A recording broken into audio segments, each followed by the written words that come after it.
Hi, boys and girls, and thank you for joining us yet again. Myself, Windology, and Jim the Viking. Hi, guys. Hello. Hey, Kelly. Hi, Kelly. Thank you for joining us. Good evening, afternoon, whatever it is where Kelly is. I hope the weather is a lot I thought you were warmer going to do now. a Truman show there. Hello, good evening, good afternoon. But he always said it when he's going away, doesn't he? It's speaking of weather, it's howling. The wind is howling, and the bathroom window is slightly sort of cracked open ajar a little bit. And when I went to go in there earlier, I couldn't even open the door because the wind was pulling the door shut from the other side. That's how gusty it is at the moment. Yeah. Well, it was really, really wet today. I was in one of the shops, and it literally you could hear it bouncing. And yes, it's been really windy. Anytime you open the car door, you have to make sure you hold it. Yeah. Yeah. I love it. I love the sound of the howling wind and the weather. I absolutely love it. I don't know what it is. I've just always found great peace when it's howling wind. And I always find it best when you do have like a cozy environment to curl up into, like a nice fleece blanket, a good book, maybe an open fire, maybe some coffee, mulled wine, whatever your preference is, and just like enjoy the day. Yeah, it is kind of like the attic in Never-Ending Story. Sebastian has taken the boat and is snuck up to the attic. He's sitting there reading, and you can hear there's a storm going on in the background and everything. It's just that more atmospheric. Even if you're not reading a book that has those atmospheric elements, it's just the atmosphere around you when you read a book. Yeah. And yes, I love that. I wouldn't say the wine part. I'm not great. I don't like wine. Well, I don't like. I like expensive wine. I'm too much of a cheapskate to even consider buying it. But yes, French chocolate and jammies. Yeah, that's wonderful, Kelly. That sounds great.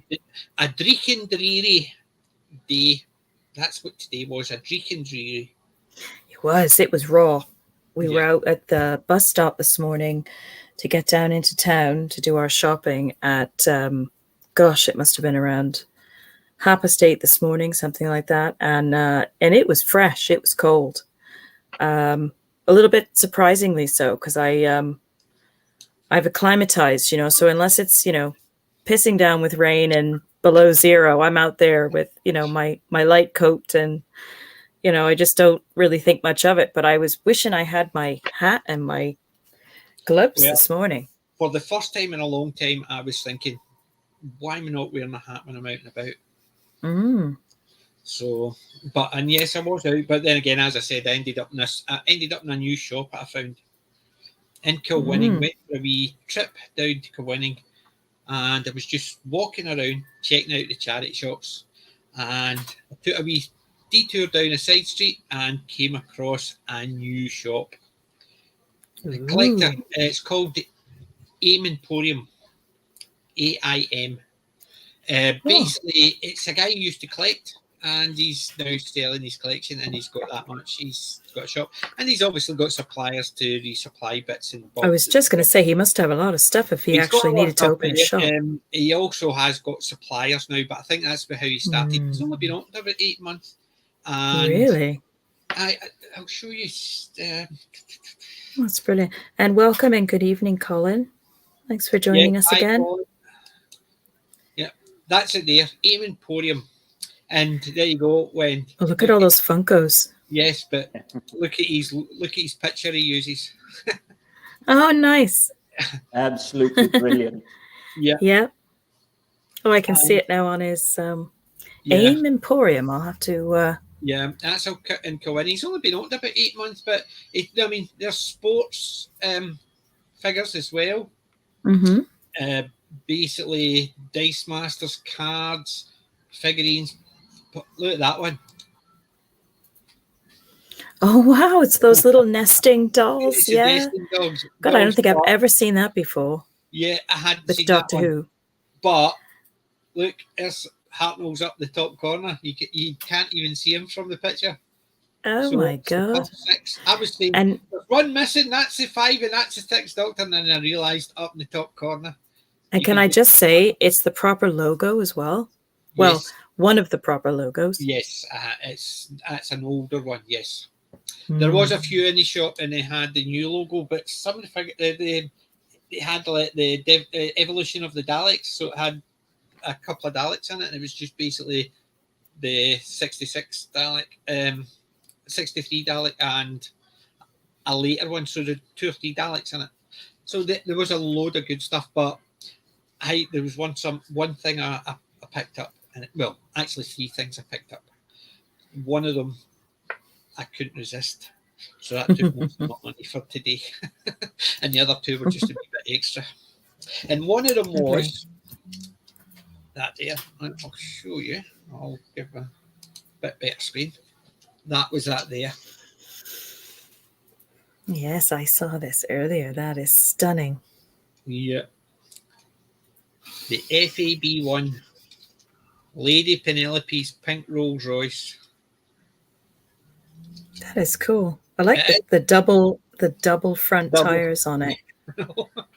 It's just a cool wee figure. That is. On the age of it, it's actually not bad condition. No, I can just tell by looking at it when you think about how long that's been kicking around. Yes. And the other thing I picked, one of the other things was the mystery machine. Woo-hoo. I've been looking to collect a lot of vehicles from my childhood, shall we say, and that was 2 on my list, so I picked them up.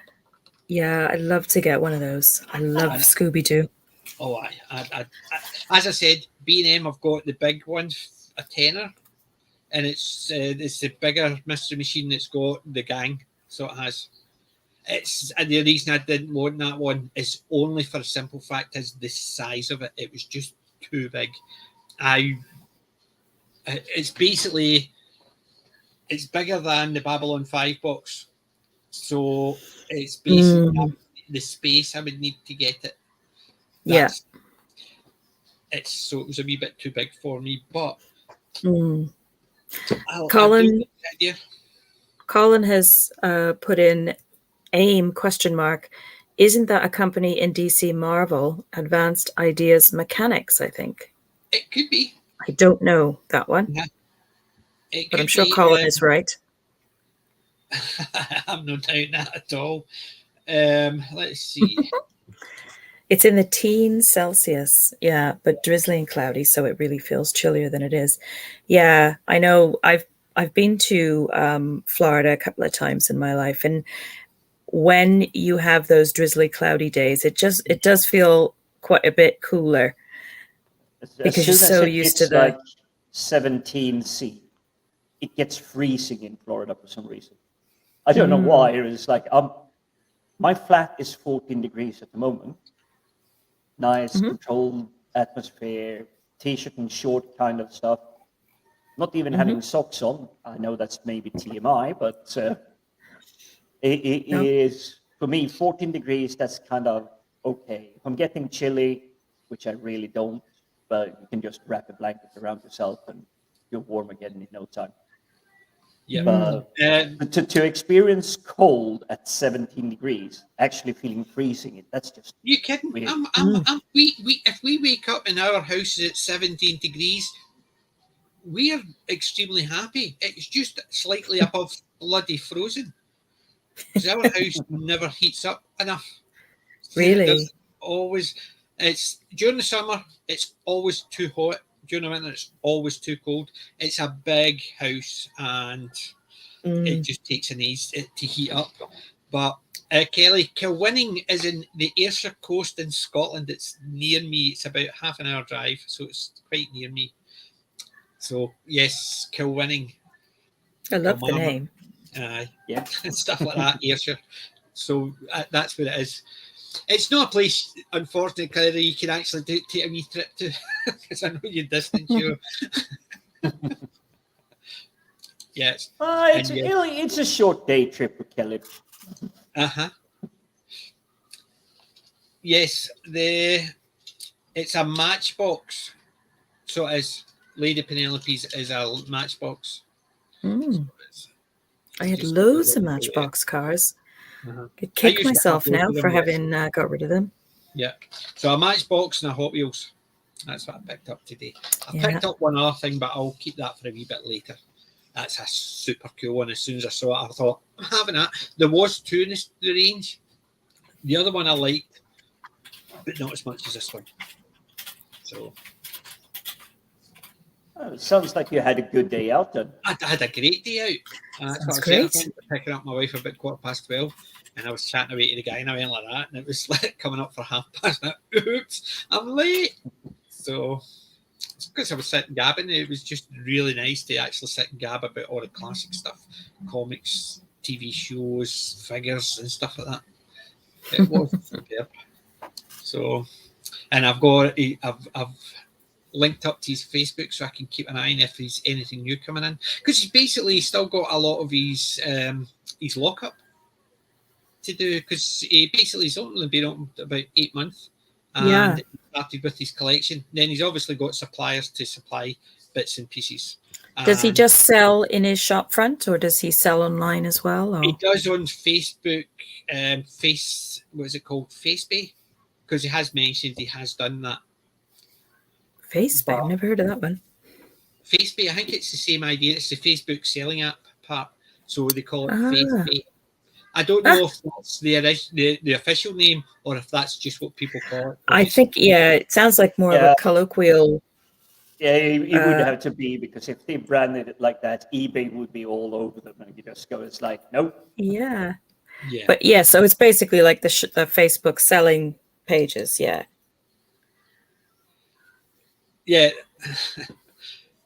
It more likely is, because he had it's a lot of DC stuff. He's got a lot of Star Wars stuff. He's got a lot of everything. Literally, there was bits and pieces. Now it's one of those things. I was sitting there thinking, like that. Oh, I like that. Oh, I like that. Oh, I like that. Oh, I know, it's good. And those stores are just so horrible. Yeah. Because I was even talking to him, because there was some things like he has got other shops have got. And I says, the difference is, I says, like, the good thing about his shop is that there's so much. It's not just a case of you go into B&M and there's 1 or 2 figures, or you go into this place, there's one, or you go to Forbidden Planet, there's a couple of figures. It's not just new stuff. It's older stuff. It's collectible stuff, and it's things that you can't buy in the shops unless it's a shop like his. And that to me, that's the ideal thing. Because that's what I was saying. Like, for instance, yes, I could find certain things like Lady Penelope's car. I could find that on eBay. Would it be in good condition? Probably not. If it was, would it be as reasonably priced? Probably not. Probably not. No. But there's also the fact is, if I'm going in to eBay to look for stuff, I know what I'm going in to look for. Or something like I would put in Thunderbirds figures or Thunderbirds vehicles. Yeah, I wasn't getting in specifically to look for that. You wouldn't have accidental browsing on eBay. That's exactly it. And things like eBay and stuff like that, you can't browse. So if you're going in for something, you're going in for something, and that's all you're seeing. Whereas you go into a shop like that, you can browse. And as I said, I wouldn't. That's on my list to get. Well, it was on my list to get. I've got it now. But it's not something I would have thought if I get in. Have you got this? Have you got that? It's exactly. Just doing it, and to me, that's the perfect. Yeah, because it's a lovely surprise. No, she's not related to Penelope Pitstop. It's Lady Penelope from Thunderbirds. Yeah, that's like it's a UK thing. Kelly. I wasn't previously aware of it myself until I came over here. But Darren showed me a bit of it. Wasn't as good, but it was puppets. So it was, whereas they obviously did the live action movie. It's brilliant. I've got the Thunderbirds there. See it up there? That's the chess set. That's Thunderbirds.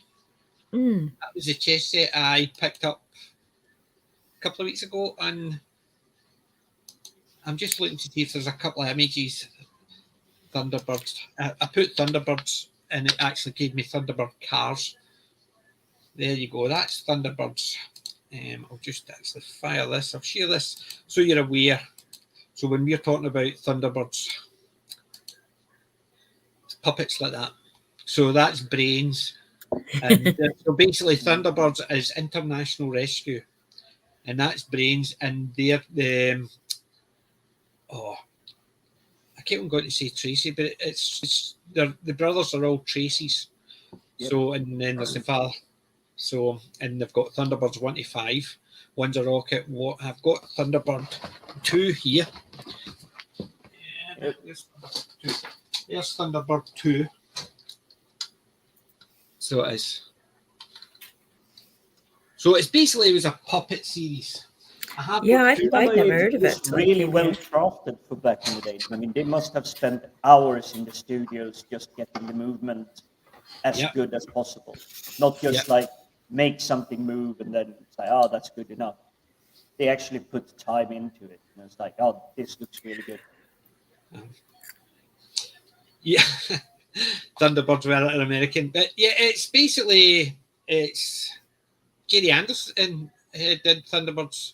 He also did Space Precinct. He did Stingray, didn't he, as well?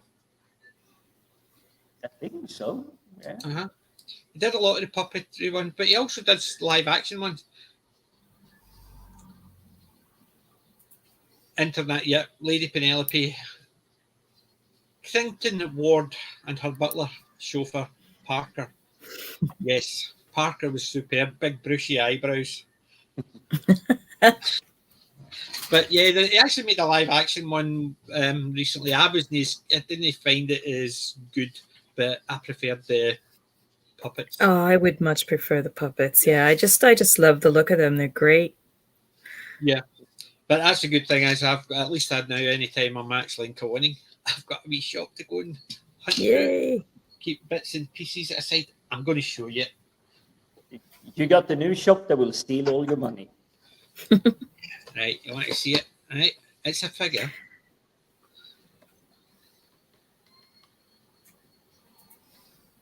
Firefly. Right. Not sure what the number 2 should be for.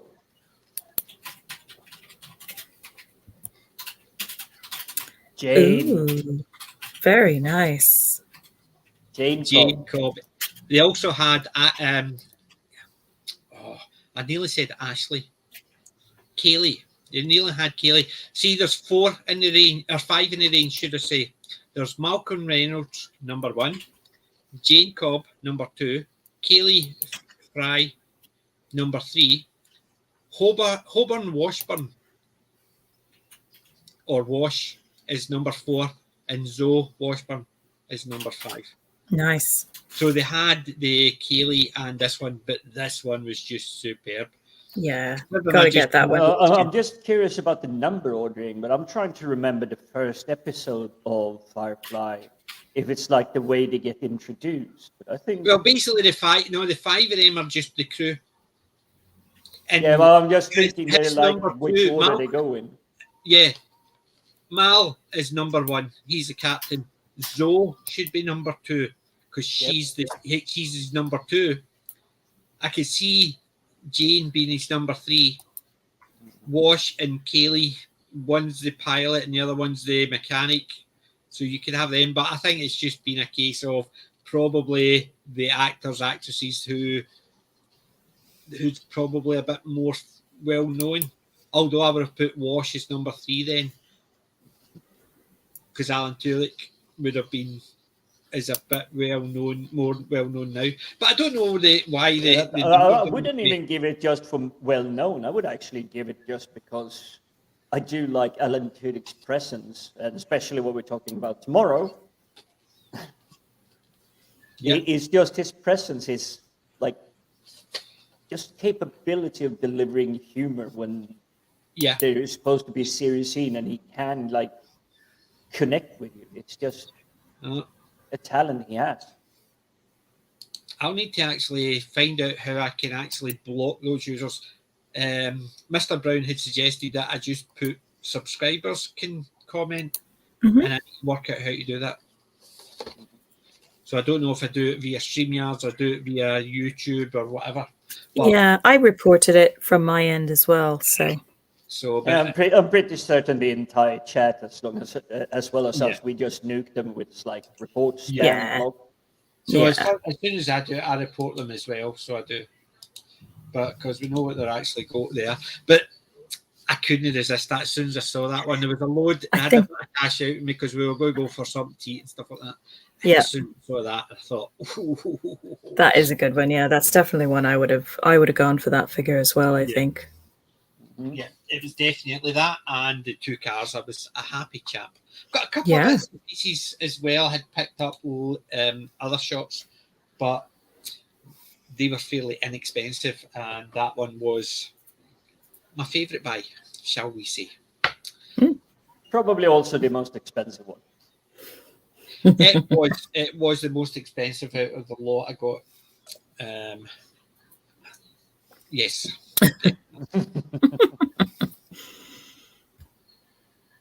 Yeah, Team America. Yeah. So what have you been doing this week? What have you been watching? Go ahead, Jim. I've been on a rewatch binge. Restarting. So I've been alternating Chuck and Heroes. So I kind of like the first few seasons of Heroes. Where it's I love cheerleaders save the world. Yep. Also brushing up a little bit on My Name is Earl. Save the world. Exactly. My Name is Earl. I will continue with that one a little bit, but I'm just keeping it like on the back burner, so it's just like an episode here and there, rather than binge watching it. Yeah.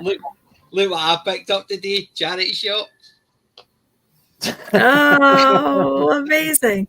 It's only season 3, but I hunted high and low, and they didn't have any of the other 2. They didn't have season 1 or 2. But I couldn't resist it, just in the off chance that I'll pick up the other ones. So basically, when I was getting in, I just went in, it was lying, I went, picked up, and then I started looking through for the rest. But how's that for coincidental? Yes, nice one. What else have you been watching, Jim? Let's just double check the backlog on Netflix. So I did rewatch In Time on, I think it was Tuesday night. It's basically where you have currency that doesn't exist. You just have a digital clock on your arm, and you pay with time. And if the time runs out, you die. Right. Yes, I've seen that. So it hasn't been much because it's been heavy on work. So it's been more stuff that I've already watched. So it's been more in the background kind of stuff.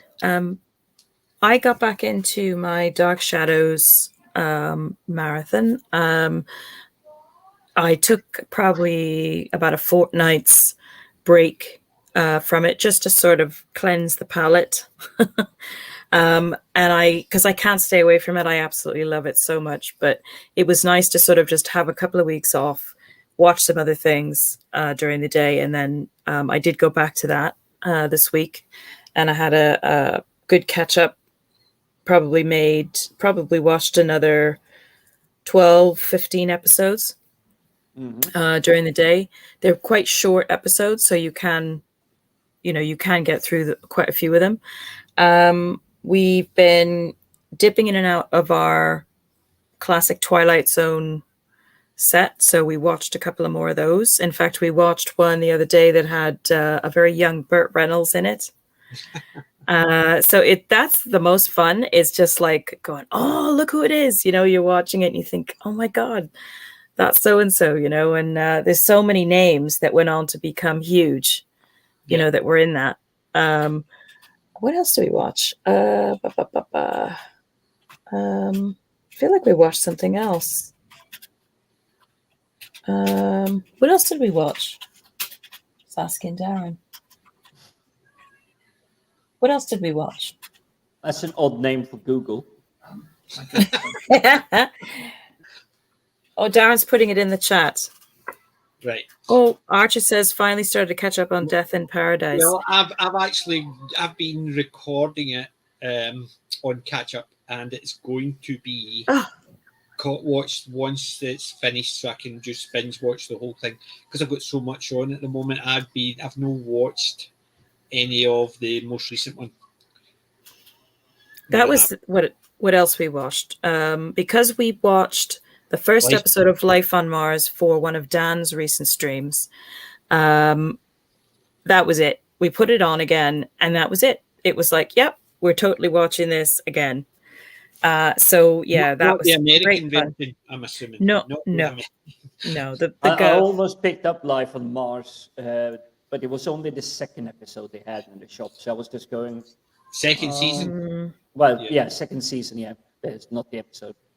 Second season. Yeah. It was just like I'll hold off, but I'm getting into that because it was a third season. I think it was the Twilight Zone or something that they had. And I was just going like, should I?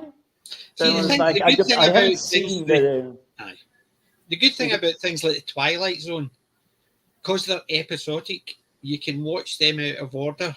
Yeah. So getting season 3 is not as bad as like getting season 3 of My Name Is Earl, because there's been a journey to get to season 3, whereas in the Twilight Zone, they're not independent, so you can watch season 3. So I like some of the ones like that. It's like Dad's Army. You can watch Dad's Army in any order.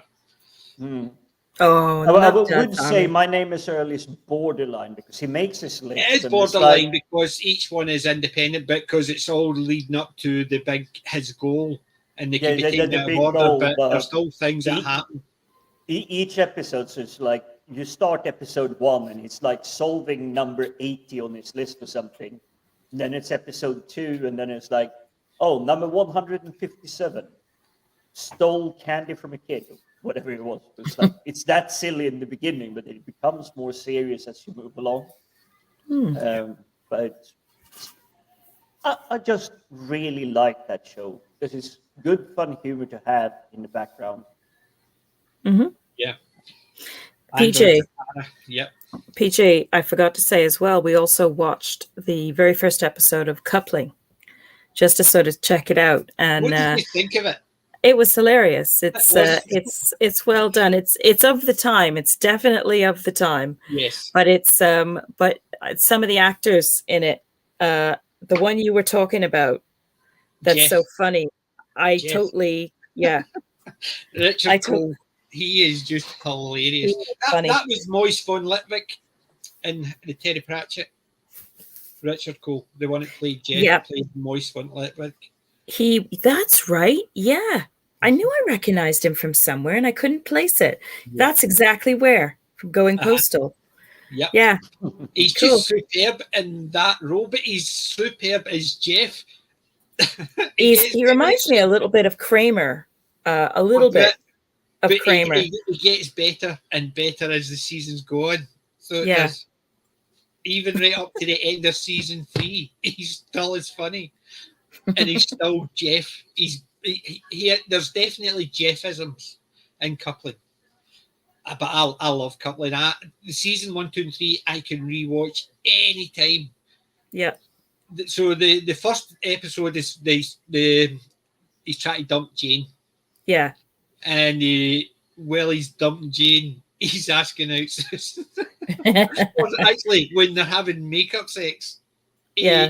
Susan during. I know, it's crazy. There was the actress that played Susan, I think, the blonde one. Tigney Alexander. I recognized her instantly as she went on to play in the very final season of Red Dwarf. She was the princess in Red Dwarf. Remember the jousting tournament? Yeah. No, I'm thinking and stuff like Jonathan Creek is what I'm trying to think of. Yes, she played the husband, the wife of Jonathan Creek. Yeah, Alan Davis. Was it? Did she play his? No. She played his wife. Aye, that's right. It was his wife, not his girlfriend. Yeah. But she's been in a few things. But you look at it, she played the French princess in Red Dwarf, the chastity cheat with was cheating on Lister. Better Than Life. Yeah, that was funny. Yeah, so she was in that. But yeah, it's one of those things. As you look at, there's the other one, the one that played Steve Davenport. He went on to play with Johnny Depp in the Pirates of the Caribbean. Yes, yes, he's another one I recognize. Yeah. But it's just superb, and it's so well done because there's two sets of three men, three women, and when it's been written, I think Stephen Moffat's written the three men very well because he's taken the two exaggerations of male, the pure pervert and the God's gift to women, and then you've got Steve in the middle. And I think his wife has done the same for the females. She's got Susan in the middle. Then you've got Jane, the psychopathic, whatever you want. She was approaching, bunny boiler status there at one point. And then you've got the other side. You've got Jane, Susan, and I can't remember the names. Oh God. It'll come back to me because I've watched that many times. I know the six of them because you've got Jeff, Patrick, and Stevens, Susan, Jane, and oh God! Only having watched it once, I can't remember their names off the top of my head. But we thought of you because I wanted to remember to mention it to you that we'd watched the first episode. So we'll definitely catch up with some more of those. Oh, definitely. That is a superb show. I want to do a review of that at one point, even if it's a season at a time. Do that way. Friends had used the same premise. Yes. It was basically so it's very similar type humor. It's like taking Friends and Sex in the City. Yes, perfect comparison. It's in there because it's an adult version of Friends. Yes, which has got a lot of geeky references in it. Mm-hmm. Yeah, that's a great comparison. I think that's spot on. But sounds like I definitely need to pick up on coupling then. It is on the list, but I just don't have the time. I know. I know the feeling. I love coupling, so I do. And that's going to annoy me. Susan, Jane, and I'll tell you now. I'll have to Google it. I'll put you out of your misery now. It's not an N, so it's not. It's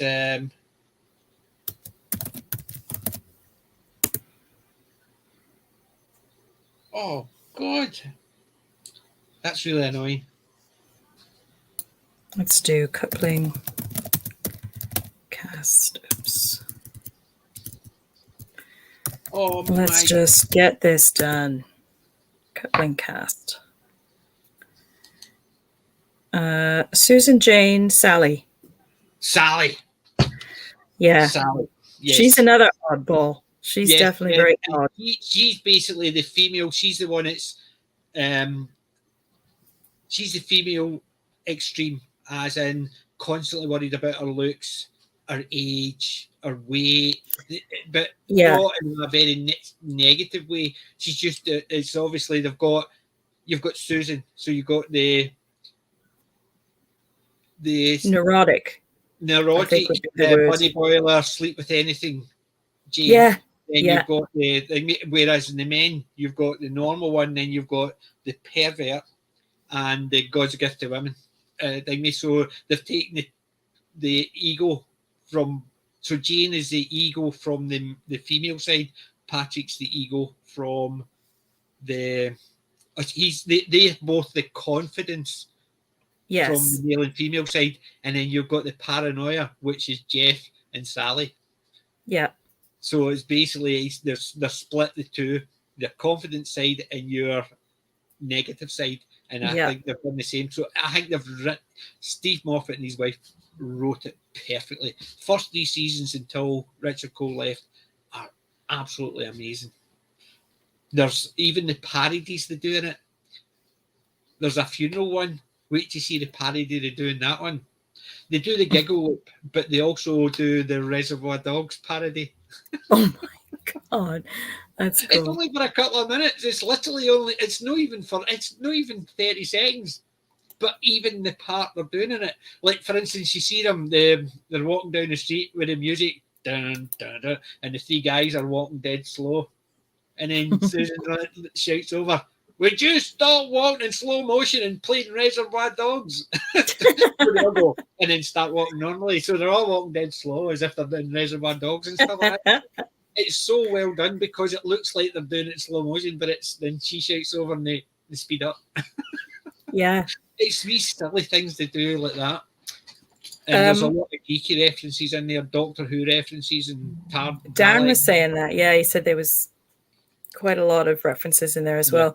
Archer Collin, the funny thing with IMDb, which I do love, is it's so I have no idea what I'm talking about, but when you go on the website, it completely jams up. It just completely I can't navigate through it because it seems to just be so such a resource hog.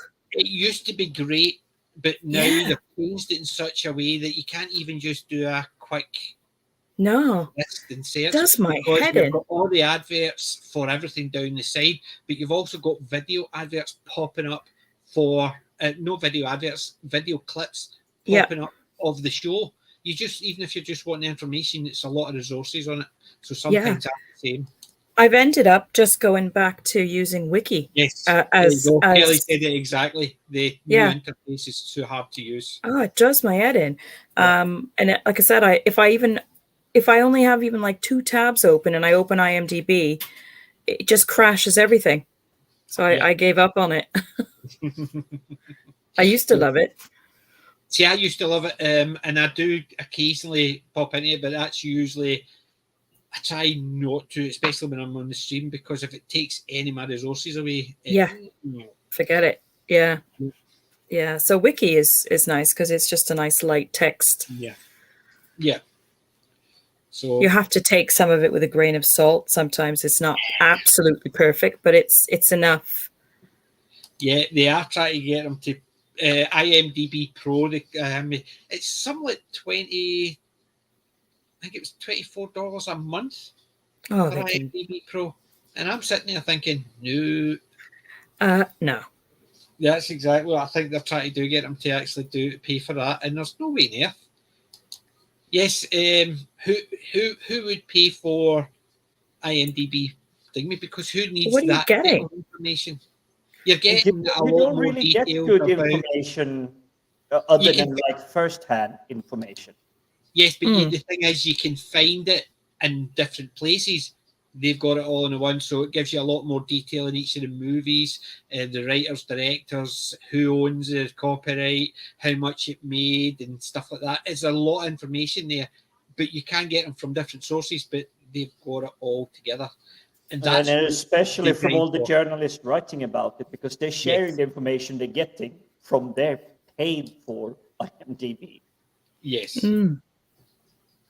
But that's the thing, is it's got the information, but who wants, like, if you're paying $1 or $2 a month, I could understand people saying, I'll sign up for that. Yeah. But not. That's it. It needs to be a useful enough tool where you'd be willing to pay, a few quid a month if you use it enough. But that much money a month for, what?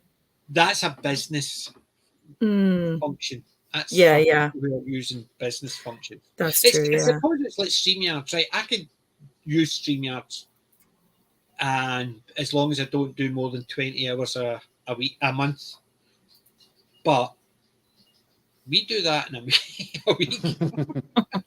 So I'll pay the thing because we use it and it's handy for that. But then again, I could actually set it up so it doesn't cost me at all, and I could use the YouTube's one and then just use things like Zoom type thing to allow people to come in. But same again, it's fiddly, and who wants to fiddle around with all that when you've got an app that does it and it's not that expensive?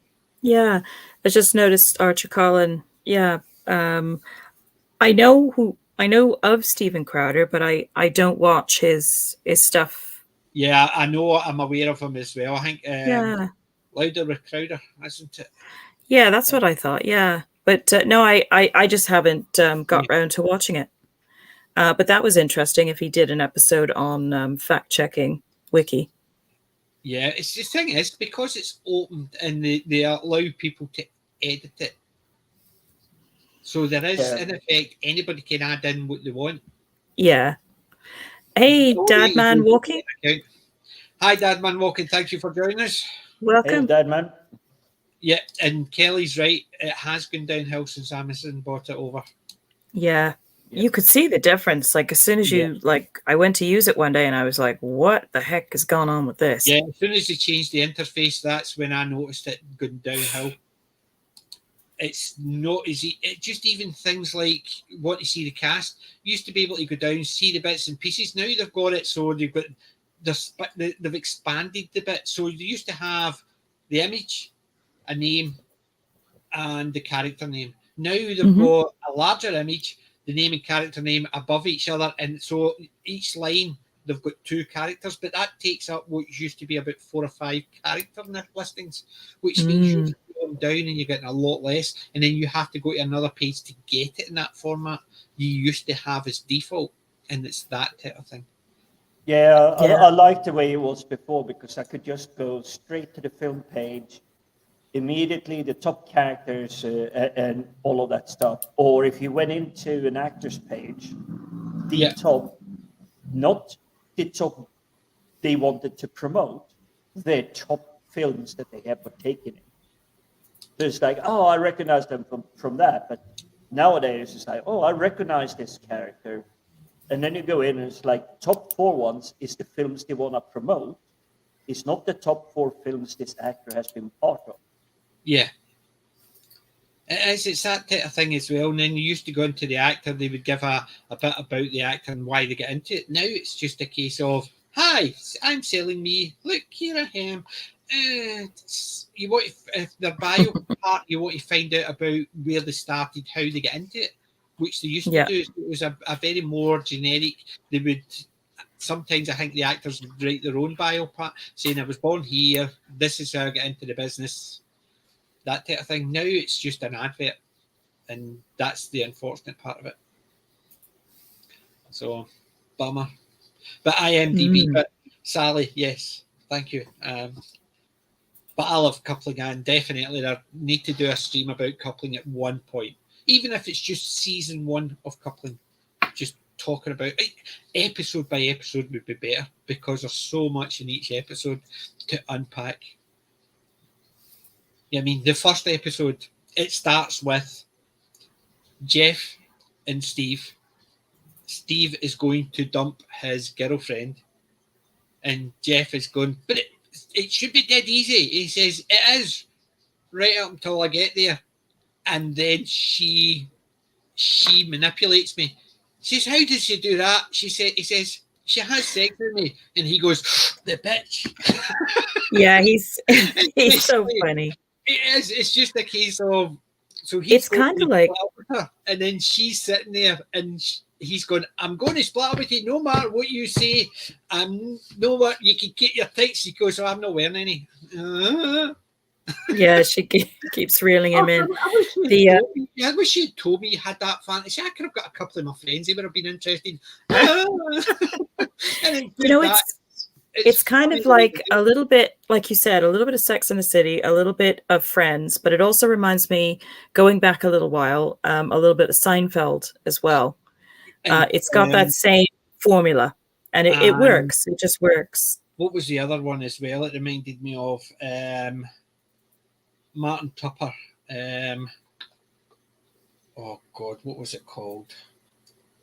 I've got it, and it's one of my favourite.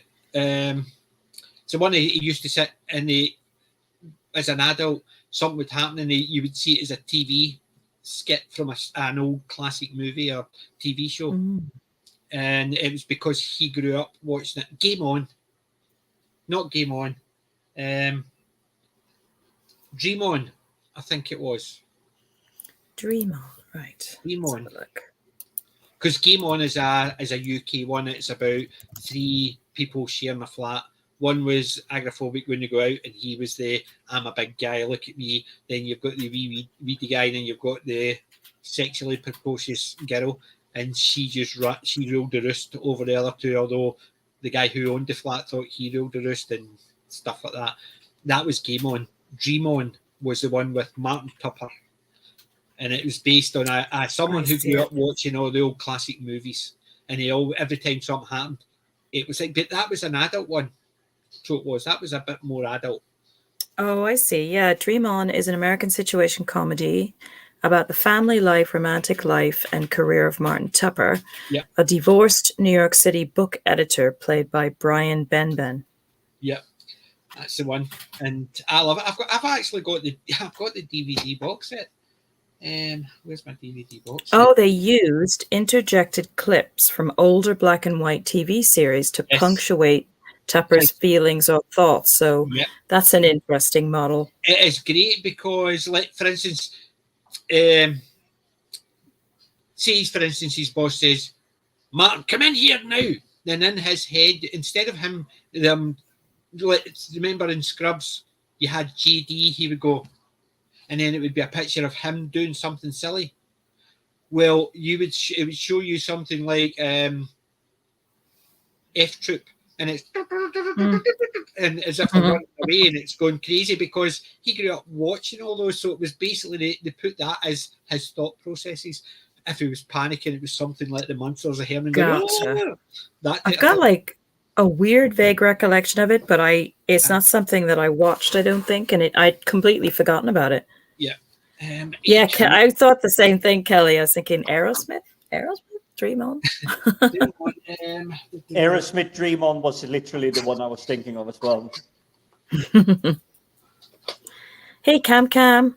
Thanks for joining us. That's it there. Oh, cool. Martin Tupper, Dream On. So I've got season 1. And it is basically... Yeah, like a vague recollection of that. So... It's not one I watched, but... It basically had the old TV. So it started off with the wee boy sitting with his cowboy hat on, watching the TV, and then it goes into his life as someone who grew up watching these TV shows. And I loved it. It was one of the first ones that I remember, first American shows I remember seeing as I got into watching classic stuff again. And it was because I could just imagine it, because I grew up watching the TV. So to me, Martin Tupper was just an American version of me, because in my head, all these silly things happened. I'd seen them before because I'd seen them before.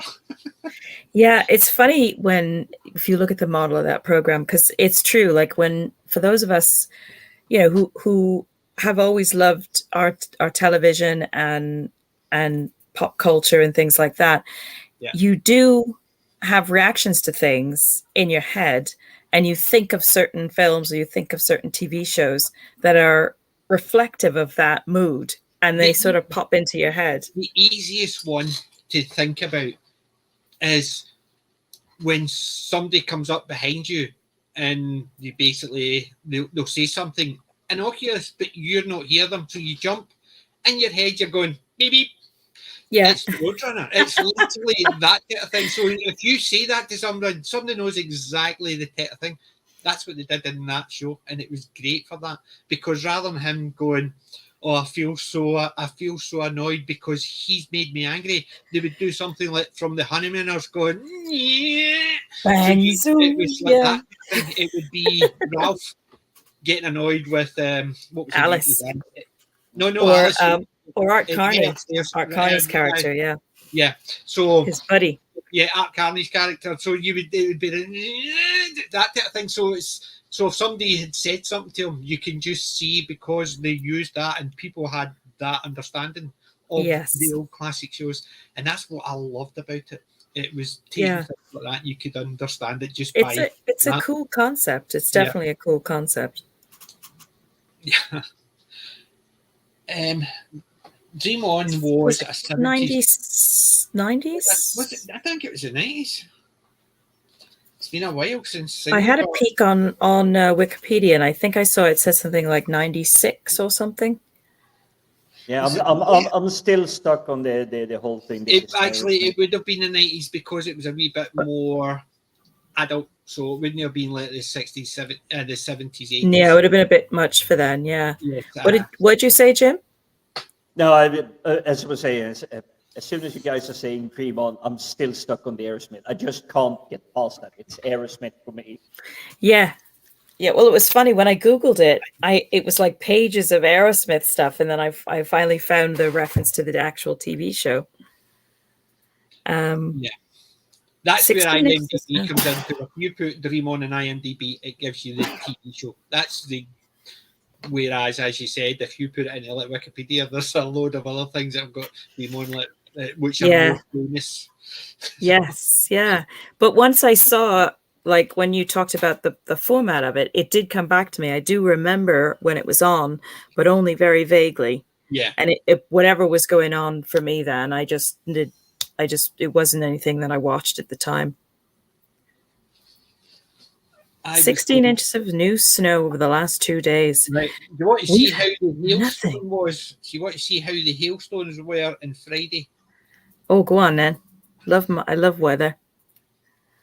I can't make that out. Hold on, let me make my screen bigger. It looks like snow. It looks like an inch of snow. That was just. Oh. So you call that snow? I mean, this is literally Crocodile Dundee. You call that no? That's what I'm saying. That's what I'm saying. That's not snow. That's hailstones. Yeah, it's like a blanket of hailstones. Yes, and it's literally about that. So it was. Right, that was me on my way to work, and I came through and I looked out the window and it just started. I was like, oh, there are hailstones on. By the time I looked, it was pure white. It was literally like that. It just explodes, doesn't it? That's what's cool about hailstorms. They just like literally just explode out of the sky, and then they're gone. Yeah, but it's not fun getting caught outside. Great because at least you go out in the snow and it's like that. You go, yes, you've got the excuses to kind of travel in that, but everything else, a wee bit of snow, you have to travel, but 60 inches of snow just looks great. And as the dog, love it. Yeah, Jim, what you just said too, it's definitely not nice to be caught outside in a massive hailstorm.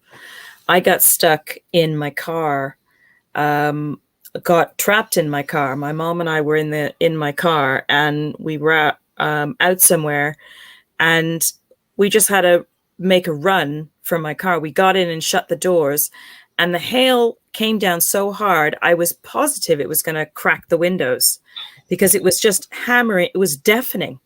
But what happened is, I think because it was so scary, we both just started laughing hysterically because it was just like, oh, well, we can't do anything about it. Just going to have to watch the windows explode, and it didn't break the windows. But the next day, if I looked at the roof of my car at a certain angle, I could see all the little tiny pock marks from the hail. Yes. I hate that. The idea of that. Yeah, it was cool. I watching it, you could just see it go down. I just would definitely not want to be caught outside in it without like a hard hat on. Outside in it in my motorbike. That must have hurt. Let's put it this way. I didn't have my heavy leathers on, and I just had a wee bit of stuff for the rain on over jeans and a jacket. So yes, it hurt. I bet you felt that one.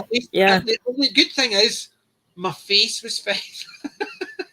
That was the only time I was glad I was wearing a helmet. It was the only time I had my face didn't get it, because you're usually walking out like that, trying to see where you're going, and it's That was the one time actually my face was fine. But you were lucky, yeah. Kelly went to Just Watch to see if a streaming anywhere and did a search for Dream On. The result was a movie about two gay teenagers in holiday in Wales.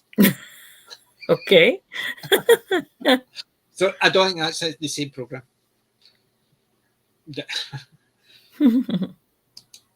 So catching up. See, the thing is, considering over Christmas and stuff like that, I would expect these cold temperatures and stuff. Come on. This is when I grew up, and I'm not sure if it's something that people have just come across now or if it's anything. But I was definitely traveling across several, what's it called, latitudes, degrees. So yes, I understood if I was really far north, I would definitely expect snow. But even when I was really far south in Scandinavia, from about November time, it was at least 5 to 10 inches of snow on the ground by November. Yeah. I've been back to Stockholm, well, this is before lockdown, but pretty much every year before lockdown, because they have some good sci-fi bookstores and everything there. So well worth a visit just for that. But they had no snow. Even when you went out to the countryside or when you looked at the lakes, it's like no snow. It's because they've all morphed. They've all morphed into snowflakes. Yes, I like that comment from Colin. Yes. Yes. On there. Yeah, it was weird because normally, like where we are, it has to be some pretty. It has to be like right on top of us, but like north of us, just like a up the valley a bit, you can see it on the hills. You know, so like if we're stood at the bus stop, you can actually see, you know, the hills are white in the winter, but we haven't had any of that this winter at all. Nothing. Not even a flake of snow. We've had bits and pieces. I expect you guys have had a little bit, a little bit more. Yeah, but basically I just got driving into work and I got caught in the hills, basically. And my way into work, I couldn't go up, couldn't go forward up the hill, couldn't go back up the hill. Somebody came by with a 4x4 and drove and pulled us all out. We all went home because I couldn't get any further. Yeah, if I'd waited an hour or gone a slightly different route, it would have been fine. Flat roads were fine because although it was slidey, they were mainly flat. Anything with a slight hill, that was it. It just all turned into black ice. Yeah. So it is. They got a lot of snow. There you go. But then again, snow is just like your wedding night. Snow, you know you're going to get it. You just don't know how many inches. Oh, God. Listen, I've been digging out the dad jokes and stuff like that. I've been getting ready. Oh, dear. I know, sorry. It's just that I've been actually going through my bits and bobs. Do you know what I picked up today? When? Go on then. Holy cow, I haven't seen a Twinkie since Ghostbusters. Oh, I've been I remember Twinkies. because my local Sainsbury's actually has a little bit, it's literally just one shelf stack, but it's American snacks. And they have that was basically what a couple of Holy cow. I've got a couple Twinkies are like self-embalming tools. UFOs. Oh, wicked. I love them. That's wicked.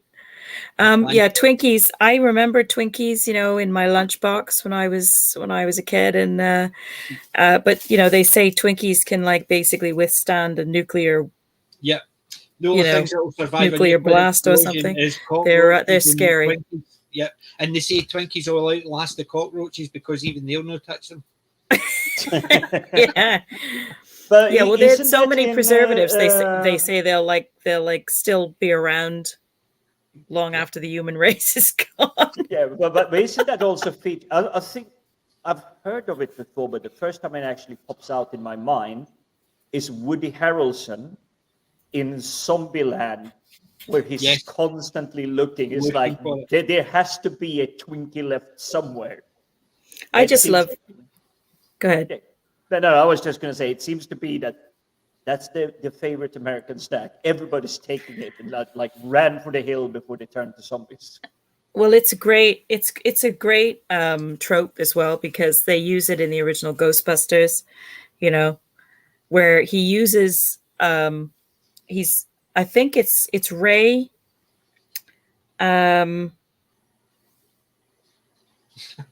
It's Ray and one of the other characters, I think, in the vehicle, and they're talking about Ray is trying to describe the level of I forget what he calls it, like of energy, and he describes it about the size of a Twinkie, you know, like, or he describes it somehow, and the other guy goes, "That's a big Twinkie." See, so it pops up in. See, I do like Twinkies. Got them for the simple fact is it was the first piece of American food that I'd seen sold over here. Oh, they are classics. So I'd bought a Twinkie. Now you can buy the packets. But today I was in a shop. They had the Twinkies, the standard ones with the cream.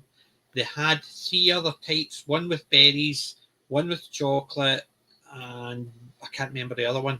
So there was, and I had never seen those ones, but they had ding dongs as well.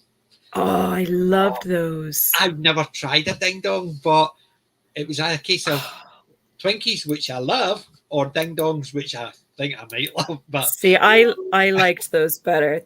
Were those the ones that came in like in the foil back in the day? They were like wrapped in foil, and they looked like a hockey puck.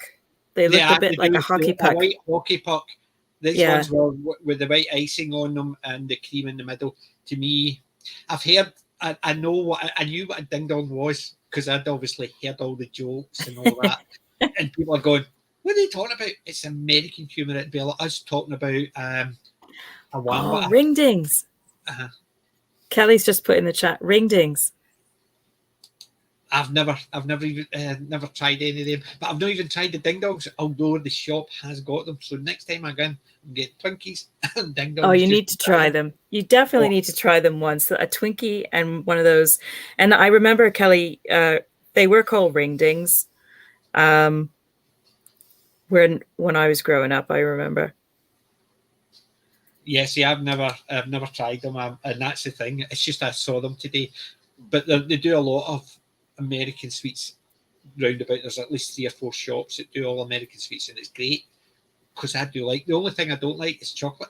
I don't like American chocolate. Right. I think it tastes so different, but that's like an American turning around and saying, "Well, I don't really like British chocolate because it's got you like what you grow up with mostly." Yeah, well, that's it. It's what you're used to, isn't it? Kelly, I was laughing at that. Colin, I'm an archer. I only need 3 inches. But they're not chocolate, so why bother? There you go. That's true. Kelly said funny bones. I remember them. Funny bones were another sort of snack. Yeah. See, we had it wasn't a wham bar. It was Whams. You used to get wham, and it was like a chewy stick with a bit of cinnamon over it. Was it wham? I can't remember those. Don't know if they came. They were in the States or not. A Texan bar as well, UK thing. It was absolutely great. It was basically almost like a nugget with chocolate over it. They brought them out a few years back. I managed to find the shop when they were doing this. They were just doing them as an anniversary thing, but they were only doing a special thing. And I loved the Texan. But that's not one I've ever heard of. Yeah, Dadman was saying, haven't you all watched Die Hard? And yeah, I forgot about that in Die Hard. I love Die Hard. Yeah. Yeah, Winston. Thank you. Yeah, Winston. Yeah.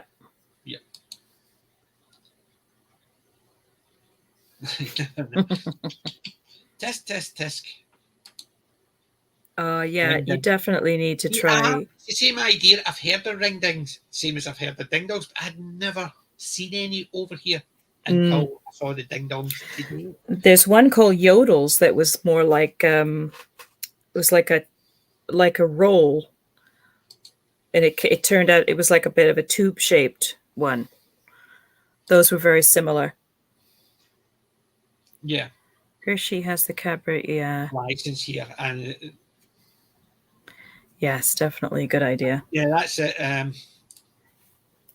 See, I've been down to the Cadbury place a couple of times. Took my kids there. That's when they used to have the wee cars, the wee cream egg cars. We used to drive around the site on, and their amusement park, their park outside, the swings and slides were great because see all the uprights for the slides and the swings and everything. It was a flight, and then you would have a bar of chocolate as a seat on the swing. So it was like a bar of Cadbury's chocolate as the seat. So they had actually done the whole swing park as if somebody had actually got a chocolate here. The two uprights is the chocolate, and they had bars of chocolate and licorice joining it, and that's what it looked like. They used to be great going down the Cadbury's because you were literally, the kids were actually playing in chocolate because you had a chocolate swing, you had licorice instead of the bars, so it was that. Okay. And it looked absolutely amazing. But they changed it recently because obviously, you can't have people sitting in chocolate because how would these nutcases that change things? I've been trying to find some of the Swedish candy that I grew up with, and I'm certain none of these will ring a bell anywhere else. So I've just shared the screen. So this is basically strawberry candy shaped like monkeys. They're very tiny, but they're literally, you will munch through a bag super easily. Yeah, I've never seen that before, Jeff. Yeah, that's cool. Yeah. That's one that I grew up with.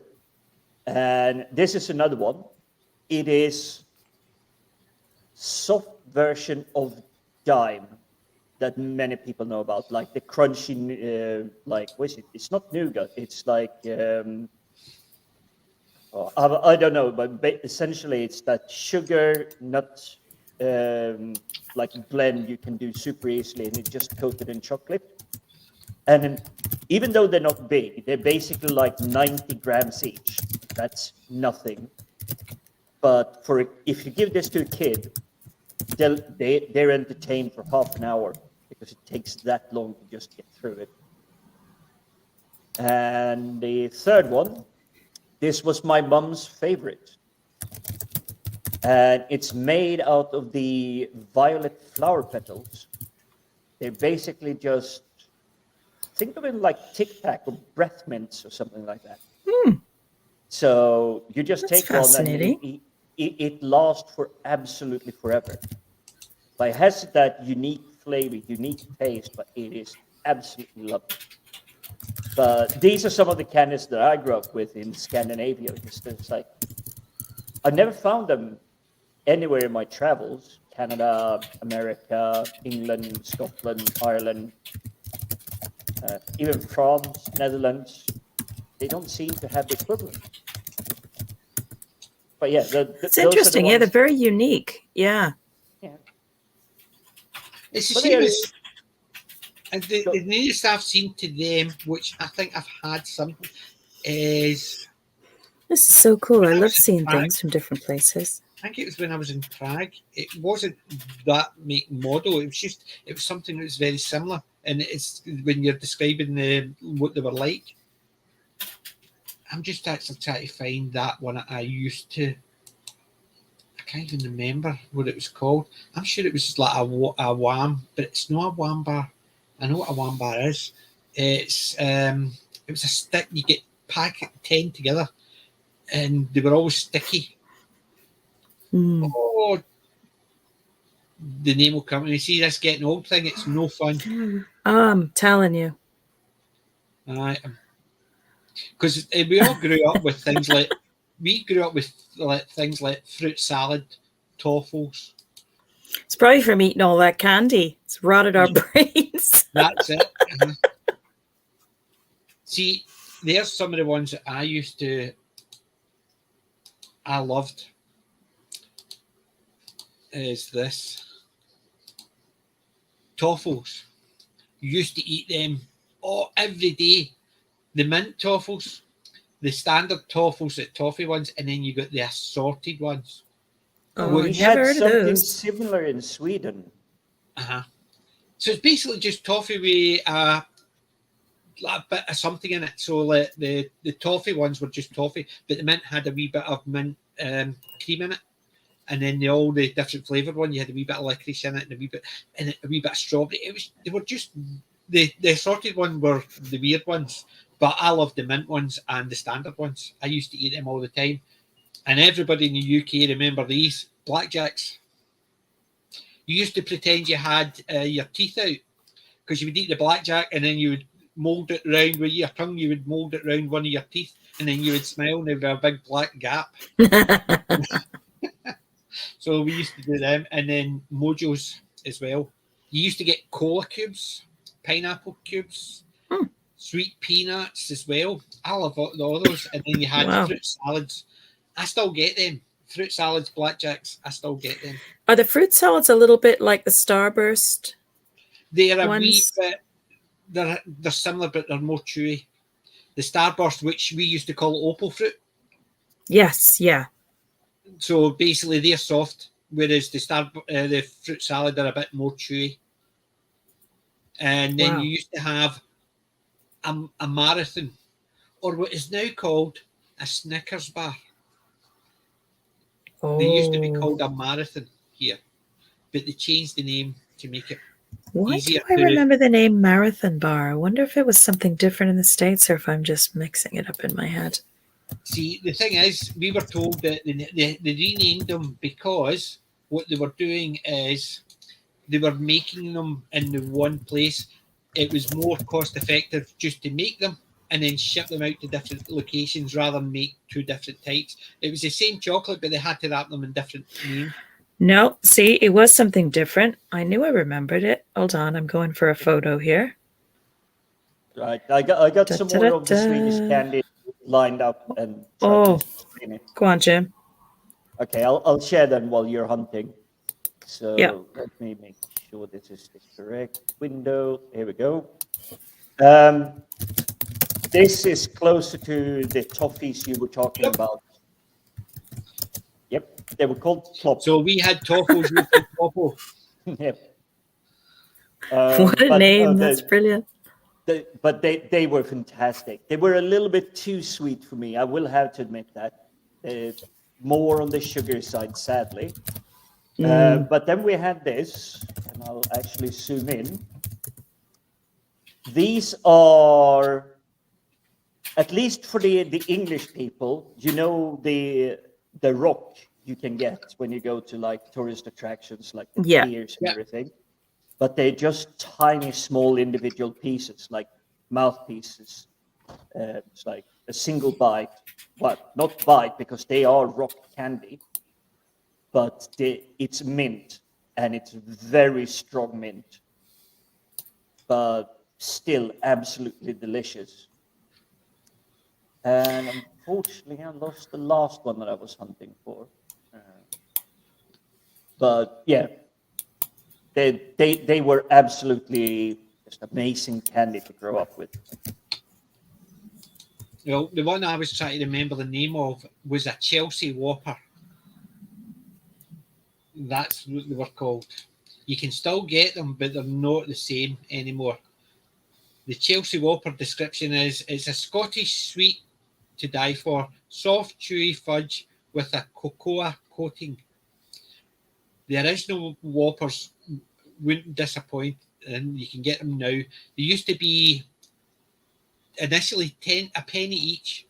Then, as the prices went up, they became 10p each, and you could get 10 for £1. Now, for 10, they're £1.95. It's Chelsea Whoppers. They're called. That's so this one is the one I tried to share. This is a very common sight in Swedish supermarkets. Cool. This is pick and mix candy. Yes, yeah. There's a lot of pick and mix here and there nowadays. But that is a huge section, though. That is massive. Yeah, it is. But this is from a very small supermarket. Wow. But this is literally the selection you can get of pick and mix the candy stuff you want. And you get a lot of that now, but it's a lot of that now. But even the big stores have got not even a quarter of that size. Yeah, but this aisle is literally as big as the vegetable aisle.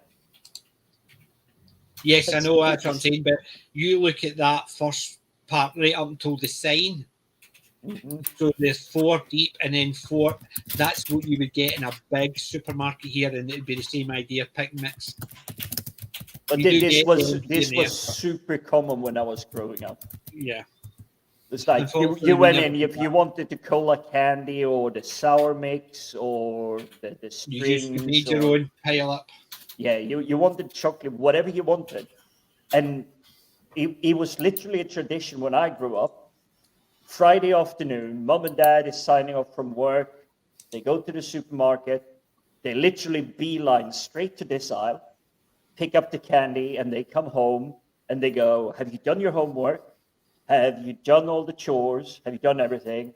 Well, cool, because we picked up a VHS from the video rental store. Here's a little bit of candy. Everybody gather in the living room. Let's just enjoy. Let's start the weekend. Mm-hmm. Yeah. Right, hold on. Right. I'm just going to show this. Right. That's the Whoppers. They don't look very appetizing. They don't look very appetizing. But I'm in a Caddyshack moment. I'm sorry I went there. That's basically, that is it. They're basically a Scottish sweet. You go in and get a pack of, a tray of Whoppers for 10p, and it was 10 of them, and they've basically got the cocoa. I thought it was a cinnamon, but it's chocolate cocoa powder over the top of them, and it's a fudge, and so your hand would get all coated in them. But yeah, that was one of my other favourites, pineapple cubes. Oh, I didn't mean cola cubes, but pineapple cubes. So they're crunchy. They're almost like I'm trying to think of a sweet they're like nowadays. Are they a bit like a what were they? So not a wine gum, but like a wine gum covered in sugar. Or you're thinking of we used to call them American hard gums. Yeah, but no, these are solid, so they're like crunchy. Oh wow! I'm trying to think of a sweet, and then remember those the chocolate brown daddies. We had a different name for those. They were amazing. We used to get those. We used to call them snowdrops. We used to get those. Yeah, they were called snowdrops or something like that. I remember getting those in a pack, like in a little box, when we went to the movies as kids. So that's them. It's the white chocolate ones. Yep. Dib dabs. I still get them. I still buy them. That's a blast from the past. I still buy them because I get the retro sweets. There's always a couple of dib dabs in it. But that's my favourite, and I still buy packets of them. The foam ones, yeah. Wait to see this. Yeah. Wait to see this. I wasn't as big on those personally, but I remember seeing those everywhere. Yeah. Because look, this is because I'm actually waiting for my stock back up. Bananas and shrimp. That's my box. I just refill that every time. But even so, I mean, just look at the jar. That looks like a solid one. That's definitely reusable. So that was my bananas and shrimps, and all I do once it's empty, I just fill it up again. And it just got emptied the other day, so I meant to pick them up today, but I forgot. But I still eat bananas and shrimps. Love them. And that's the Whoppers. Back to the Whoppers. I need to actually buy some of them, so I'm going to keep them. Cool. I love Chelsea Whoppers. It reminds me of my youth when I had hair. Up there. Here. No, here. Up there. Like when my head was upside down. I remember them. But And anyway, let's go back to see if I could see, because some of the guys have been talking about sweets and stuff like that, and I love talking about sweeties. Yeah, I think we may have like scared away the chat. They're now out hunting for candy. Yes, it's always fun to talk about candy, especially vintage stuff. You know, the stuff you grew up with. It's just so much fun. There was another one I was trying to think of. They were like wagon wheels. Food. Oh, I love wagon wheels. They were called something else in the States. Moon pie? I think like a moon pie. Wagon wheels were that size. See, nowadays they're not even the size of the inner circle. Oh, it's bad. It's just not right. It's not right at all. No. It's the same as penny dainties. You used to get a dainty, which is a toffee. It was about that size and it cost a penny. And as I grew up, they became that size and cost 2 pence. So they halved the size and doubled the price. Now they're about 5p and they're still not any bigger than the ones we used to get when we were a penny. Because they were literally a penny dainty. You would, yes, that'll do me. We're sharing it. It was that big, you would cut it in half. There's your half of a penny dainty. But it's terrible when that happens. Snowballs, I love them still. Snowball on ice cream. I don't know if it's the same snowballs that Kelly is talking about there, because our snowballs in the States, if I can find a picture, I'll do a share, were like these sort of blobby cakes, and they had a layer of like a marshmallow icing with, was it the same? Yep. Same here. So it's similar idea. A snowball. Like, for instance, the inside is the cream, similar idea to a Twinkie cream, similar idea. And then it had a more of a grey, like a coating over it, and then with the coconut on the outside. Yeah, so pretty much, yeah. The ones that I remember growing up with were pink. They were pink, and then they had the white coconut shavings on the outside. But it was so, they were. They tasted so weird because they were like really rubbery tasting when you bit into them because of the marshmallow. But they were just so popular when we were kids. That's the ones Mr. Brown. That's the ones we used to get. Okay, I'm thinking. Okay, I'll show you what I'm. You're thinking about those type. Yeah, but I'll show you what I mean, like the American sweets. American candy snowballs. Let's have a look. The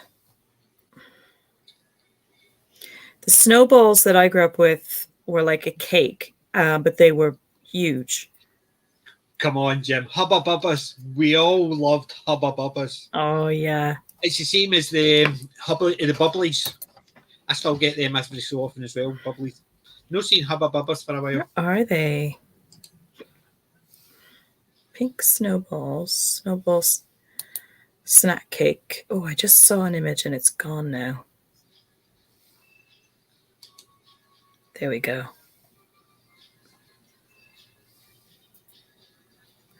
Yeah, I prefer the real Cadbury's. The American chocolate I just wasn't as keen on. I don't know what it was.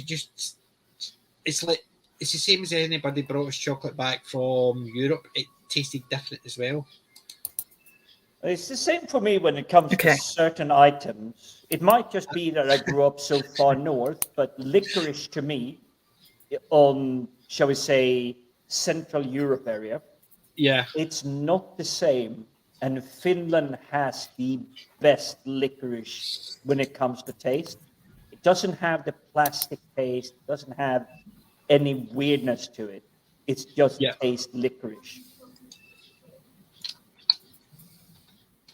Yeah, I don't know if I can share my screen or not from this laptop, but I'll send you the link for the image. Yeah. And you should be able to pop it up on the screen, hopefully. And this is what our snowballs used to look like.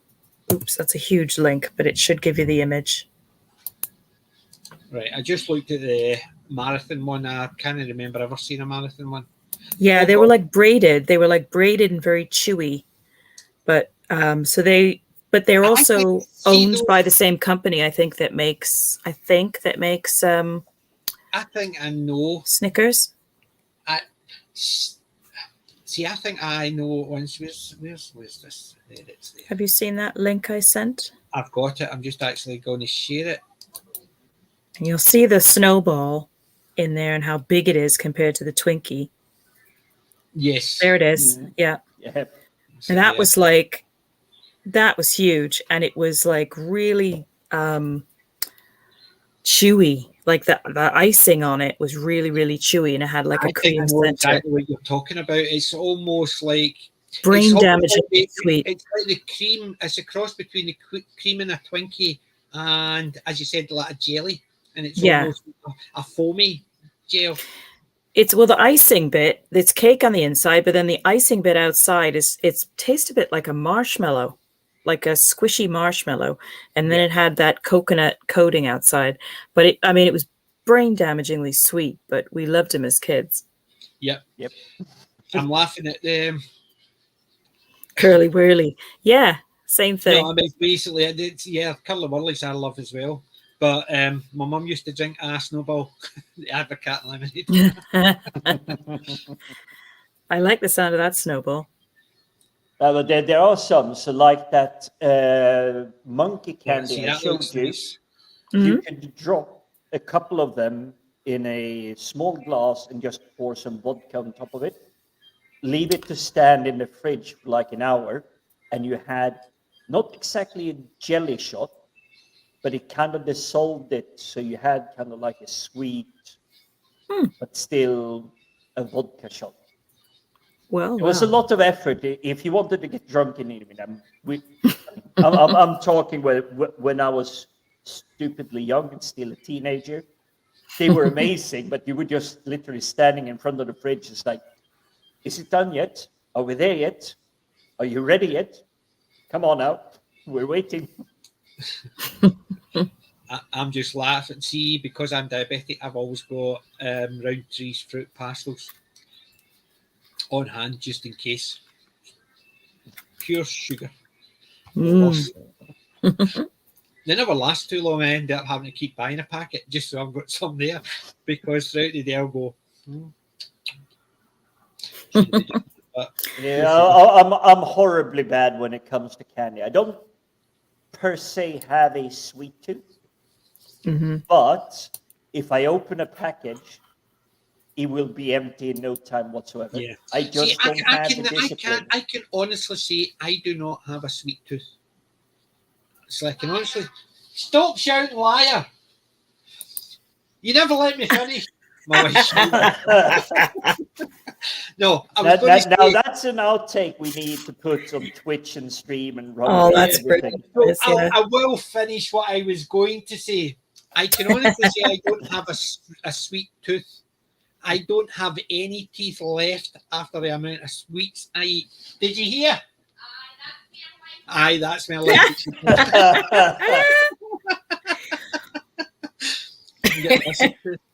But yes, I do love install like a second microphone up there so she can just drop in comments whenever she wants. Yes, Oh yeah, we need that. She's too busy actually working next door. That's why she's listening to me. But yes, I love my wife a lot enough to give her my last Rolo, as long as it's actually attached to a truck. She could hear that when she's laughing in the background. Foxy's Glacier Mints. Oh, I love them as well. And the Foxy's Glacier Fruits as well. I liked. See, Starburst. Oh, Starburst were amazing. Yeah, I loved Starburst. Yeah. I haven't come across them in years, though. Yeah. Most of the sweets, yes, came out in the big glass jars, and I still love going into a shop where they've actually still got them up in the jars. It is awesome. And I have a quarter one of those shops.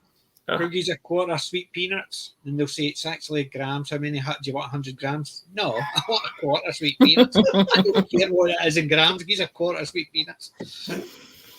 Take care, Mr. Brown Alliance. Thanks for popping in and joining us. Thank you, and I never got down to actually.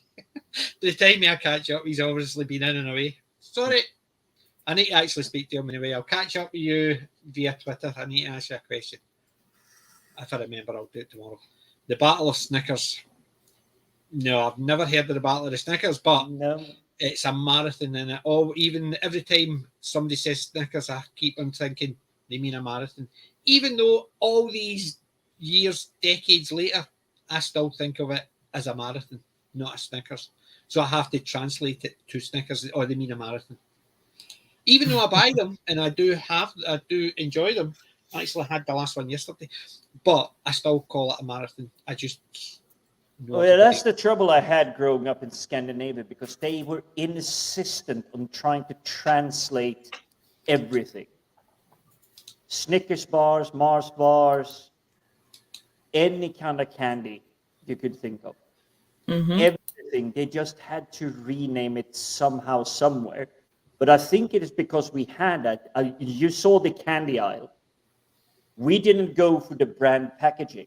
Yes, we you had straight for like the loose pick area, because you knew what candy you were getting. Yeah. It's like, oh, I'm having a small scoop of that and a double scoop of this. Peanut M&Ms. Yeah, I like that idea. Yeah, definitely. I just saw that peanut M&Ms, absolutely delicious. Yeah, I can't. But peanut M&Ms were superb. I like just the regular M&Ms. Awesome. Right in the middle of it, a peanut, and it's about 4 times the size of your M&Ms. Oh, absolutely delicious. I'm not sure Spangles. If it's me just being. I remember Spangles, and that's what a cola cube and a pineapple cube were like. Spangles, they were crunchy like that. The Spangles were a square with a wee indent in both above and below. It's almost like 2 circles were to give it a shape. Yes, I remember Spangles. Is there anyone here that remembers the popping candy that turned into a chewing gum after it had finished popping? No. I remember Pop Rocks, which came in like a little pouch, like a little paper pouch. You can still get Pop Rocks. Yeah, and I'll never forget when we were kids, we went to go see a movie, and I mean, we were like, I don't know, I think we were probably like 16, 17 years old, and my friend's brother had a package of Pop Rocks, and he was sat behind us, and he put them in his mouth, and he kept coming up behind us and opening his mouth, so all we could hear was the Pop Rocks crackling. It was really funny memories. Yeah. Every so often, this Christmas to Christmas before, our work gets a lot of things handed in for staff, and because of the policy, what they do is they raffle them out, and any money they make, they give to charity. And there was only one thing I was after, because I didn't care about the drinks and all that, or whatever, the biscuits. There was a sweet hamper. Classic sweet, and I bought a load, and I only won one prize that year, and it was the sweet hamper, and it had Pop Rocks, and it had like cola cubes and all that, and it was absolutely delicious. Only a wee teeny thing, but oh my god, they had all the classic sweets, and the Pop Rocks were in it. So sitting there going. I see Darren just said that man's walking prefers British chocolate, and that's the difference. And he's not sure you tried British chocolate. British chocolate, I prefer. It's because I'm used to it. I'm aware of that. I have a bias because it's what I'm used to. Is it not? No, I will say as the external one, and you probably have the same angle here, when. But British chocolate is by far better than US chocolate. I agree. I don't know what it is. Now that I've had it, and now that I've been here for a while, I definitely agree. I'm trying to put it into words what it is, the difference, but from what I can remember, I mean, it's been a while since I've had American chocolate, but from what I remember, it's very very sweet, very, very sweet. And I've noticed, well, I prefer dark chocolate, so I prefer like the really like heavy, dark chocolate. I don't like the lighter milk chocolate stuff because I just find it too sweet. But that's kind of what I remember. What I did used to love, American chocolate wise, were the Hershey's Kisses, which I'm amazed didn't catch on over here. But they're like a little dollop of chocolate, and they're wrapped in individual little foil. And they had like a little paper sticking out that just said Kisses on it, Hershey's Kisses. And they were nice because they tasted more like dark chocolate to me than they did. Maybe I'm just remembering them weird, but the good thing is, I've beat Dad Man walking. He's away out to do a Snickers and Twinkie run. Yeah. Yes, I just need to get Snickers. Oh my God, I do remember they're having those. Philly Treats Tasty Cake, yeah. See, I'm actually so far behind trying to catch up with you. We've got people who've come in, said hi and said bye and left, and I'm still trying to catch up. Something I really want to do, and this is obviously not sweet, but I would love to go to Philadelphia. And get a Philly cheesesteak. Philly cheesesteaks from one of the famous restaurants that is supposed to be the really good one. Now, I've done it at home, but obviously to make a proper size Philly cheesesteaks, most people that cook at home, they don't have the equipment because it's supposed to be cooked to meat, and if it's with and all of that, it should already be the onions with it and everything. It should be piled together, and you take your baguette or your bread of loaf or loaf of bread and plonk it on top of it just to start burning a little bit of the edges of the loaf, and then a spatula underneath and just flip it over, and there it is. That's how you're supposed to cook it. I mean, you could cook it and then scoop it out and put it into the bread, but that's not how it's supposed to be served, or so I have been told. Yeah, I got Philly when we were in New York. Couldn't resist it. Had to. I'm a Tunnocks man, yes. Tunnocks tea cake. Tunnocks caramel logs. No's great. I'm not as good on caramel wafers, although I will eat them if they're there. Prefer caramel logs. Caramel logs are caramel wafers, but without the chocolate, and they've just got a crumble over the top. And Archer, Neil, I love coconut. I can't imagine not being able to eat coconut. I'm with Colin. I just developed a bit of an allergy to it. It just doesn't sit right with me anymore. Coconut, peanuts the same way. Who's that handsome guy in the chat? I don't know who that is. I must have chat. It just goes to show it was that long ago I forgot. See, I'm not a great licorice person. My wife likes licorice. I'm not a great one. I hated licorice in the beginning, and then my mom loved the black licorice, and then she got me sort of hooked on that, and then I sort of developed a taste for it, but I was much older then. Yeah, I didn't like the red licorice. That was way too sweet for me. See, the red licorice, I don't know. I think I enjoyed the red licorice because it was sweet. Ugh. The other licorice, black licorice, I'm not as keen on. It's a wee bit too much for me, but yeah, the red licorice. Red lorry, yellow lorry, red lorry, yellow lorry. Bit like the all sorts. You like the all sorts. See, that was another thing. I used to call him the Bertie Bassett man. I know he was called the Candy Man or the Candy, whatever it was, in Sylvester McCoy's. It was Paradise. He was the Candy Man. Yeah. It was the Candy Man. I used to call him the Bertie Bassett man. No matter what, because he was the Bertie Bassett man. Christ almighty, we did a new outfit. I told you about the time when my nephew and my niece were staying at ours, and I made them. We were making them an outfit for Halloween. I made my nephew a Dalek out of cardboard, tin foil, and masks. So basically, I made a Dalek.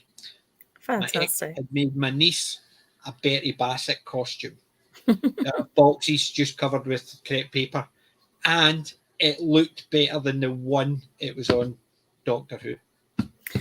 I think most things would look, but I mean, I don't mean to, to diss it, because we had so much fun doing that one on the Script Doctors. If you haven't seen it yet, dig that up on Mr. Hyde's channel. We did that episode. We read the script from Sylvester McCoy's episode with the Candyman. We had so much fun. I literally was crying. I was laughing so hard. Right. See that episode. See if you don't have visuals. So, like the book, the audible book, or the audible one, or Big Finish one, it's actually scarier without the visuals, because the visuals made it ludicrous, and that's where, no matter what, I just couldn't take it seriously. Whereas if you listen to the story, it's creepier because you don't have that visual. Yeah. Which is just, I mean, it was just because I think somebody thought, here's a good idea. Let's make kids fear of sweeties. Disney work. Betty Bassett man. There used to be a Betty Bassett man on TV advertising sweets. All you're doing is taking him, putting him in Doctor Who, and saying. Well, they got in trouble for that too. They got Betty Bassett, and they came after the show for that. Yeah. And it's because I think somebody's actually says, well, Betty Bassett will make. It's like you look at some of the monsters they do. They're designed to actually say, you like this, so we're going to make you scared of it. So they're basically copying it, but without copying it. And that's what they did with the Candyman. But it still, to me, was the Betty Bassett man, because that's exactly what he was trying to copy. And it just looks ridiculous because of that. And the fact that you couldn't take it seriously. If you fancy a giggle, I mean, that is so much fun. They're all wonderful. They're all really, really funny. And that one in particular, I will never forget that one. That was so much fun. Now, there you go. Swap Shop. I was a Tiswas boy. I was in a Swap Shop. I did watch Swap Shop, but I was a Tiswas boy. Yeah. I think my husband Darren watched Tiswas as well, because he's talked about that. Mm-hmm. Can you remember what Tiswas stood for? Nope. TISWAS. This is Saturday. What a Saturday. This is Saturday. What a Saturday. Tiswas, or something like that. TISWAS. Aye, what a Saturday. This is Saturday. What a Saturday. That's what Tiswas stood for, as far as I understood it. I'm sure it was never mentioned in the programme, but accordingly, when it was advertised on the TV, in the paper, it was Tiswas, and they always had underneath, this is Saturday, what a Saturday. But that's, as somebody put it in, Mr. Brown, member berries. But I prefer Sheldon candy. Just wait to see if anybody got that one. Sheldon candy. Oh, very good. Very good. Yes, I Penny candy. Yeah. Penny candy. Penny. I preferred it when she would go, Penny, and the door opened. What is it, Sheldon? Yeah. And then he'd have to do the final knock just to. I know, he would try to go, Penny. I liked when she would knock back. She'd be like, Sheldon. Yes, and she would do it, and like he would go, Penny, and she would go, Sheldon, because she would do it. That is brilliant acting for me. Yeah. Because you already have him in the stereotype. You got comfortable with, he's this anomaly in your life. And suddenly he's getting feedback, but not from the friends that you would suspect it. And I would say this is the step up when Penny is becoming more friends with Sheldon. She's being cheeky back to him and causing him all sorts of trouble. But then again, she's always causing him trouble. But I like those series like pop, pop, pop, Yeah. Penny, pop, pop, pop, pop, Penny. It's like pop, pop, pop, Sheldon. It's like, hey, hang on, what's going on here? But that's a really great way to take a joke to a different level. Because it would be stale if he constantly just did the triple knock, triple name calling all the time and nothing else happened. But see, the thing is, I like it when a character doesn't change, because if you've got a character like that, he's very set in his ways. It's when they try and change him out of it. That's what happens with a lot of programs, because they say, this person's set in their ways, and then they think, right, that person has to grow. So we'll change the way that person acts after season 3 or 4, and then it starts going. It spoils the why, because you've been used to a character's personality, and then they try and change it to mix it up a little. No, that's not why we're watching. What's the point? Yeah, but exactly. It wasn't. It is. I'm jealous. Cleverly played. Yeah, this is cleverly played because it's not changing Sheldon's nature. Mm-hmm. It's just that he's getting hit with a few roadblocks in the stuff he wants to have in his normal life. And she doesn't really repeat it, does she? No. Bertie Bassett, I know. Yeah, I used to call him the Bertie Bassett. Yes. Did I not call him Bertie Bassett? I can't remember. I thought I did. But yes, the Candyman was Bertie. Everyone called him Bertie, but that's what I used to call him because I didn't know what I couldn't even remember what the character's name was, but I used to call it the Bertie Bassett man, the Bassett monster. Basically, that's what it was. It was Bertie, and it wasn't a Jeeves and Wooster type of Bertie. No, exactly. Hi, Sherry. The lovely Sherry's joined us. We were just talking about candies, sweets, classic sweeties. Oh yes, you missed the entire Scandinavian tour of the best. Oh yeah, yeah. And Keely Chow as well. Hey Keely Chow, thanks for joining us. Yes, thank you. I'm working my way down. Sorry, I'm a wee bit behind. I'm rushing you. You're not too far behind, but yeah, definitely now. Obviously, the stores are closed and everything, but I definitely have a hankering for a Philly cheesesteak. I know how to make it. I don't have the whiz, but provolone cheese I can get in most of the supermarkets nearby me. I know, like provolone cheese is so popular in the States, like in Italian families and places and things like that. And I love Italian food, but provolone cheese is the one cheese that I cannot get used to it. I've tried it and tried it and tried it, and I just don't like it. And I'm like love all different types of cheeses, but there's something about provolone. It just the only cheese I can't really get used to is goat's cheese. Although I do love a goat's cheese. I love goat's cheese. I don't know what it is, mate. It's just a wee bit too slimy for me. But I do love goat's cheese on not a waffle. Well, if you don't like it, you can have them sweet or savoury. It's basically just to see my head. It is literally that's the third time today. Pancake. And pancake. Pancake. It's the pancake. It's a very thin pancake. It's a wrap. It's called crepes, I believe. Crepes, that's the word. Yeah. Thank you very much. I do love the I love myself crepes.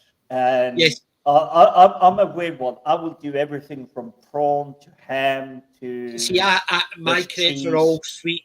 My wife likes the savoury crepe. I like the sweet crepe, but I do like the cheese, the goat's cheese, and that's the only type I have it. Sorry, my wife likes the sweet, and I like the savoury because I don't like it sweet. But no, for me, a crepe has to be savoury. It has to be savoury for me. I can't imagine it, but it's the same as other things like French toast. I put brown sauce and a bit of salt over it. My daughter puts honey, or she'll put sugar over it. And I'm I'm used to sweet French toast personally. Well, we did have a different version of it in Scandinavia. Why would you put it on French toast? Well, we did have a version of it in Scandinavia, but it wasn't called French toast. But as I've traveled around the world, I understand it is French toast. The basic way you do, you have a slice of bread, butter in the pan, you just chuck it in, you put sugar on both sides just to make it a little bit caramelized. What you do then is a sunny side up egg and a little bit of homemade hollandaise sauce. Perfection. No. Absolute perfection. That's not how I make it. You get an egg, bit of milk, and whisk the egg up, right? Mm-hmm. You dip the bread in both sides until it's covered. Then you put it in the frying pan and fry it up. Turn it over, fry it up, take it out. A bit of salt and a bit of brown sauce. You see, but by the way, we need to translate this for the Americans. You have the yellow sauce, which is mustard. You have the red sauce, which is ketchup. You have the brown sauce, which is a little bit, it's not exactly barbecue sauce, but it is trying to be. No, barbecue sauce is trying to be brown sauce. You've got that wrong.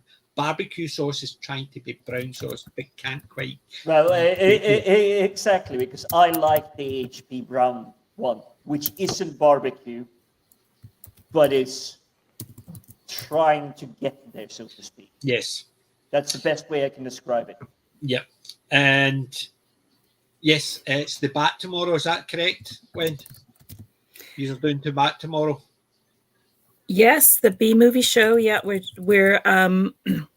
pre-recorded it, but it's premiering tomorrow.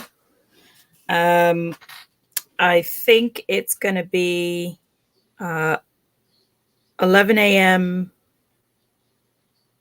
I forget. I have to check what time it's actually airing in the US and Canada. But it's on my Twitter page. And here, I think it's going to be 8 o'clock UK time. It'll be on Mr. Hyde's channel, and we had a good time watching that. It reminds me a little bit of a bit like a Mystery Science Theater thing, where we've just sort of commented while we were watching it and just enjoyed different parts of it and then had a bit of a laugh at different parts and just enjoyed it. It's great fun. I love anything with Vincent Price. Yeah. And this is actually very different. I'm going to have a word with somebody. 8 o'clock tomorrow, Jim. Now we know where all our audience goes to at 8 o'clock tomorrow. Oh yeah, I know. We actually. You traitors. I know. It's so hard to find a time to air it when there's nobody streaming. There's so many streams at the moment. Exactly. And I gave him my our streaming schedule, when we stream, and then I completely forgot about the streams that you guys do. I will say crazy. This. I'm not too fussed about there being conflicting stream schedules. I am just so happy to catch up with you guys after a long work week and everything, just talking films, everything. If you're available, you're available. And we have a lovely The good chat. thing is we can catch up. The good thing with YouTube is it's a live stream, it gets deleted. It is still there. Yeah, exactly. And it's getting quite difficult to catch everybody's streams now. Yes. But obviously, as Jim said, this is our very special stream. We just get to relax, catch up after a long work week, have a bit of a chin wag about anything and everything. Exactly. I didn't know this was going to be a candy stream. No. It's like, what was the candy you were growing up with in the 80s and 70s? That's the fun of it. It just takes a life of its own. Exactly, but that is just so relaxing. Yeah. And I don't have to worry too much. It was like, oh, what would I like to talk about? I come on, and then suddenly we go squirrel. It's like running off to different directions. It's like, oh, hang on, I'll follow along. That's it. Yeah. It's the cat.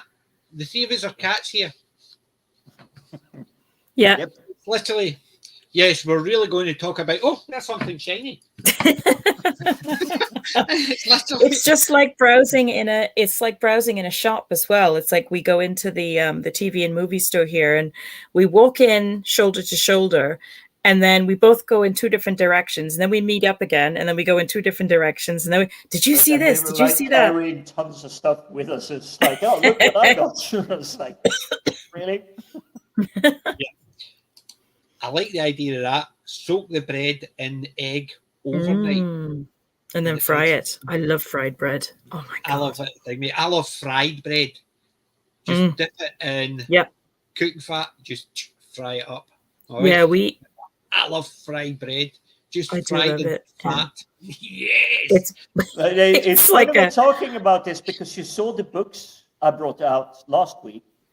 Because I didn't get DVDs, I actually got cooking books from like fantasies and everything, like sci-fi programs and Doctor Who and all of that. And I actually have been a little bit intimidated because the first pages in them is going, oh, you need to get these spices and these herbs and this stuff ready. So I do understand where they're trying to reach at the end of it because I've been cooking for years. But I've actually worked in restaurants and been at the stove and cooking stuff, so I can sort of know what they're trying to do when they're blending the flavor. It's so much prep work. It's slightly like it's almost daunting, but I'm definitely curious to try out all of these recipes, all the Doctor Who foods, all the Star Wars foods that they have in there, all the World of Warcraft, all the Star Trek foods. They even have the what's the Klingon dish? The gach. Gach. Yeah, gach. Yes. They have it in there, and it's like, I think I'm gonna try that really quickly. But it's like, okay, it needed a little bit of prep work, so I haven't got to it yet. But it's definitely on my radar. It's like I want to try it, just because. Well, the name isn't sounding really pleasant. The presentation of the dish is definitely not pleasant. It's like it has no visual appeal. Name is not appealing. But I've looked at the ingredients and I would say it is probably a dish I'm really going to like. And believe it or not, it's vegetarian. That's saying something, isn't it? A Klingon dish. That's saying something. But see, the good thing about gach, although it's vegetarian, it's very typically Klingon because it's a dish best served cold. Now that could be the trick. I haven't read through the full recipe. I've more been building up the prerequisites, like get a couple of. I don't think it's in this one, but like cardamom pods, Chinese 5-spice. Get a little bit of this, blend them together, then you get the combined flavor of it, and then there's like making the soup before you put all the vegetables in. But yeah, it is one that I'm definitely curious to really want to try out. Yeah. I've just saying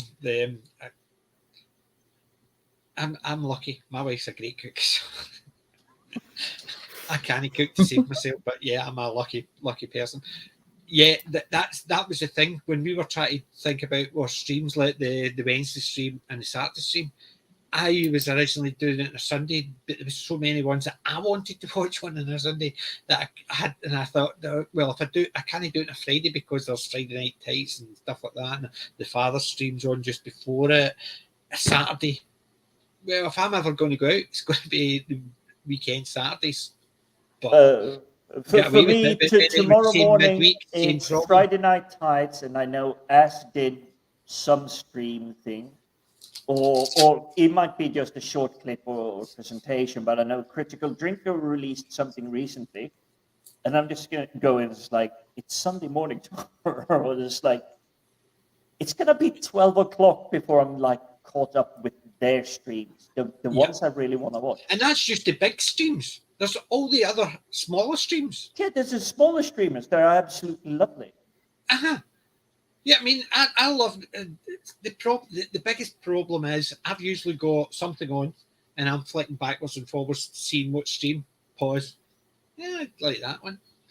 And then it's a case of what am I watching? Both. It's literally that, because at the moment I'm watching NCIS season 2. But that's the added on top of the streams you want to watch. We're doing the review tomorrow for Alien Resident. Resident Alien, even. Resident Alien. You see how listen, confused I am. Yoda, Jim the Yoda. And I know that was Star Trek, not Star Wars, but anyway. But it is those TV shows, the audiobooks you want to catch up on, everything, the books you actually want to crack open and read. It's just like that time pressure. So the good thing is when I'm driving back to work, I've got my audiobook and I'm on NPC Book 2, Split the Party. but this also, knowing this, that I have this on me, everyone that is in the chat, looking at this live, it's like, thank you very much. Yes, I know thank you. You have so many other things you want to watch. The Exactly. latest films, books, things we're talking about. I know half the chat just ran away looking for candy half an hour ago. I'm not sure we got them back. Yeah, it's still here. Yeah. Cam, thank you very much, and thanks to everybody. And that's so true. It's an honor, that you've come to hang out with us. Definitely. We really appreciate that. It adds a lot more, because there's things that the guys in the chat will say, we're like, and then it takes us that different route, and which is actually perfect. That's what we want. You think about it, this type of thing we're doing just now, we used to do that meeting up at a club or whatever, but it was usually friends you knew or a couple of people who were interested in that had organised a get-together, and you would meet them once every few months. And it was that type of thing. Now we can sit here in the comfort of our own homes, work, whatever, and just chat.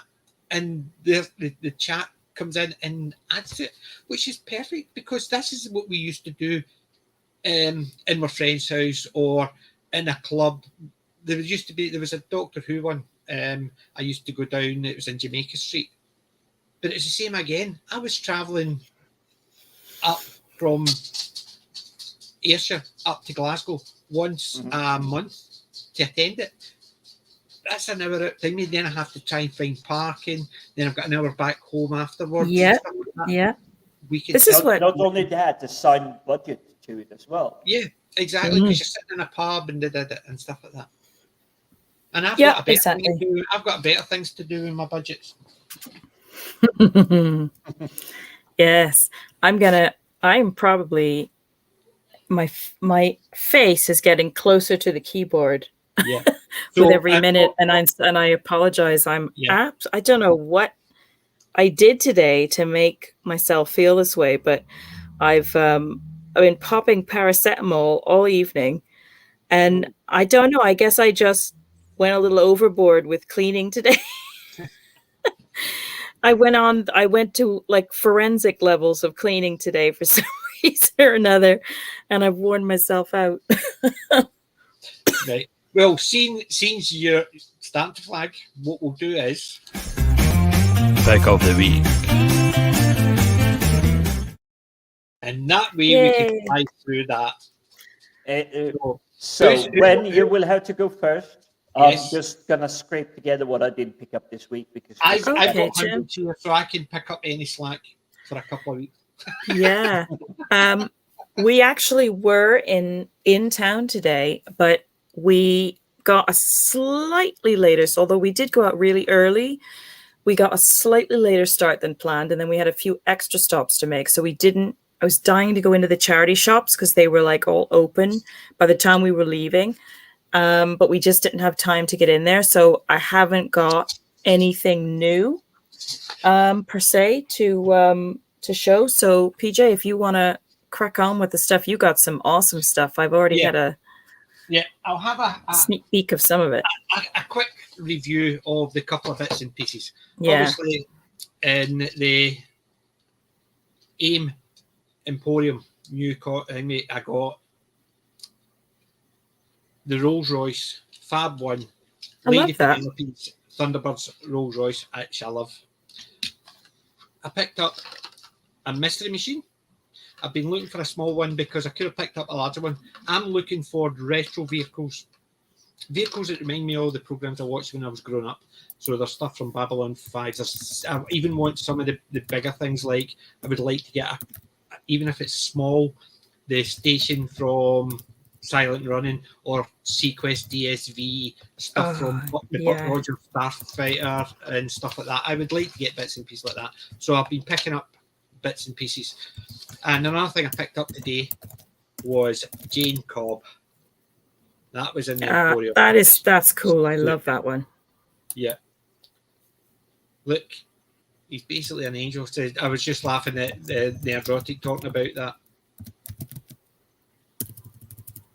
The big circular lights reflecting in his glasses, but yeah, same idea. But Jane Cobb just looks absolutely amazing.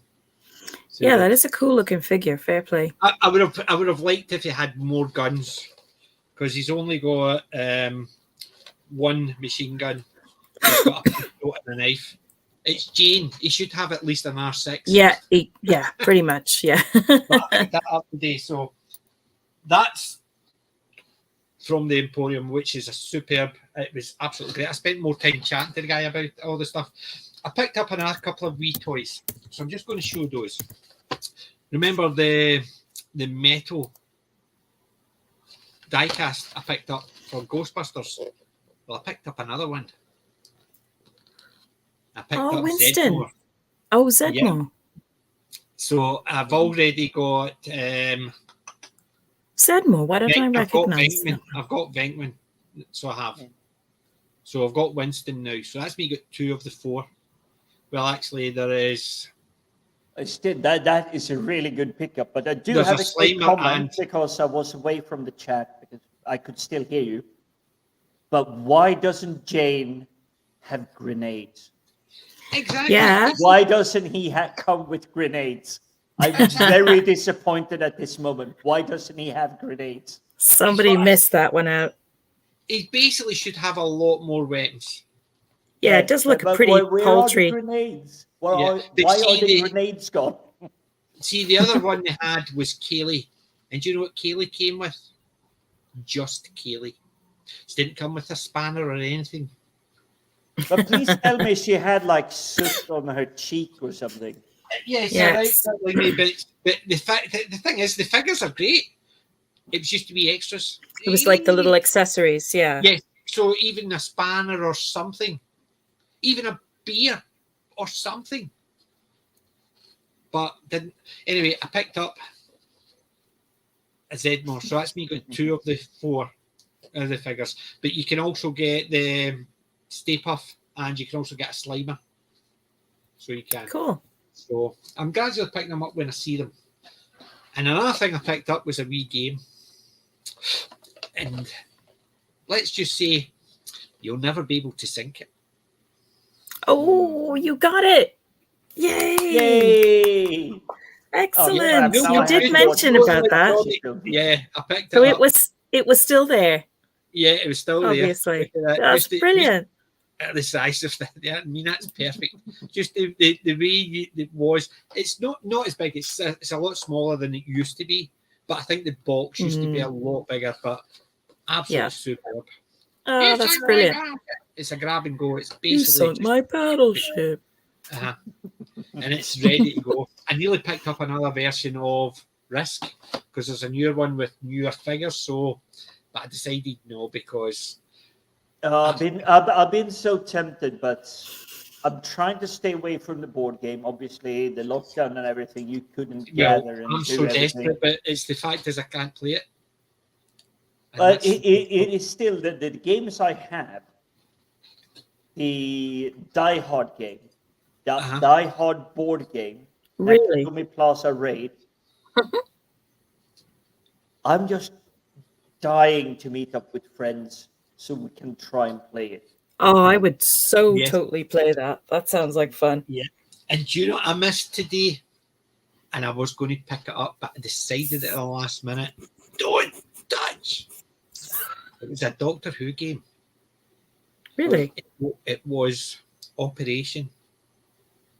And it was a Ooh. Dalek you were operating on. Oh, that is wicked. It looks so cool, but I was sitting there thinking, where will I put it? I know. God, I remember Operation. That game used to annoy the crap out of me because if you did it enough, you would get quite good at getting the little pieces out. But every single time, I started developing like anxiety when I would play that because it would just be like, bzz, Yeah.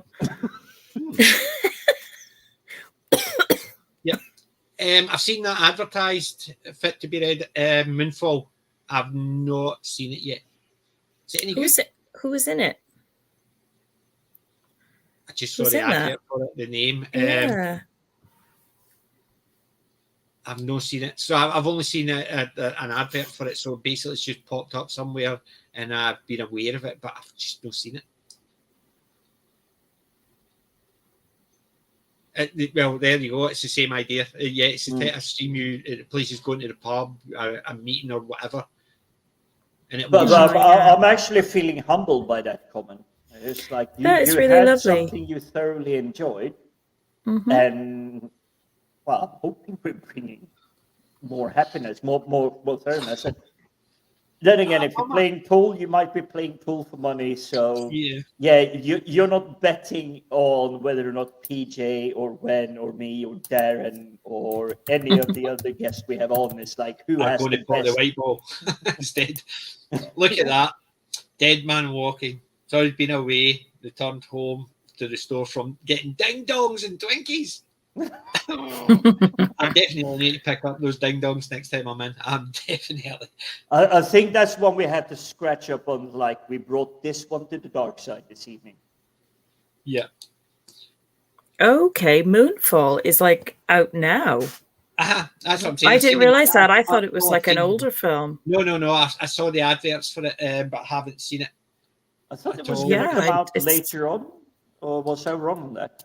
It's apparently being shown now. Oh, who's in it? Disaster movie. I'm just trying to look. I recognize one actor. Can't think of his name. The one actor I see, I think he's in. I think it's him. A horror series that I watch. Not a series, but a series of films. If I'm thinking of the right actor. Let's see. I'll have Moonfall cast. Let's see if it's the one I'm thinking of. I'll have a look at it as well. See, that's a good idea, Cam. I've got this. Got it sitting over there. Yeah, that's a great idea of doing an online version. Just where everybody has their own board. That's great. Yeah, that would definitely work. Haley Berry, Patrick Wilson, Moonfall. Halle Berry's in it. Chris, Michael Pena. I don't recognise. Now we're talking. Donald Sutherland. Wait, where? In the same film? Moonfall cast and character guide, Screen Rant. He's a support. Yeah, he's a supporting character. Yeah.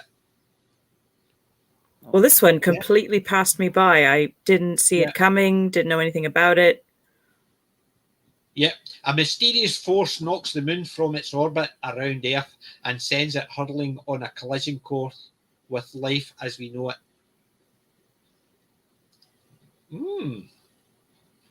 I need to actually see if I can get Patrick Wilson and see if that's the same actor I'm thinking of.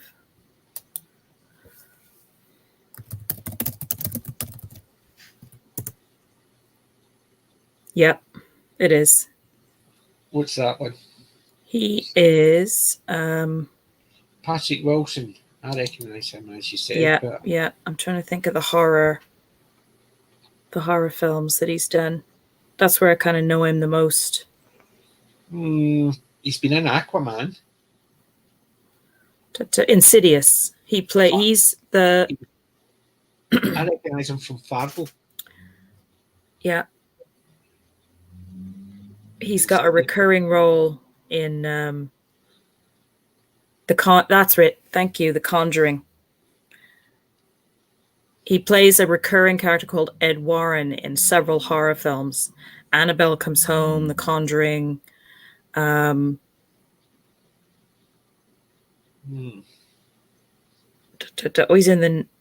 He plays Ed Warren in The Nun as well. Oh, there's a few things I have to catch up on. Oh, I like this. Sounds interesting, though, because there's a lot of characters with, shall we say, what's it called when you have like a stable behind you? You've done a lot of. He's done loads. Yeah. Loads. And that's why he's so recognizable. He's just been in so many different film franchises. The Watchmen, The Conjuring, and I can see, as you said, PJ Fargo. Yeah. Mm-hmm. Operation was torture. Yeah, but it's a Dalek you're torturing, so is that a bad thing? Oh, he's going to be in Aquaman 2 as well? I was in Aquaman. I saw that, but I hadn't seen Aquaman, even though I've got. I was looking at what series we figures here, the 3D jigsaws. I was going to pick up an Aquaman today, but I decided against it because I'm still looking for the Batman one for them. So hey, not Brian. Thanks for coming in. Yep, and Disaster Area as well. Hey, Disaster. I think actually that Moonfall, is it going to be plagued with thing? I'll need to check some of the reviews out there. See what they say about it. I'm suddenly starting to feel shy because we got 14 people watching the stream at the moment. Odin might have done a review on it because his reviews are usually quite good. You can get a spoiler-free one as well. So, Independence Day, that's what I liked because of the creation. Like, it was both CGI and practical. So they literally they built a mini scale of the city, tilted it so it was standing upright, and then I had a flame torch blowing at the bottom to get the flame to just go up the streets. Mm-hmm. I really like that because it's missing from CGIs today. See, Watchmen, I didn't like Watchmen at all. It's just no. Oh, no. Watchmen was dragging on for me, but I did like Rorschach when he gets arrested and put in prison, and his goal is like, I'm not trapped in here with you. You're trapped in here with me. Yeah, after he hits the guy with the sink. Yep. But I just like that. Like, that's a show of force. It's like, yeah, you think you have me trapped in here. No, you're stuck in here with me. Yeah. Let's hope, Colin, that it's nothing like Space 1999 and they're not using any of their ideas for this Moonfall. I think it's fallen the wrong way. I think it's fallen towards us rather than away from us. So maybe they're actually, although it's been blown out of its orbit. But what was I going to say?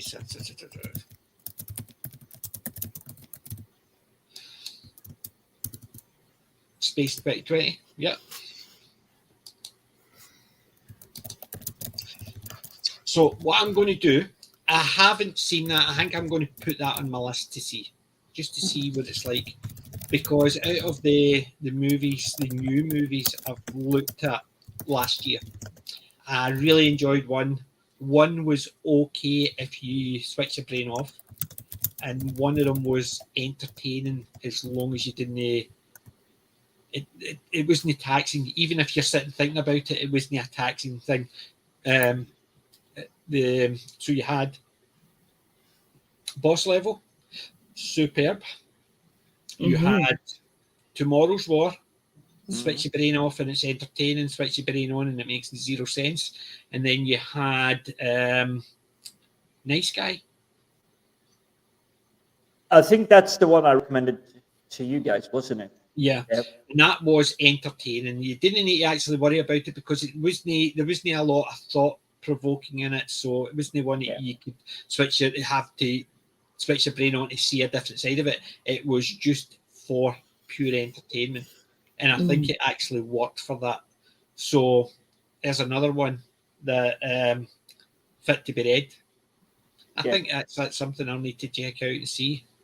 But to touch on one of the points you mentioned there, people forget these days, sadly, because we get so mired down in, it has to be this, it has to be this, it must be this, and it must be X, Y, Z. Why can't I just not turn on the TV show like I used to do when I was a kid in the 80s? Around 3 o'clock, the state TV stuff, they put on a matinee. And it could be child-friendly versions of any John Wayne Western stuff. And I do remember, I do remember seeing True Grit as a kid. And then I saw True Grit as an adult. And, okay, as an adult, I understand more than I do as a child.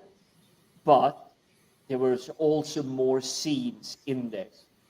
They cut it out to just keep it family friendly. Afternoon, you're coming home early. Here's a bit of entertainment if you have the time. I do miss those matinee stuff, like the black and white Zorro TV shows that used to come out back then. Yeah, I love the classic Zorro. Yeah, superb. Because they weren't over the top violent. Yes, there was sword fights, there was swashbuckling, there was like back and forth. There were insults in there. If you were too young, you didn't understand them, but if you got older, you did understand them. Mm-hmm. And because I mentioned Zorro, I see there's like a small box set just moving up there. Oh, there's 2 box sets. Oh, right. Look out. This is my John Wayne pile. I picked up a good John Wayne. Is this just? Oh yes. Is this just like the other day? You picked it up. Yeah. Or is this still? Holy cow! No, this is just the other day. Real grand. Cool. Oh. Red River. McClintock. Ah. That's a really good one. I really like that one. Stagecoach. I'm going away now because I know I live in a city that is like 10 times the amount of people in your vicinity. Yeah, I know. Where does he find this stuff? Yeah, where do you find them? Because I'm reading the charity shops here. Yeah, God, you have like the best charity shops. I'm just pure lucky. I go through everything. In this set, there is 6. There's Rooster Coburn, the War Wagon, the Fighting Kentuckian, which I've been looking for ages. The one with Oliver Hardy in it. Angel and the Bad Man, Tall in the Saddle, and Dark Command. But the Fighting Kentuckian, the Fighting Kentuckian I've been looking for, so I have. With Oliver Hardy in it. So it is. Wow. I'm so been wanting to catch a hold of that one. Because that was the only one Oliver did after they teamed up that he did without Stan. And it was because of them trying to actually finish off their contracts with Hal Roach so they could sign a joint one so they could act, because Hal Roach had them on different timescale contracts. It helped them keep the prices down, and because they had to work when they couldn't, because they were known as a double act. So the Fine Kentucky was that one. I picked up a couple of odds and ends, nice classic old ones. Picked up a couple of murder mysteries. Agatha Christie, Miss Marple ones. Which Miss Marple? It's Murder Ahoy and Murder at the Murder at the Gallop. Which actress plays Margaret Marple? Rutherford. Oh, wonderful. The classic. Yeah. I love Margaret as that. She is just superb.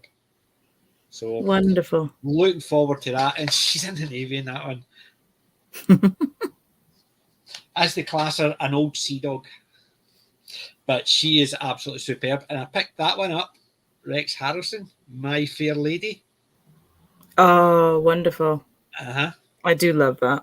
That is actually the remake of that I didn't like at all. Just did not work. Because of the time, you get away with being nowadays, yes, they were trying to do it as in she not a commoner trying to come into higher society. She was basically becoming into higher society, but she was the same idea, but it just didn't work because you were just hearing modern slang and it just didn't have It that. didn't quite work, no. Considering what's the phrase that he was trying to teach her? The rain on the plane. The rain in Spain falls mainly on the plane. Plane, yes. Mm. And yet she's going, it's like, you what, motherfucker? Do you know the best modern version of that is an older film called Pretty Woman? Pretty Woman. Favorite. I love that film. Absolutely love that film. And it is a sort of a modernized version of that. Yeah. Because when we were driving up Rodeo Drive, there's the bit where he climbed up. It's obviously the side of a hotel. That's right. It's the side of a hotel. So we've actually, my wife's got, because she loves that. She loved Pretty Woman. So Julia Roberts, come on. Love Julia Roberts. Always loved her films. Early days. Yeah. Right, I'm just trying to catch up. I've got a couple others. I've got me here.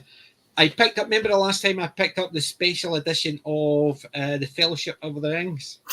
Mm-hmm. Oh yes. Oh, very nice. Similar idea. It's nice box set. But this is for me when I started getting a good appreciation. They actually tried to put work into you getting a physical copy. Because they knew they were starting to. They were competing with Pirate Bay. Everybody could download the film. They were different. There was Kazam or Wasam or whatever it was called. There was tons of these places where you could get it and watch it for free. But they started putting a little bit of love into making the box sets. And unfortunately, I don't have it anymore. I was an idiot enough to sell it. But one of the collector's edition, you actually got 2 book stands, which were the standing kings at the river when they're escaping with the guy standing out. And they were meant as book stands for your shelves to hold your books together so they weren't falling. That's cool. Yeah. Thanks. Yeah. I'm just lucky, honest. I'm just lucky. And I basically go through every single box. So if there's 50 boxes, I go through every single one. I think that's part of sometimes when I go in to a charity shop, I tend to be not have a lot of time or I get impatient. And it also depends on how they've displayed them.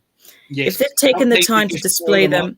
Yeah. Oh my God, we went in one and they had chucked them all in this bin and it just took forever to pick through everything. And shops, they had a tray, big long table with big trays on it, and every one of the trays were just piled high. They weren't stacked, nothing. Oh God, that's so annoying. And not in alphabetical order. So I did. No, I really picked that up today. It's just because there was 10 DVDs for £1. I nearly picked up Pygmalion, but I saw one of the ones article, and I picked that up instead. So one of the other ones I picked up was, remember that one? What is it? War of the Roses. Oh God, I remember that. Yeah. Jeez, Kathleen Turner from Romancing the Stone. Yeah.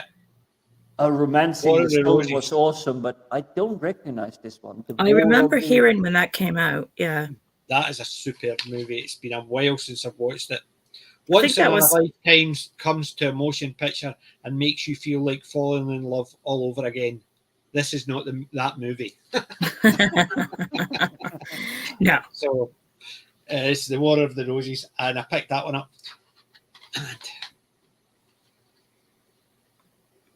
frankly, my dear, I don't give a damn. Oh, well, that's a classic, and that one's good to get a physical copy of for sure. Exactly. So I've got two more. One of them is the reason I did get Pygmalion, and I'll show you. That's the last one I'm going to show you. The other one I got was... Oh, I love that film. It's just a fun. I've seen that in flipping ages. God, Yeah. that was like, when did that come out? Oh, God. Jessica Lange, 1980. Yeah, I thought it was 80s. Sorry. Two-time Oscar, Dustin Hoffman, Rain Man 1989, and Kramer versus Kramer 1980. Starred as Michael Dorsey. It doesn't tell you the year. The actual film came out. I'll probably tell you in very small writing, but it's definitely after 1989 because Rain Man is mentioned on this. It'll be in wee teeny writing, and I've not got my glasses. I'm not digging in it. But somebody in the chat will know, they always do. This is the one that stopped me getting Pygmalion, and it's only because you used to have mentioned it multiple times. And I had said I'd never seen it. Go on.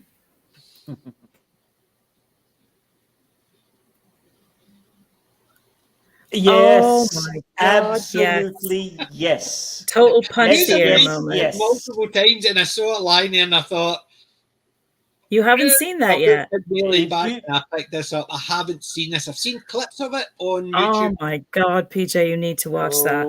That is brilliant. You're gonna love that. This is what we're going to do a review for Wednesday.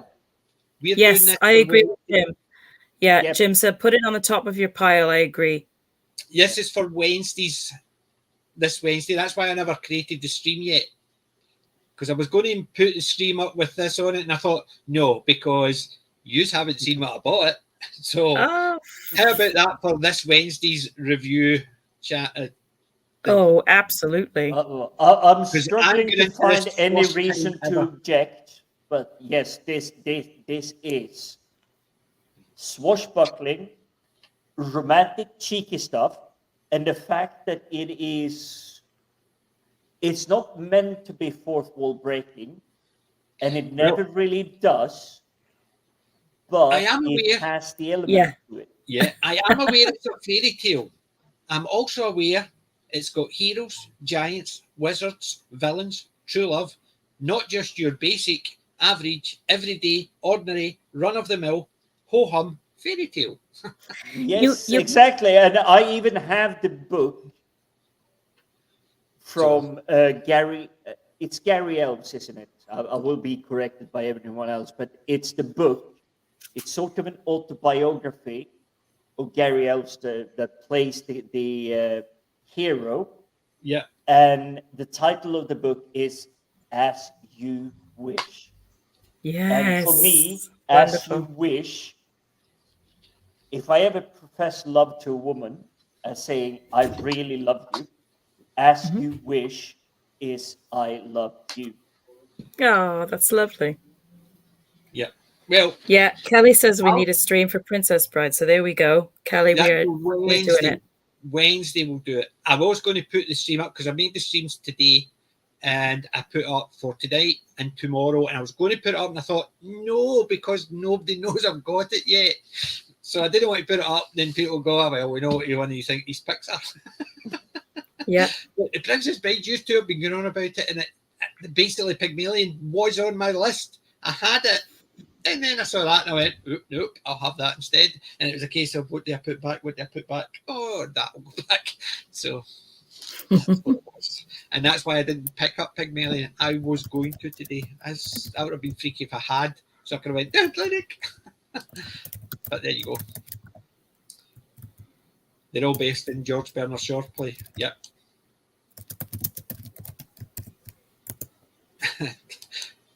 Well, they all say that there's no such thing as an original story. They're just the same 7 stories, just retold in different ways.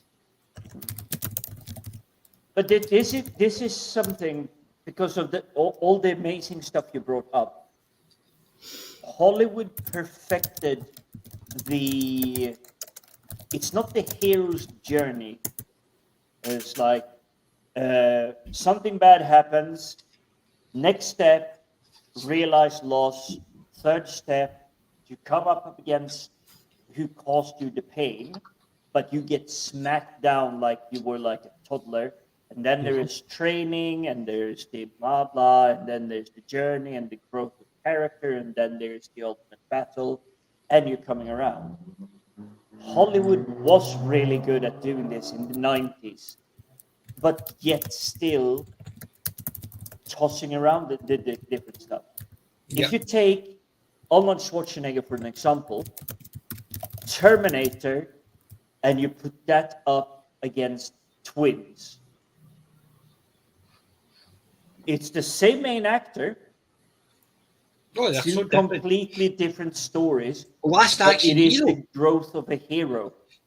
Last Action Hero. Look at that one. Yes, exactly. It's like, what's wrong with everybody having phone numbers starting with 555? Exactly. Taking the mickey out of their themselves, their way of life, and their jobs. Superb. And it's basically, as you said, it's just a revamp of other stories, and it is basically, it's a hero's journey, because he has to learn to be the hero that his TV personality was. I've not seen the new Jack Reacher stuff at all.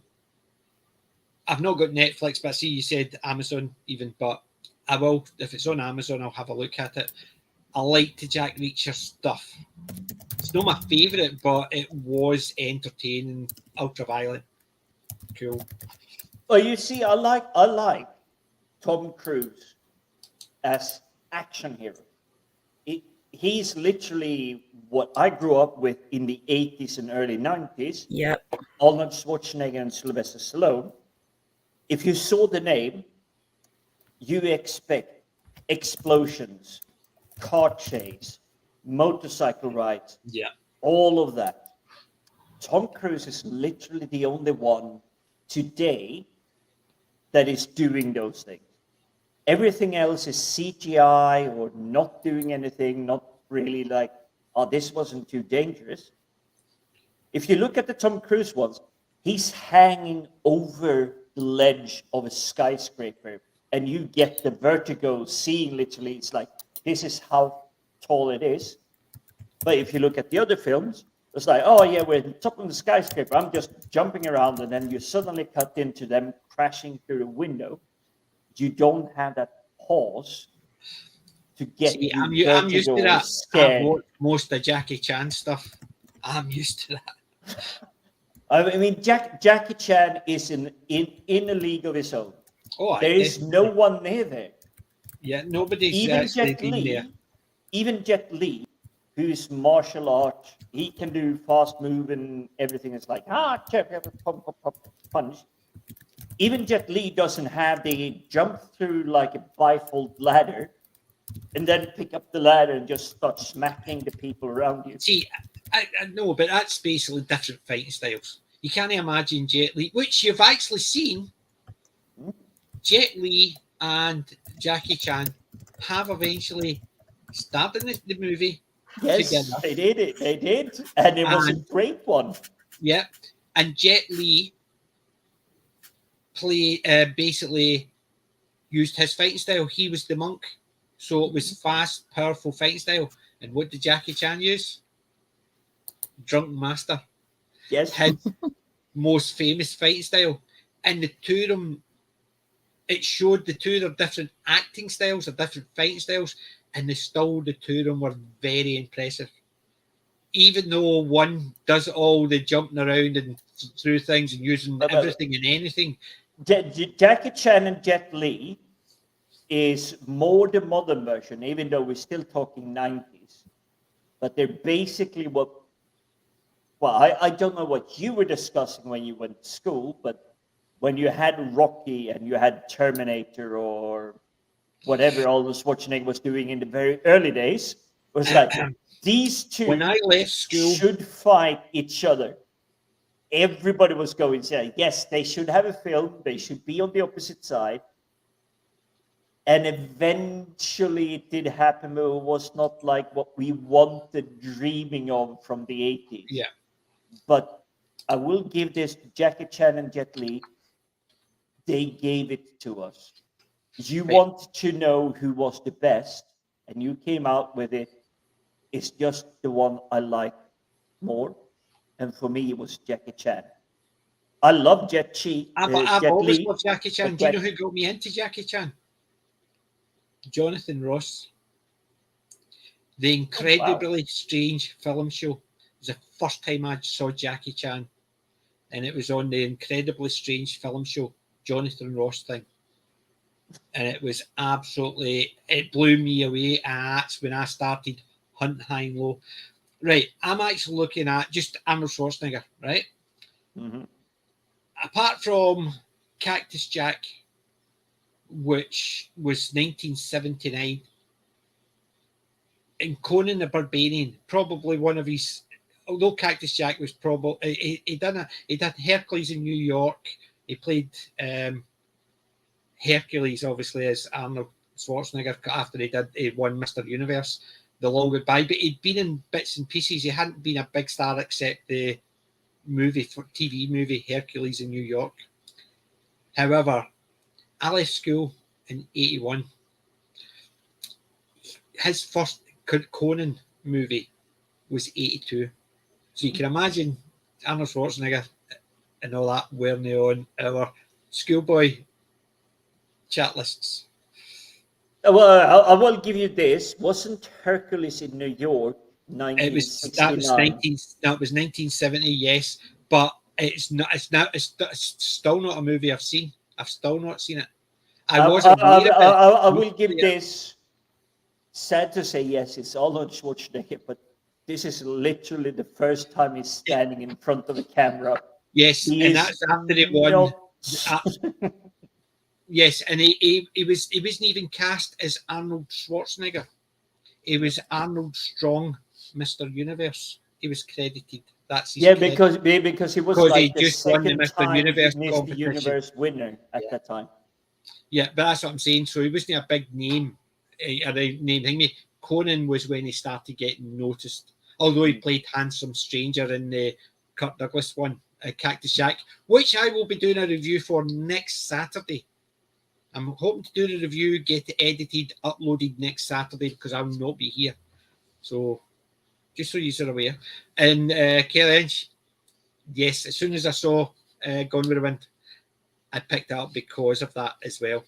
No way I was going to bypass it, and just even though I've seen it numerous times, not taking that chance. I don't want it to be a stupid. I'm seeing Colin quoting Robin Hood, Prince of Thieves.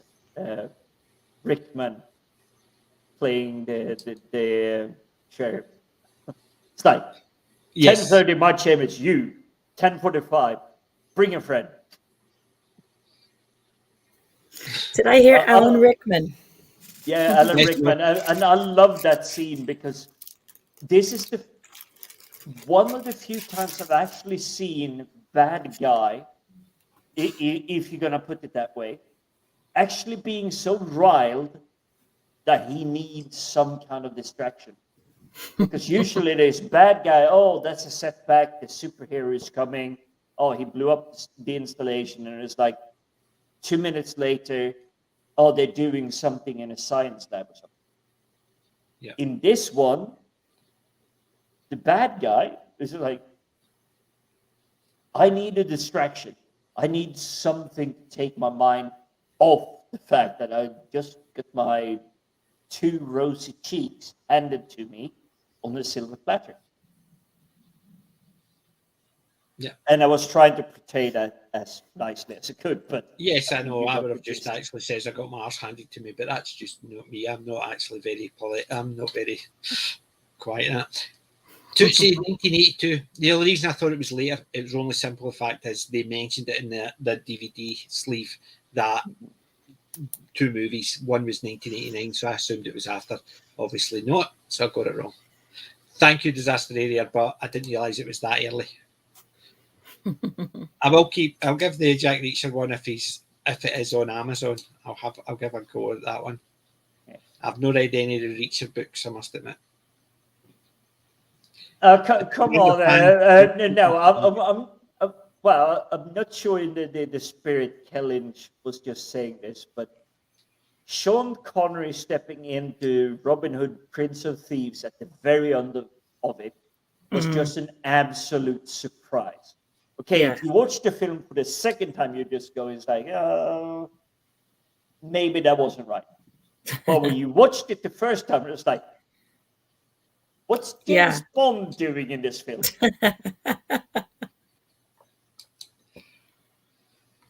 So the best Bond was ever was Russ Abbott. No. The name's Bond. Basilton Bond. Oh, okay. I know what he came in. He's basically his outfit was a balaclava and a naval jacket, and he would say, "Those 2 guys over there are talking. What are they saying, Commander? Can you read lips? Yes." And you go like that, and they're saying, "What does that mean?" He says, "I don't know. I could only see his top lip." Oh. Russ Abbott, Basilton Bond, he just took the Mickey out of James Bond, and it was funny. But when you're mentioning that, it actually slipped into my mind. Arnold Schwarzenegger, James Bond-ish, playing against the last Jamie Lee Curtis. It was, yes. Last Action Hero. No, True Lies. True Lies, that's right. Yes. Last Action Hero was the one when he's playing against 8 Ball. Terrence Williams? No, Terrence Dance. Charles Dance, you mean? Charles Dance. Charles Dance. Oh, yes. Because Charles Dance was the guy with the ball, the 8 Ball. Voice. Aye, Charles Dance, and he played against himself. So he played the guy, and he also played Arnold Schwarzenegger, who was the actor who played the guy. You know what I mean? So that was good. I quite enjoyed that. But True Lies is superb. Yes, it starts off. Do you know that even when I first saw that, I'll show you how much of a geek I was. The very first time I saw that, he comes out of the swimming pool, takes his outfit off, and he's got his tux and all that on. He walks in, hi into the thingy, goes upstairs, switches a computer on, and it went, ching. I says, and then it showed you, and it had the Microsoft logo in Arabic. And I says, that's wrong, because the startup sound was an Apple. Yep.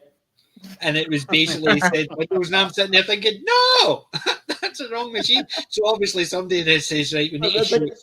If we're gonna be brutally fair to the normies, the people that don't do the work you and I do on a day-to-day basis, I remember installing Windows 3.1. It's like insert disk 1.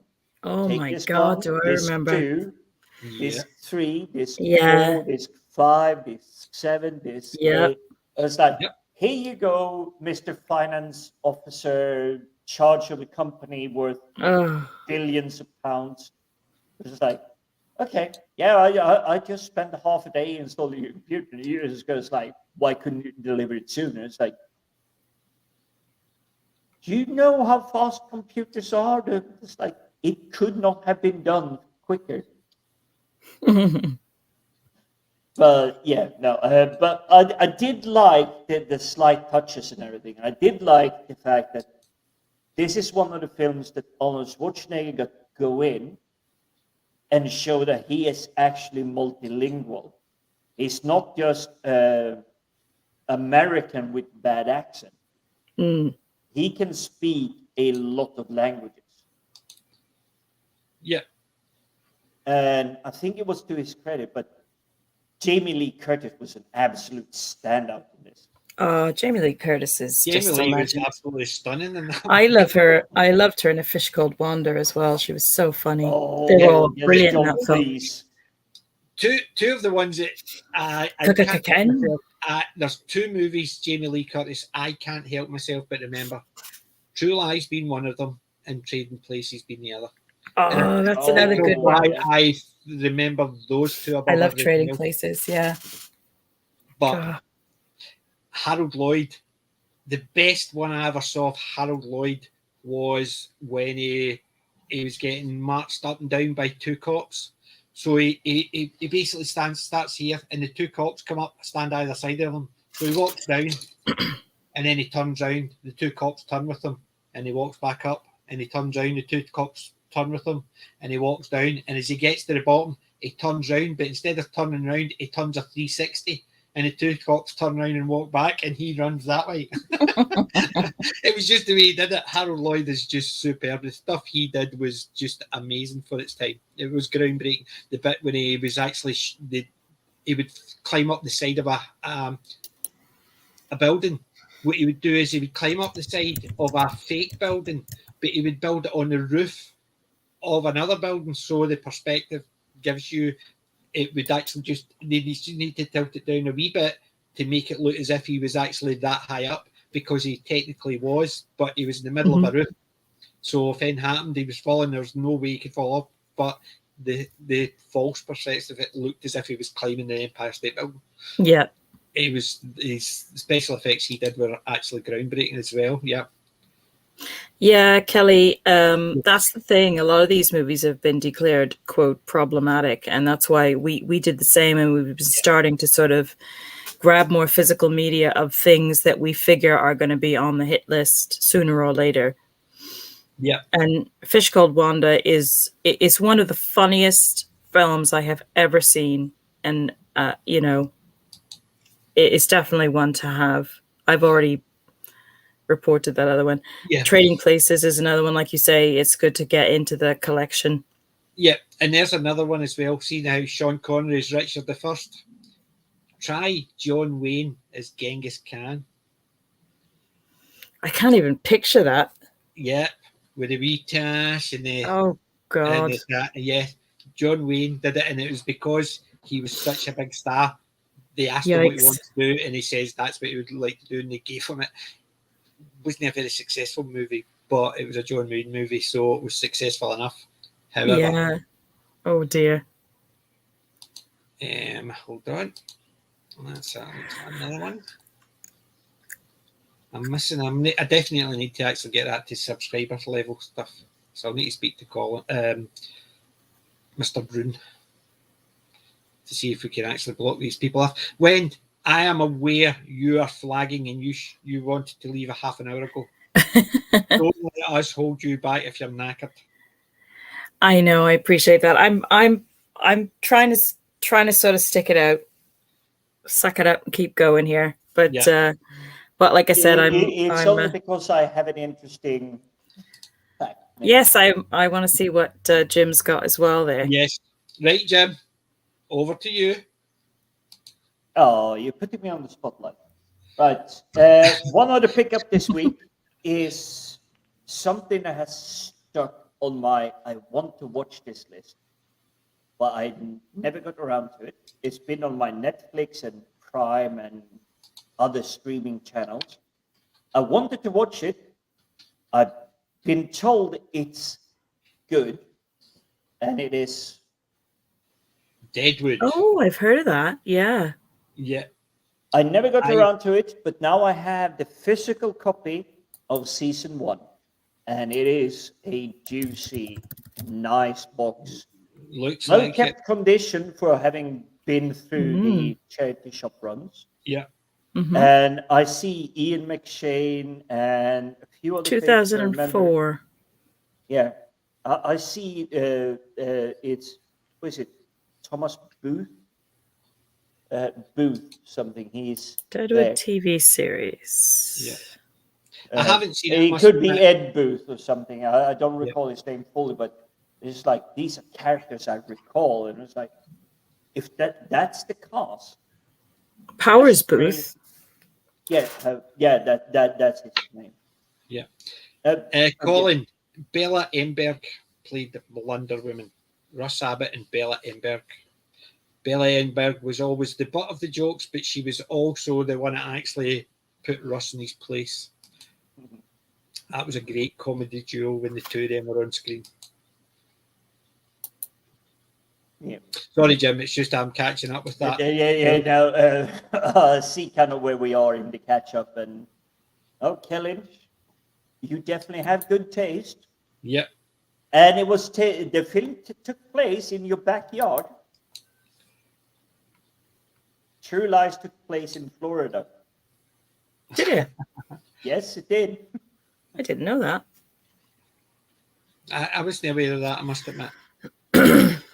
Oh, come on. I'm the one living the furthest away from Florida, and I knew it. I know I'm being cheeky, but it was Florida. The nuke is detonated in Florida. The truck driving across the bridges, that's Florida Keys, if I remember correctly. But yeah, it is Florida. Could be. Most of the film is taking place there. I think Colin's right. Harold Lloyd did do one. I think it was something that was called North and South or something like that, Brothers or something like that. North and South, the TV show from the... No, there was a Harold Lloyd shot in a Billy. I don't know if it was Brothers or something like that, but it was basically played a brother who was in the North and the South, and he played both parts. So one was wore the North uniform, one in the South, and they played both parts.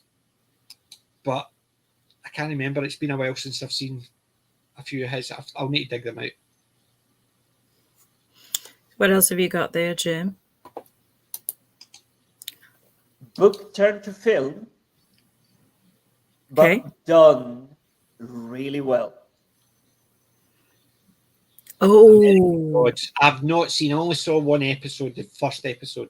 Is that the series, or is that? It is the series, and again, like the previous film, it's Ian McShane. Yeah.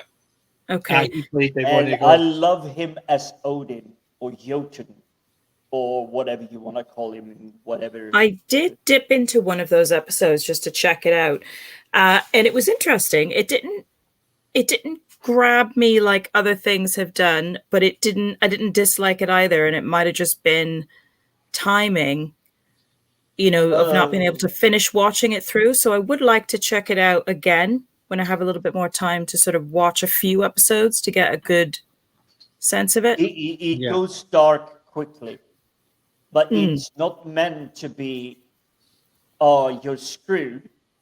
No, you tag along with me, and suddenly the main hero, it's like, the hell is going on? I'm meeting seers and wizards and leprechauns and everything. And he actually managed to steal the lucky coin of a leprechaun, which is why he's getting the target that it's like a big, massive bullseye on his back by the leprechaun. But the main hero is protected by Odin, so the leprechaun can't really do anything, but he's trying his damnedest. Sounds intriguing. Yeah. It is well played. It's definitely not for anyone below age of 18. Because deaths are gruesome, nudity, that they have no issue with it. But what I liked about it, it has a place.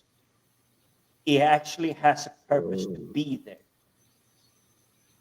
I'm not sure if I'm making sense, but I'm always it's like watching one of two movies.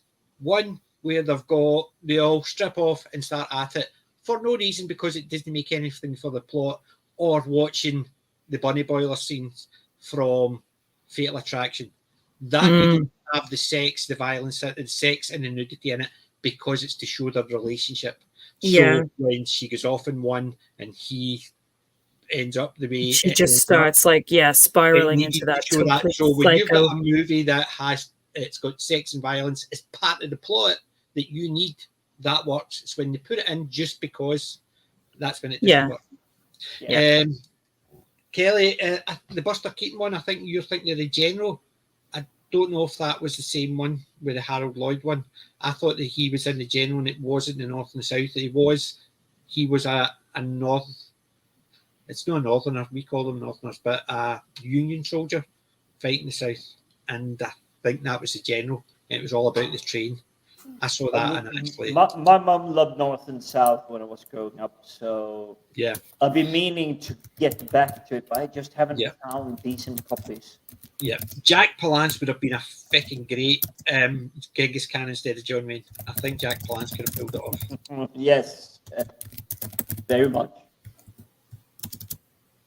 So the next one is a TV show. And at the time when it came out, it was hailed as the most expensive TV show ever made. If I'm going to be fair, having seen it multiple times, I'm just glad I have a physical copy of it now, which right. soon. I don't think the budget went into the visual effects or the scenarios or anything, because it was always played in generic, big, massive American city. This is the poor area, brick buildings, stuff like that, and trying to be a little bit like Spider-Man. Okay. But it has been, well, almost, I think a decade and a half later, it was used in Hitman, the film, which is Agent 47 from the video game that had been out about the same time this came out. Okay. They reused stock footage from this TV show. And that is... Oh, I remember that. Yeah, I remember hearing about it. I've never seen it. But it is really good for if you want post-apocalyptic. America's been nuked to oblivion and everybody for themselves and all of that. And this one comes with a little bit of background commentary, special features, interviews. They're talking to the cast, the crews, everyone doing it. But at the time it was launched, it was told to be the most expensive TV show ever made. But I'm going to round off with a very light-hearted John Carpenter one. Oh, you got my attention. Oh, Dark Star. Yeah, we did watch that. We watched that within the last year or so. Absolutely. It's a totally... trying to think of the right word to describe that. It's not what you expect in a way when you watch it. You're just like, oh, okay. But it's still good. It's like, it's just different. Yeah. It's definitely different. But I love that it's like that really early John Carpenter. Yeah. I think this is 81 or something. This is before he started to find his stride, so to speak. But it's still his creativity. You see it. He wants to try and tell more than there is to just watching a scene of bad stuff happens, or wrong stuff, or solve this trouble. You've got a different cover than me. Oh, now you have to bring up the cover.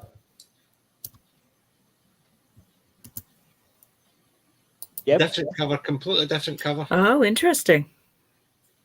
We do still have the spaceship, wherever it is. Yep. And I've got the guy standing on this. It's not actually the spaceship. It's basically the guy surfing the bit of the damage bit. Yep. So it is. But as I said, I think it could be just a case of mine's is just a cheap copy, because you look at there's not a lot on this. And But as this is something I started getting a little bit, not worried, but more concerned about. It's like I'm going to the charity shop, but it's like, that's an awesome film. I'm picking up, and then you go, it's like, this feels like someone's just like home printer that they put the sleeve in and then it's okay. Yeah, the film is in there. Yes, I do check them. So I do check them, load them up, and put them up on the big screen so I can see that, yes, it is the film that I actually got. Yeah, but well, see, I always thought it was a cheap one, but it says it's a widescreen collector's edition. Yeah, well, apart from mine saying widescreen collector's edition, same points and stuff like that. So yeah, but you even see that your Dark Star is on the top, whereas mine is on the bottom. Yeah. So I think because it's probably part of a collection, this says it's the collector's widescreen edition, which probably it was part of a collection. That's why mine's looks completely different from yours. And I think mine's is a cheaper cut. I think it's I don't think there's any specials on this. Well, it has got a couple of special features. Widescreen. Aspect ratio. That's it. I got 16:9 anamorphic. Yeah, I've I got don't have widescreen. anything else. Do you know what the special features are in this one? Widescreen, aspect ratio, and interactive menu. I have none of that. Nothing. I have none of them. But it just goes to show. But it's weird. So it is. Yeah. And the guys were actually talking about a funny thing happened in the way to the forum. Absolutely love that movie. Absolutely fantastic with Buster Keaton running around the 7 Hills. Just to answer Colin in the chat. Yes, Michael Weatherly, which is Dinoso in NCIS. Yeah, watching that at the moment. He is the wheelchair cripple in Dark Angel. He's the guy with the money, the funds, the intelligence, the information that she needs. And he sends her out on the missions that needs to be resolved. Do you want to see something funny? Right. When I'm out, I've got my bag full of. This is the DVDs that I didn't show. This is for the next time, right? Wow. This is the bag I take out every time. Right? That looks heavy. Do you want to see my bag? Oh, please tell me that is an Abbey Shooter bag. It's a tote, but it's basically a bag for my laptop, so it's my NCIS bag. So, and as you can see, it's basically just for my laptop. It's my NCIS bag. So I carry that around when I'm going for my discs. However, the current one I'm using for my laptop, I replace them every year, except this year because I didn't go to a Comic-Con to buy a new one. Oh, nice. That's nice. I've also got a TARDIS one. It's basically a TARDIS. Oh, but sorry, when it comes to the time travel thing, I love the concept of the TARDIS, but the Stargate one sells it a lot more. No, it's a key turn rather than just, oh, hey.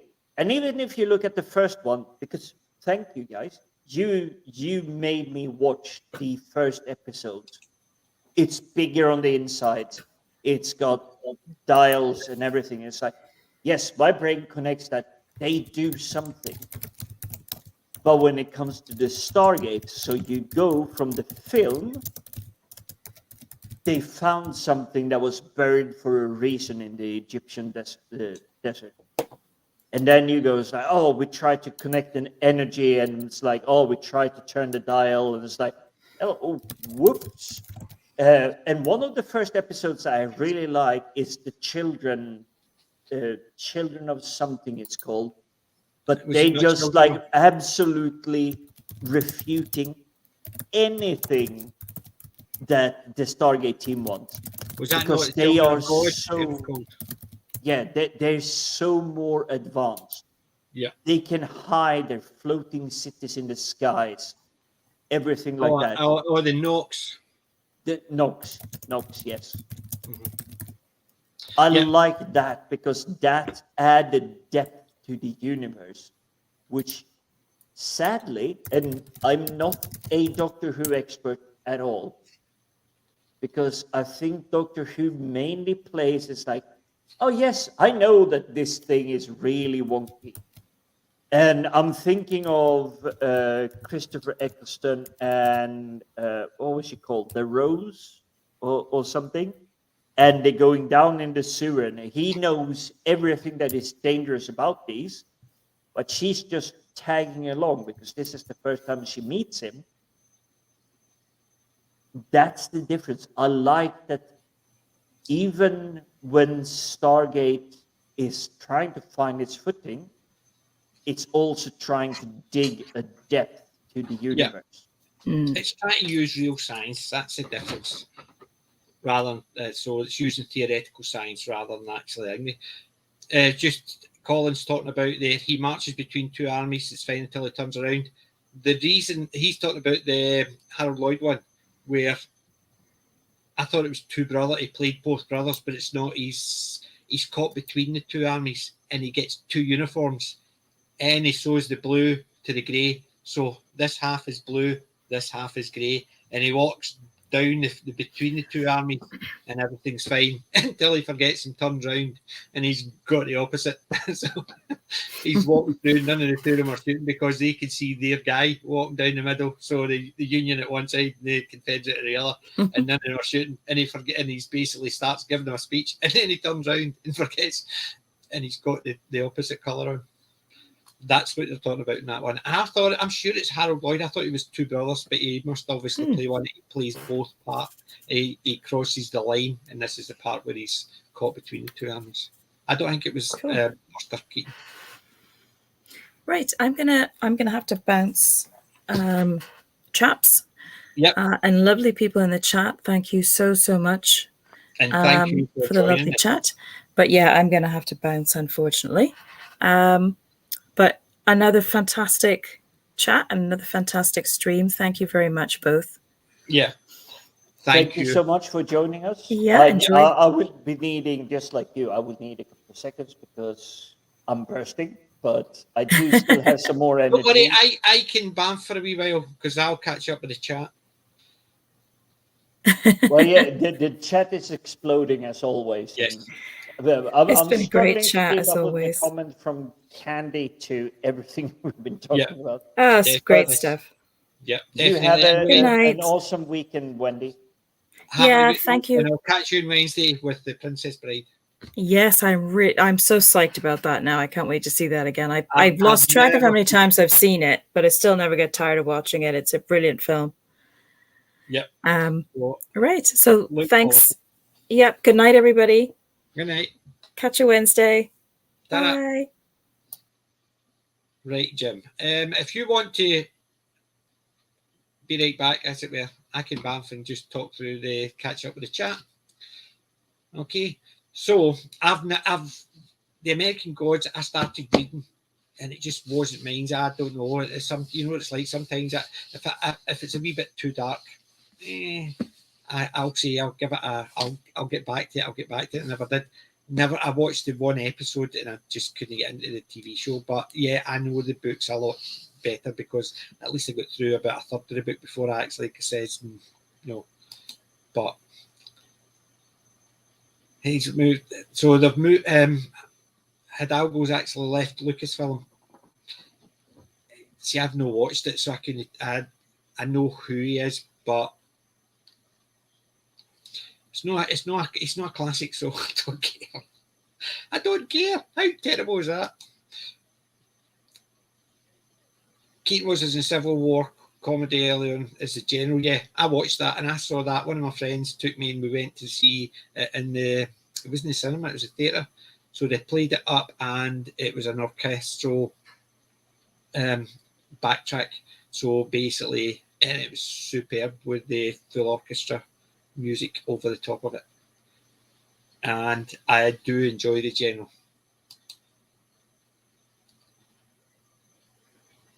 Yeah, and as I said, Hidalgo. Gee, I've got a couple of Buster Keaton ones, and I don't know what the one with. I'm sure it was Harold Lloyd. There you go. Colin's got both books, 1 and 2 of North and South.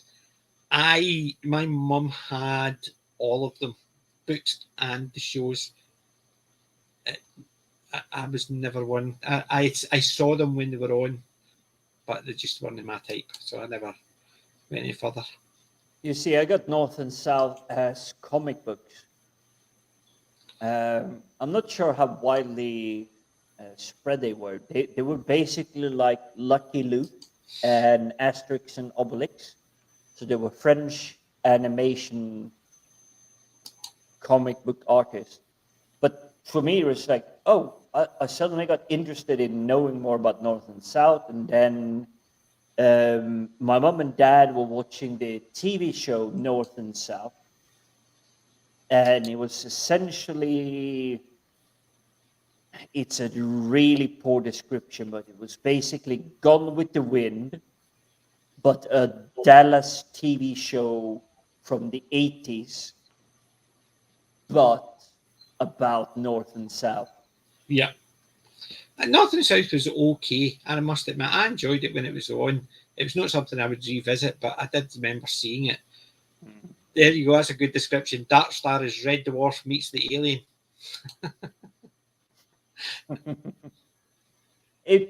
It's not wrong. Yeah. That's true. Mine does look a lot older. My Dark Star cover. It does look a lot older. Well, I can't say because this definitely. Well, okay, I'm going to give this. This looks like Terminator 2. See the guy surfing. You have got that. It's not the ship above the planet. You've got it below the planet. Yeah, but it's not only that. It's the font usage. Yeah, the font usage is the same. However, it's not exactly the same. I think on the disc it's the same, but no, it's actually different. No, it's completely different. It's the whole thing. Mine's looks are definitely older. Mine's looks, look at the font and stuff like that, the bog standard green text. It looks old. It looks probably one of the first DVDs out there. I think you're right. I'm still happy I picked it up.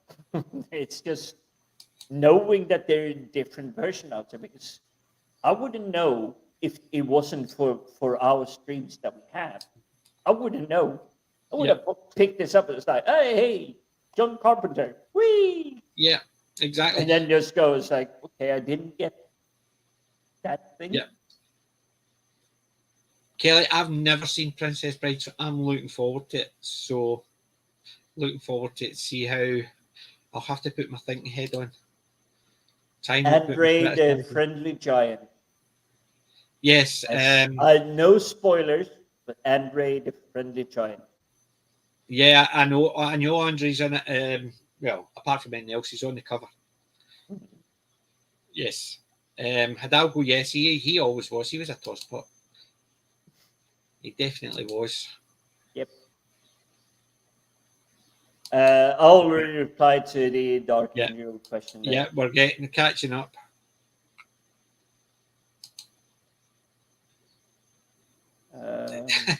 See, the same idea. The guys have actually been talking about Princess Bride and how good it is. I've never seen it, so once I saw it, I picked it up. It was a perfect thing, and we could do it for Wednesday. If I'll ask you this question, have you seen Neverending Story? I saw it when it first was out. I remember the big dragon. To me, it was a big dog. It's thingy, but it wasn't something it got me because I thought it was just too meandering. It just didn't seem to go anywhere. It was just too slow for me. Neverending Story was too slow for you. Yeah, it just felt as if it was going on and on I'm not as if it was never going to end. I'm not accusing you of anything. No, I'm saying just it felt as if it was never going to end. That there is so many events taking place. There's so many gods being woven into this. There's so many stories. I think the problem was when I was watching it, it was just one of those ones. The what was happening on the screen, it didn't really mean a lot. So all the bits they were trying to weave in, I didn't care enough about. So they bypassed me, and I was waiting for the story to start. And even though they were bringing bits in to dig me, with the first time I saw it, it was just not something that caught me. It never. See, the thing is with these type of movies, they need to catch you for you to get me. If it doesn't catch you quickly enough, you miss a lot. You miss bits, and then that's the part. I think I know exactly where you're coming from, because the audiobook I'm on now, it was part, because I'm part of Audible. You get a couple of books free every month. And I read Blood Dragon. Okay, interesting title. Sorceress wakes up 300 years in the future. Steampunk, steam engines, flying balloons, zeppelins.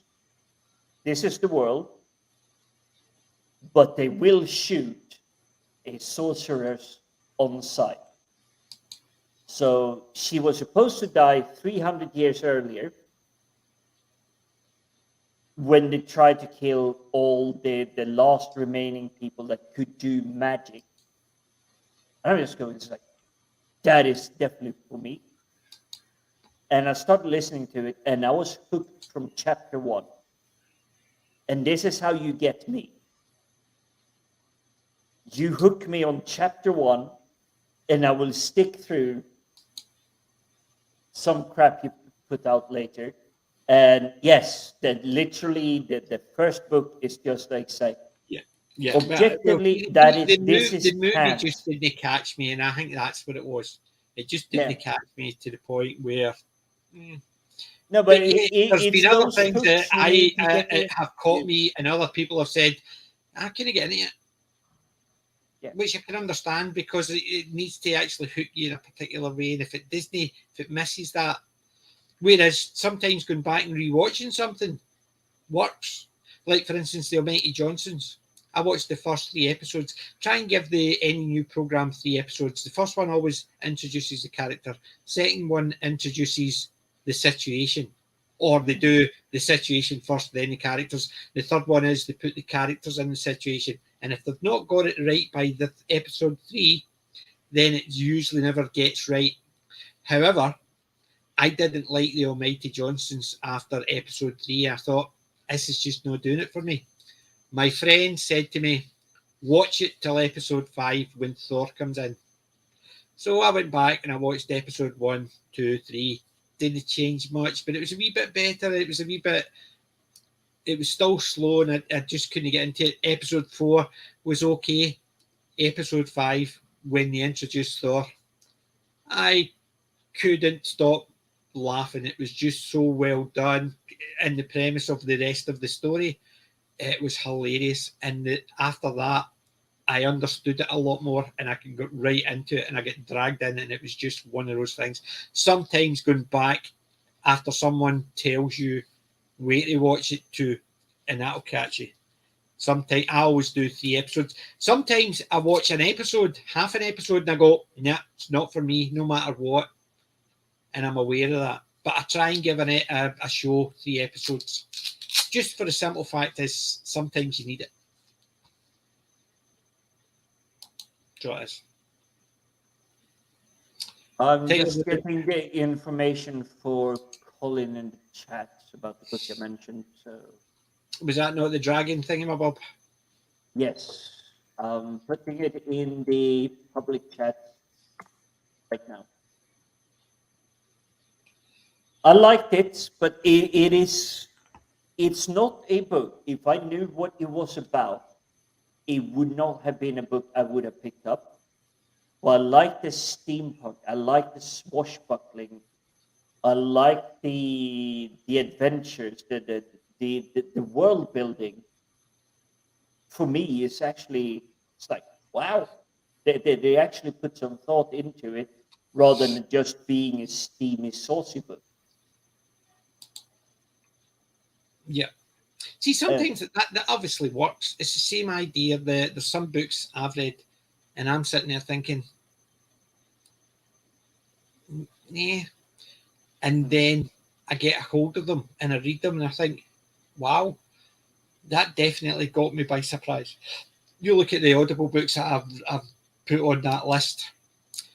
I like Dungeons and Dragons, so I picked up one or two. One or two have been really bad, so I've decided against them. And then I picked up another one called NPCs. Yep. And NPCs was, it's about NPCs. But I think this is a struggle that authors, writers of books, trying to build a story. You need eyeballs to actually read through and get hooked on your story, wanting to explore it further than just chapter 3. Yeah. And I hate it because I want to be entertained. If I'm picking up a book, I don't want to go as like, oh, I'm 15 pages in, and it's like, oh, gender neutral, political, blah blah blah. It's like, I just spent £7 on this book here at Witherspoon. Right. Sorry, I'll not give you a Witherspoon. book which is not politically correct, hilariously funny, and it is not for children. When I got it, somebody had recommended it to me. They said, you'll like that if you like this. However, don't expect it to be child friendly. And based on the name of the book, I thought, I can understand it. It was called Morningwood. Everyone loves large chests. So there's the innuendo. Already you have 2 double innuendos. Yes. So I understood where it was going. It was an adult fun book. That was what it was aiming for because it was using double entendres, innuendos. I understood that. However, it starts off with this adventurer going through a dungeon. So the first paragraph is talking about the adventurer just starting out and he's just going into this level of dungeon. He would have liked to have joined the rest of the party in another level of dungeon, but they're too high. So he has to go through the training dungeons to do this. And this is his first dungeon and his first level. And he's coming in and he's walking through and there's a chest, a treasure chest. So he sneaks up to the treasure chest, checks it for traps, and it's a mimic, and it goes, go, and eats him. And it's all about the mimic becoming sentient. Yep. Hence the reason why everyone loves large chests. It's all about the mimic. So he's called Boxy T. Morningwood. And now we're in the 3rd innuendo. Yeah. The first book is called Morningwood. Second book is called Fizzle Sprocket. Third book is Vortia. Fourth book is Morgana. And the fifth book is Teresa. The first one, it basically is just got the rest of it after that is different characters.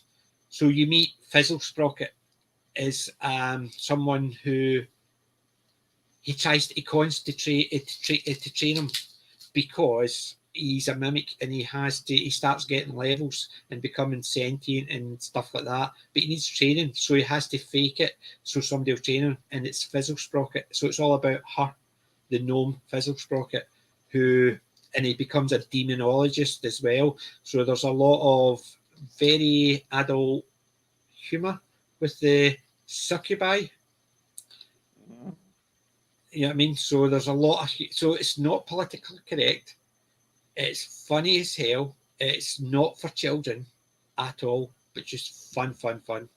But it is another thing I look for in books. It is... Yeah. You're trying to explain, and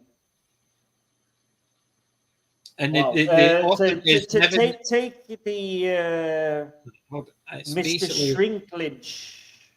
I think it's hashtag Shrinkage at the moment. The guy that was a big character in Game of Thrones. Peter Dinklage. Just going out and just going like, oh, I hate dwarves everywhere. And it's like, where you're a human with dwarfism, which is an infliction like Down syndrome,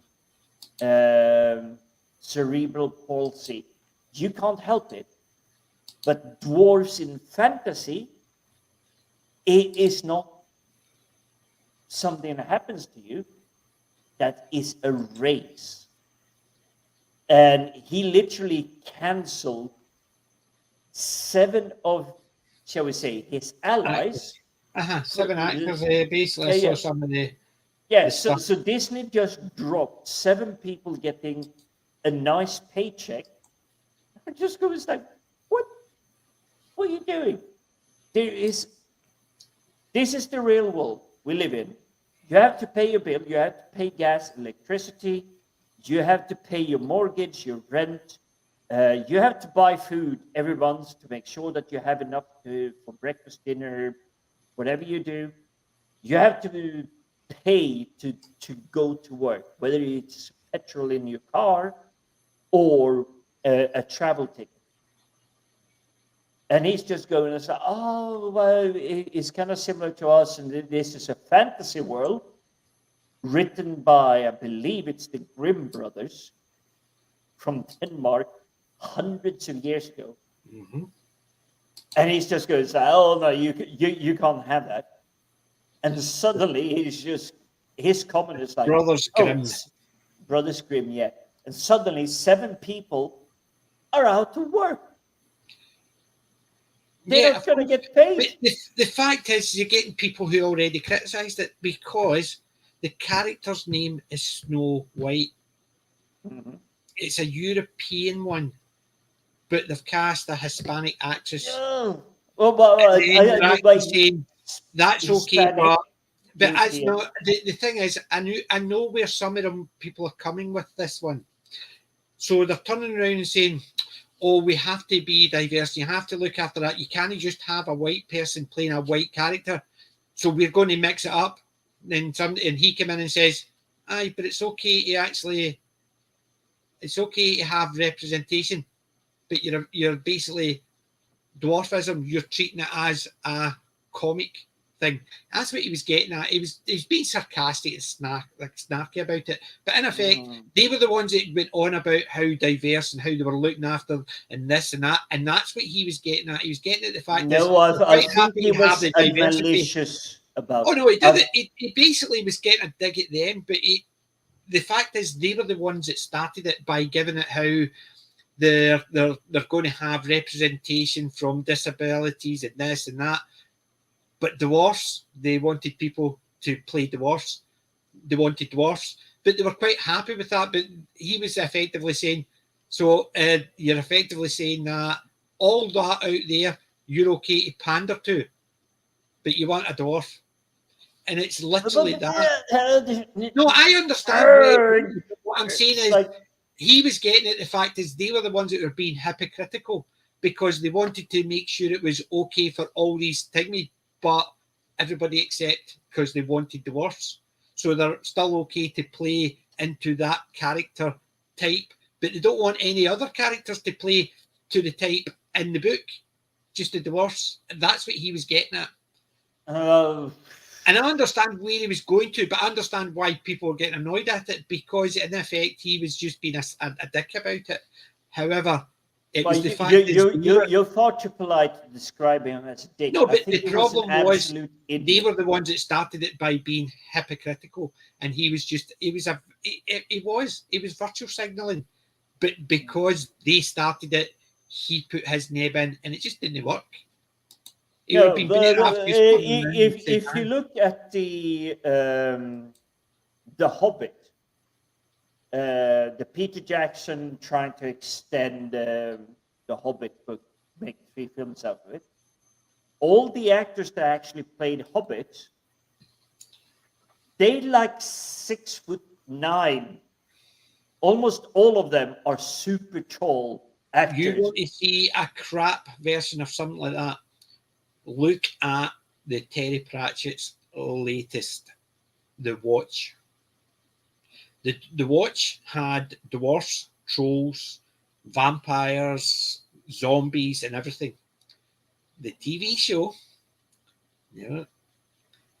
they had vampires and zombies. The dwarfs were all like 6 foot and stuff like that. Carrot's the only one that's meant to be like that. He's a 6 foot dwarf because he was a human brought up by a dwarf. So because he was brought up by dwarfs. No, that is story evolved. That is part of the story. Yes, that's part of the story. It's like Hagrid in Peter. I was going to say Peter Potter. Harry Potter. Hagrid is well, we all know him. The name slips me. Robbie Coltrane. Robbie Coltrane, yes. He's a very tall guy as he is already, but he wasn't even a dwarf to the supposed trolls in the J.K. Rowling's universe.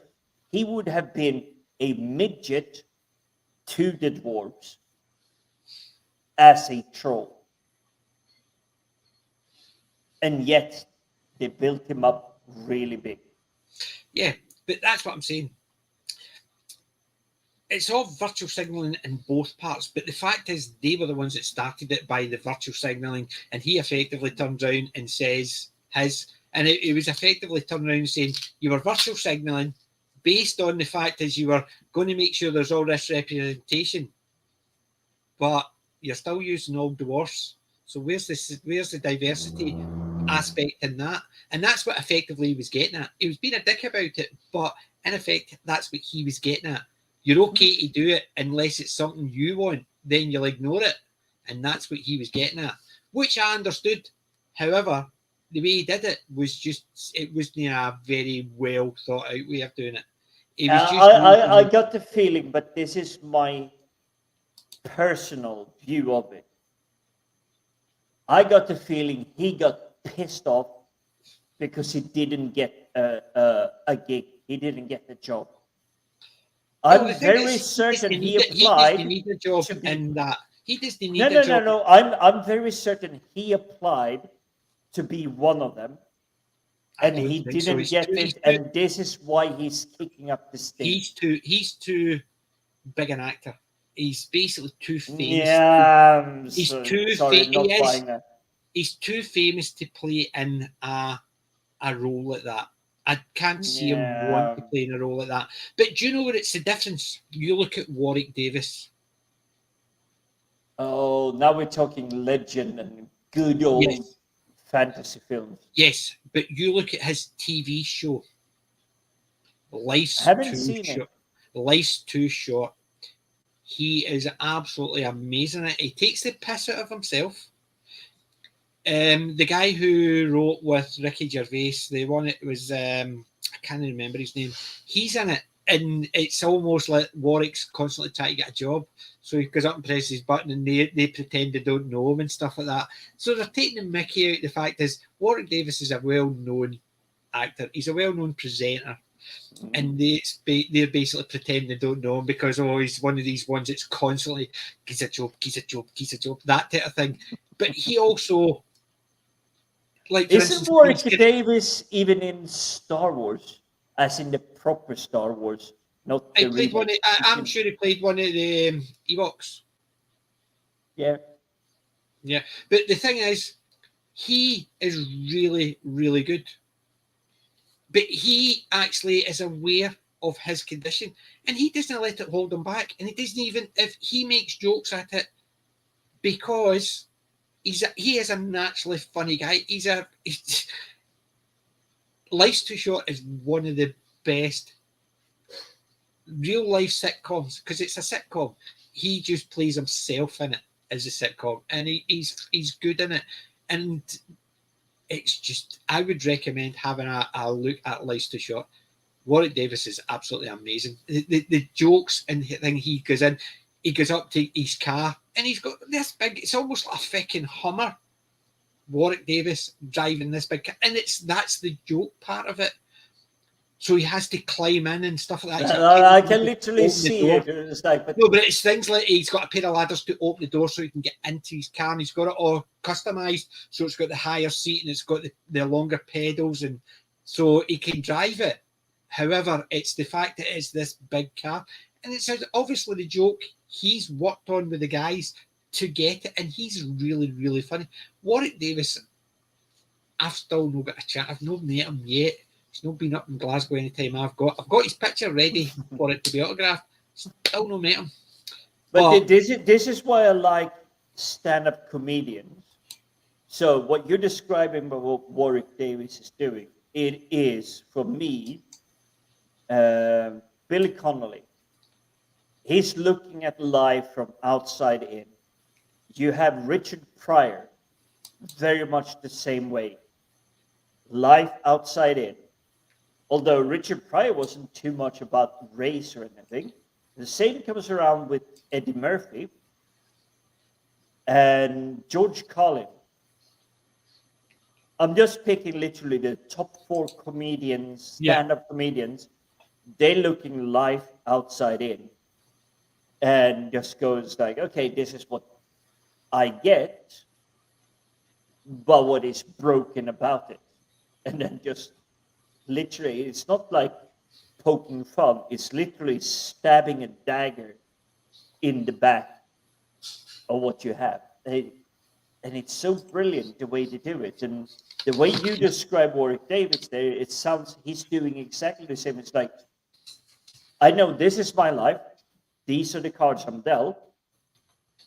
But I'm going to walk away for like 2 minutes.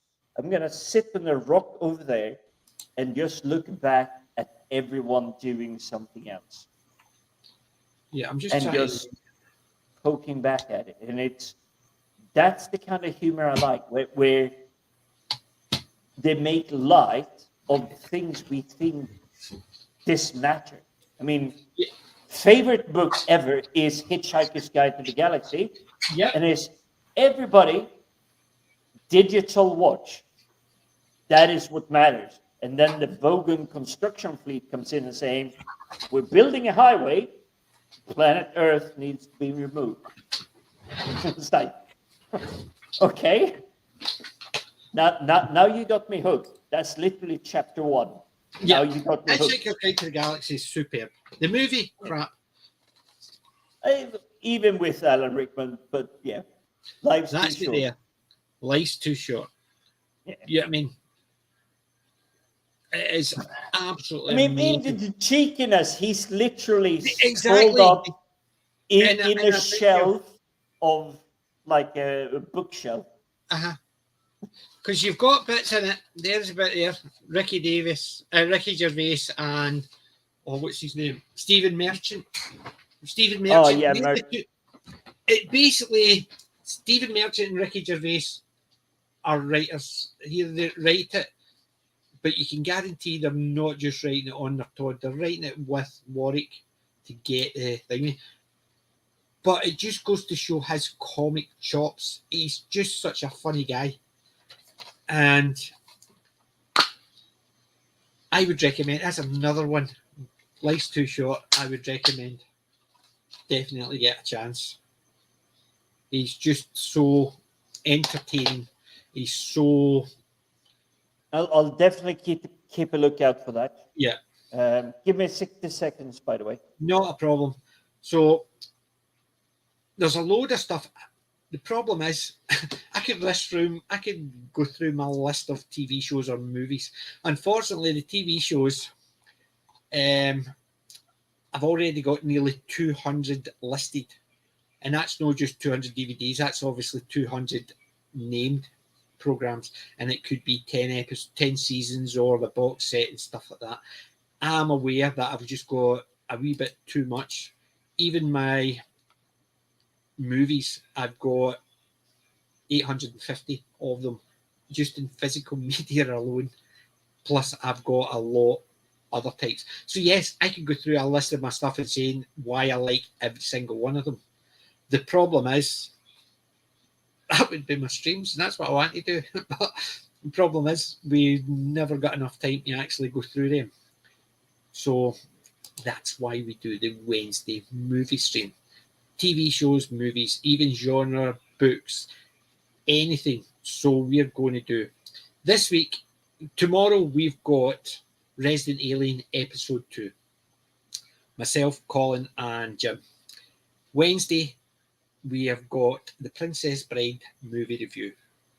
Next Saturday and Sunday, nothing. I will try and upload something, so we'll at least something fill in the slot. And I've also, Wendy will not be available the Wednesday afterwards because she's busy with Darren and it's Darren's birthday week. So for the next week, we will work around what we've got to do.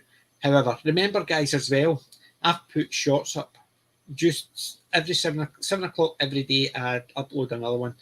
It's been Chuck, it's been Forbidden Planet, it's been them, bit of Laurel and Hardy. I've also got them in Rumble. I've ported them across there as well.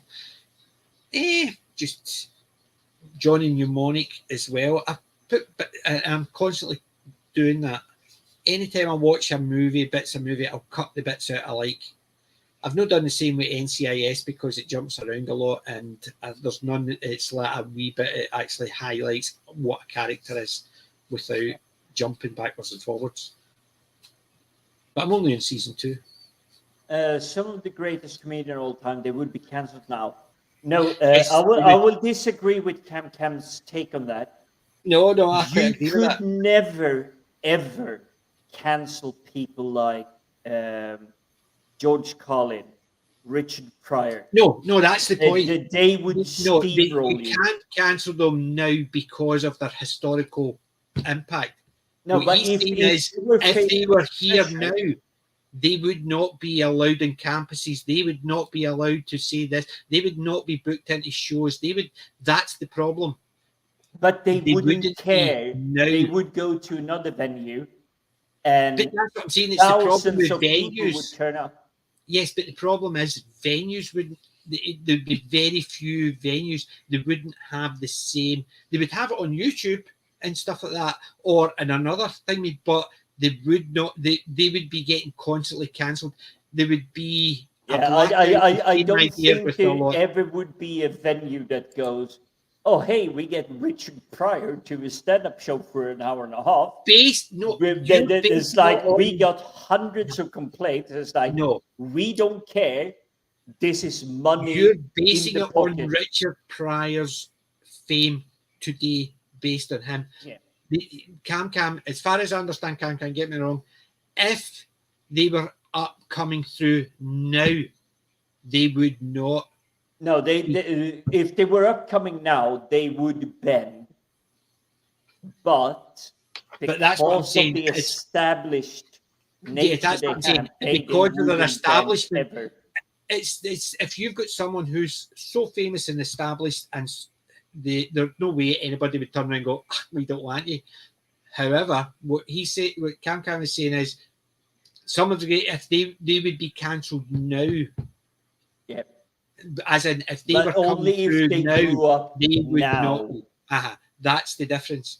Now, if those guys were coming through now, they would be cancelled. Yeah. That's the difference. You can't base it on how famous they are now based on that, and they would still be doing it. If they're coming through now, there's no way on earth they'd be able to actually get that type of following because people would be cancelling them left, right, and centre. Do you know a good way of looking at it? Old comedians, look at the roasters. So you've got Foster Brooks. He plays the drunk. One of the funniest guys ever. I want to do a skit, a Foster Brooks skit. So I do. One of these because he was good because he was playing drunk, but he was playing a drunk trying to play a sober guy. Yes. Well, I've been watching a load of his stuff recently. And the roasts, so the roasts of Jackie Gleason, Lucia Ball, he's absolutely hilarious. But some of the stuff he says, people will be going, oh, no, because like he's talking about how one woman she's a butterfly and she's just coming out and she's a cocoon, and he goes, I do apologise to my Afro-American friends, and it's stupidly things like that, and they're not knowing themselves. But you imagine that joke now, it would be. But he also does it. He's basically there's a American baseball player. I don't know the guy, but he keeps on calling him Raquel Welsh, and Dean Martin says, "Why do you keep calling him Raquel Welsh?" That's Nick Arnott. Raquel Welch is, and he says, because you told me you says he was bigger than Ruth, and the only Ruth I know is away out there. Jokes like that. But definitely see if you guys, if you get a chance, Foster Brooks roasts of celebrities, hilarious, because Don Rickles does some, and some of the jokes they all say when they're getting roasted. James Stewart's getting roasted by him. Dean Martin gets slagged by him.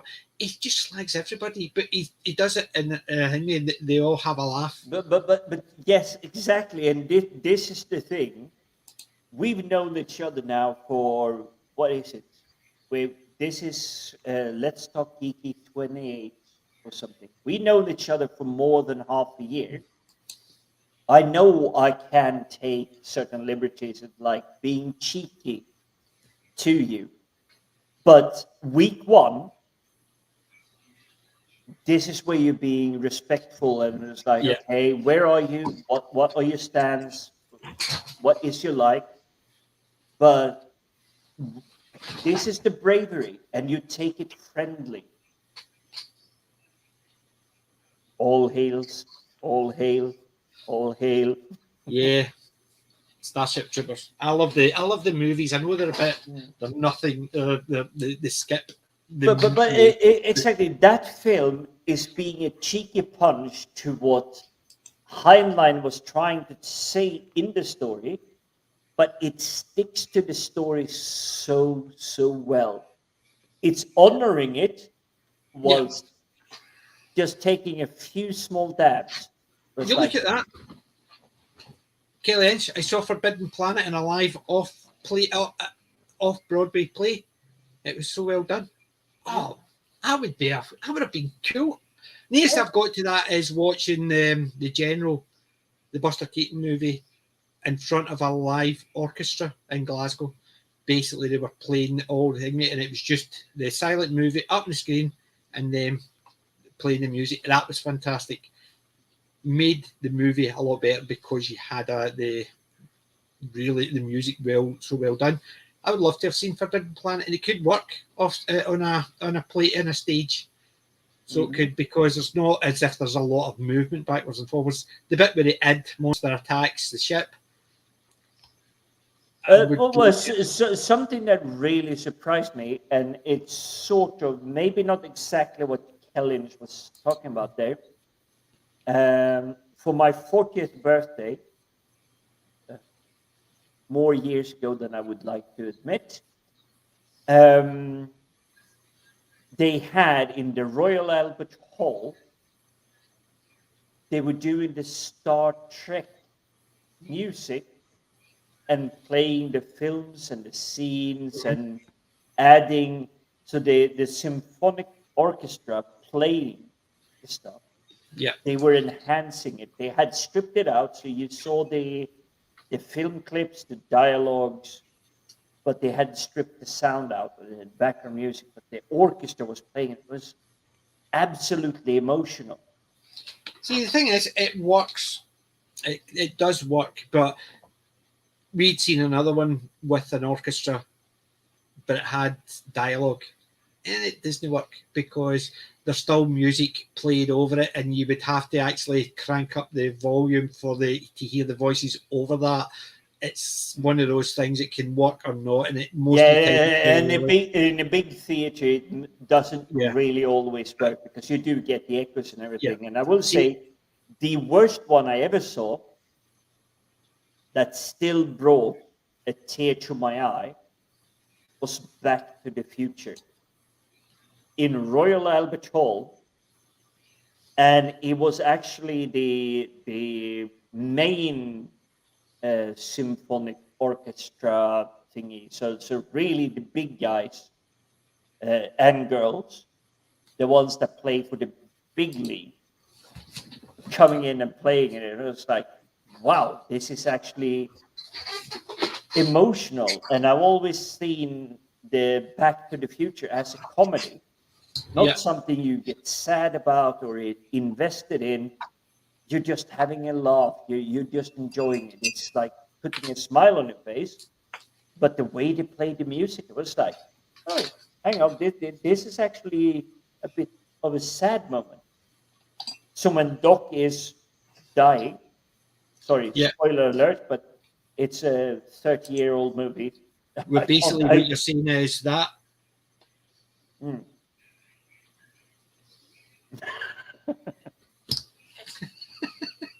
But yeah, I love the concept of it, and I've gone back ever since and watched Indiana Jones. I watched Star Wars being done in the same way.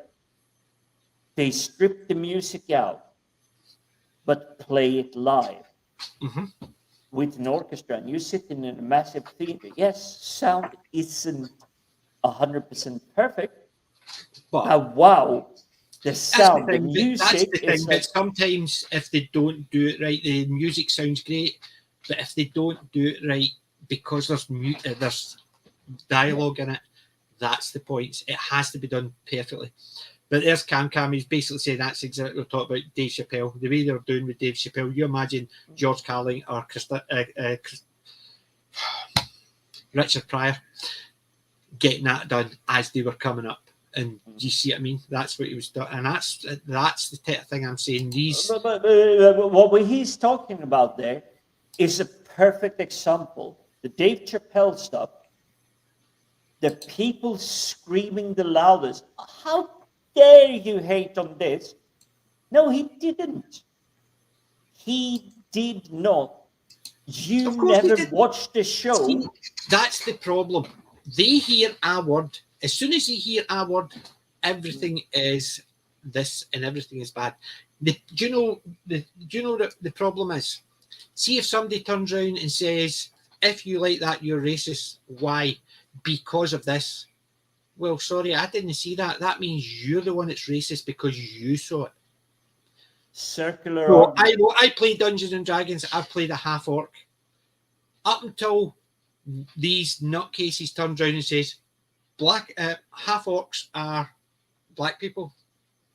Where did you get that? I see it every time I see the word orc. So you're the racist. Me, I play it as a half human, half animal. Where does that come in? But that's the problem. As soon as somebody turns around, I think it's an extension from the trouble we had in the 70s. Oh, you're playing Dungeons and Dragons. You're worshipping the devil. Yeah. It's like, what? There's nothing. Well, yes, okay, they're deities, but they're not God. They're deities in Dungeons and Dragons, but they're not God. How did you connect these things? One of these things do not belong.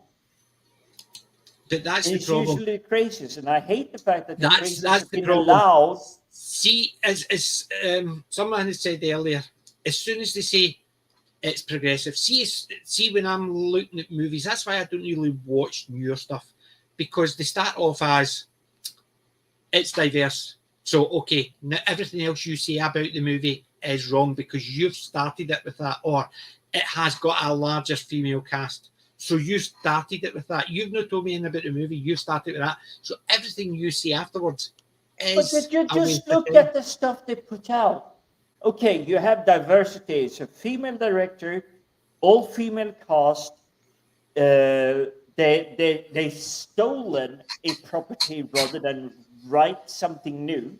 They stolen Ghostbusters from 25 years earlier. They not understood what made the previous property interesting, and they just cobbled something together. It's like, okay, fine. You got the tick box, female director, female cast, rewriting completely something people, men and women, boys and girls, loved 30 years ago. And they go and it's like, oh, hey, new Ghostbusters. It's like, what is this rubbish that I'm watching? Because both men and women, boys and girls, they just go and it's like, this has nothing to do with the stuff I grew up with, the stuff I love. And they just go and it's like, oh, no, we just tick all these boxes. It's like, female director, check. She has tits, yes, checks. She has a uterus, check. That doesn't guarantee quality. And I'm all for women being allowed the chance, but if all you bring to the table is you got the XY or XX chromosome, if that's all you're bringing, no talent, no creativity, no nothing. If all you can bring is your chromosomes, why are you here? And I hate that because yes, you could elevate it, and especially if you are creative talent and everything, you should be given the opportunity. But it shouldn't matter where you come from. Australia, New Zealand, South Africa, South America, North Korea. You managed to escape the weird country that it is. And I know I'll get banned for 7 days for saying that. But Russia, Finland, Norway, Sweden, England, Canada, heck, even Iceland, don't care. If you can tell the best story, you should be given that opportunity. Doesn't matter where you come from. That's just my opinion, but apparently I'm wrong. Use what is popular within culture to change that culture. Yeah, that's probably what's it called, the German university. Oh, I know it's been talked about Sargon of Akkad's channel and everything. It's basically use what's popular but corrupt it from within.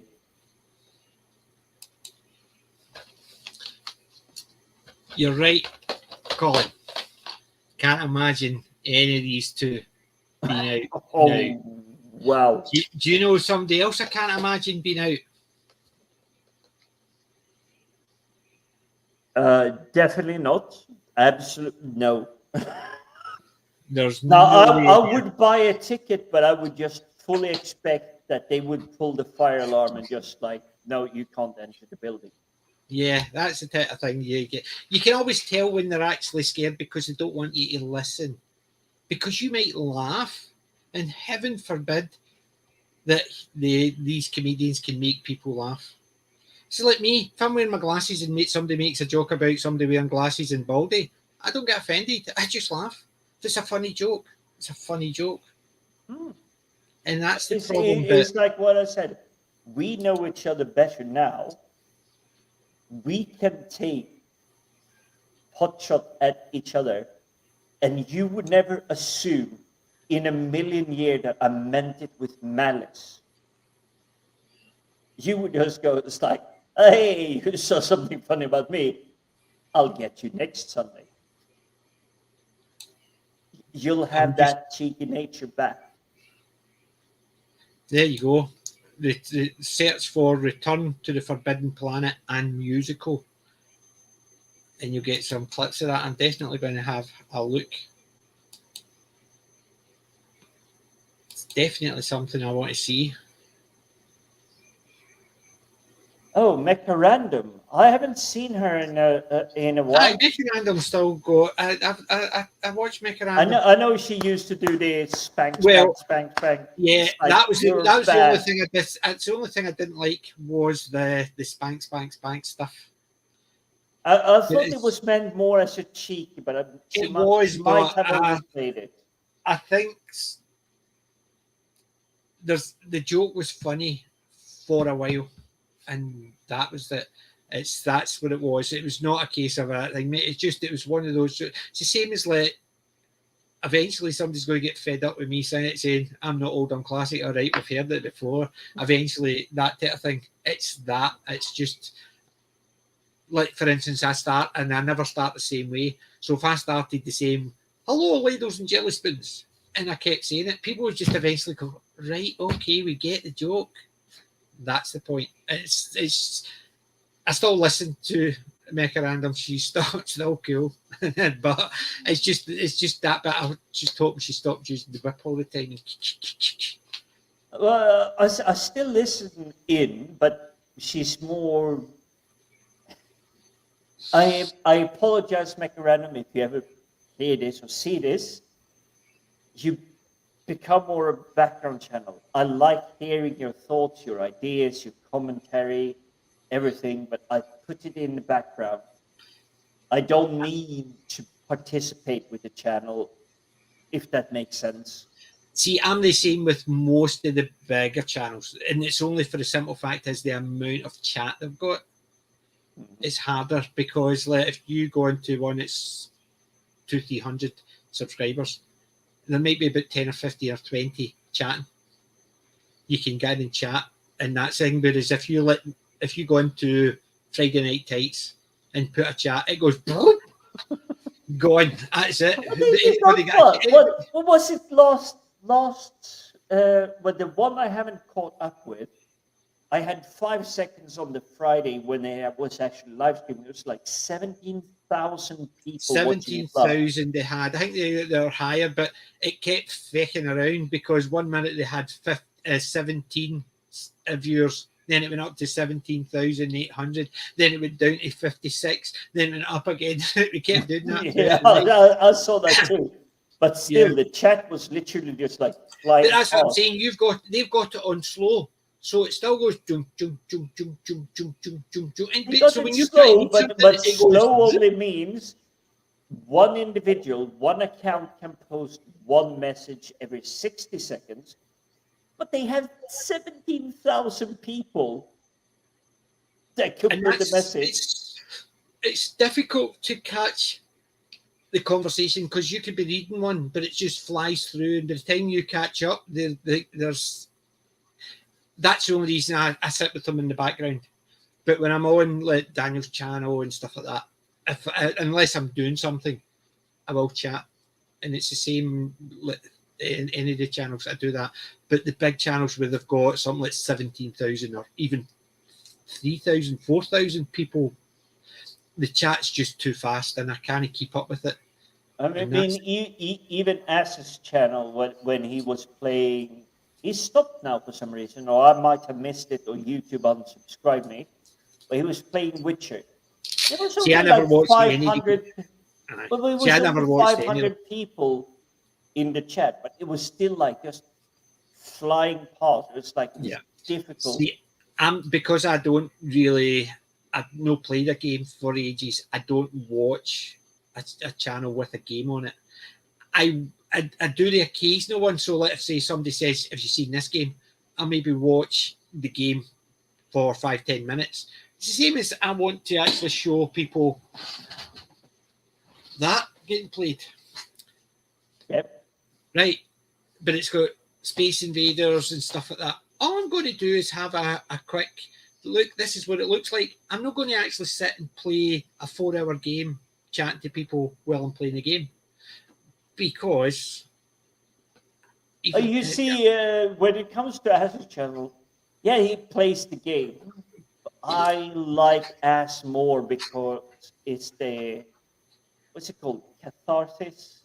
It's like you get the release. Yeah, because he's just going off on a rant on something that is stupid, and you know it's stupid, but you're suppressing it because you know you're not supposed to talk about it because it's bad and it makes you evil.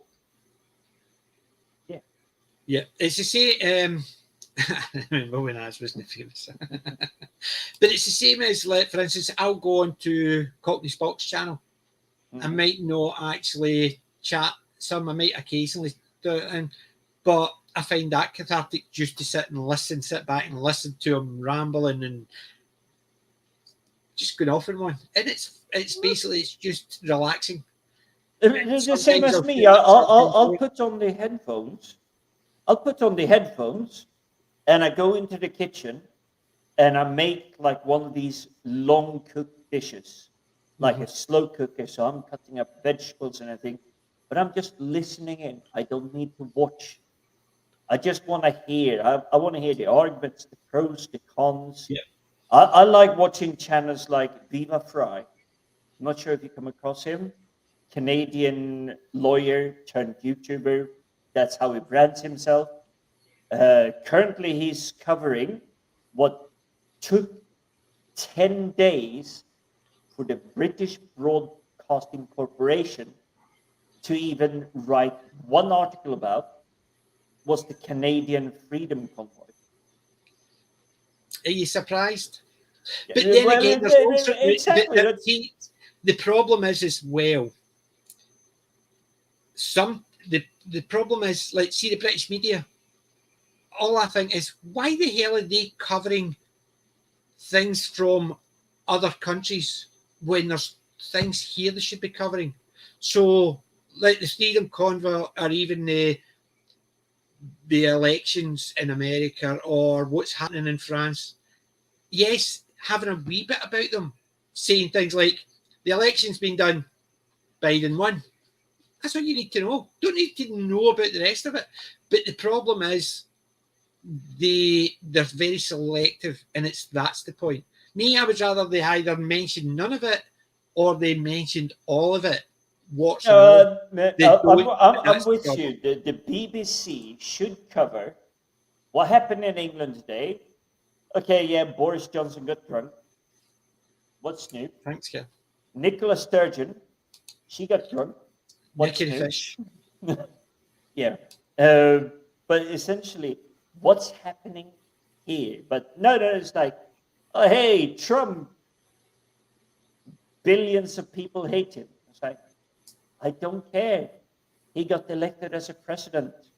We just have to follow whatever happens from that. But see, the problem is, as I've said before, people don't vote for the people they like now.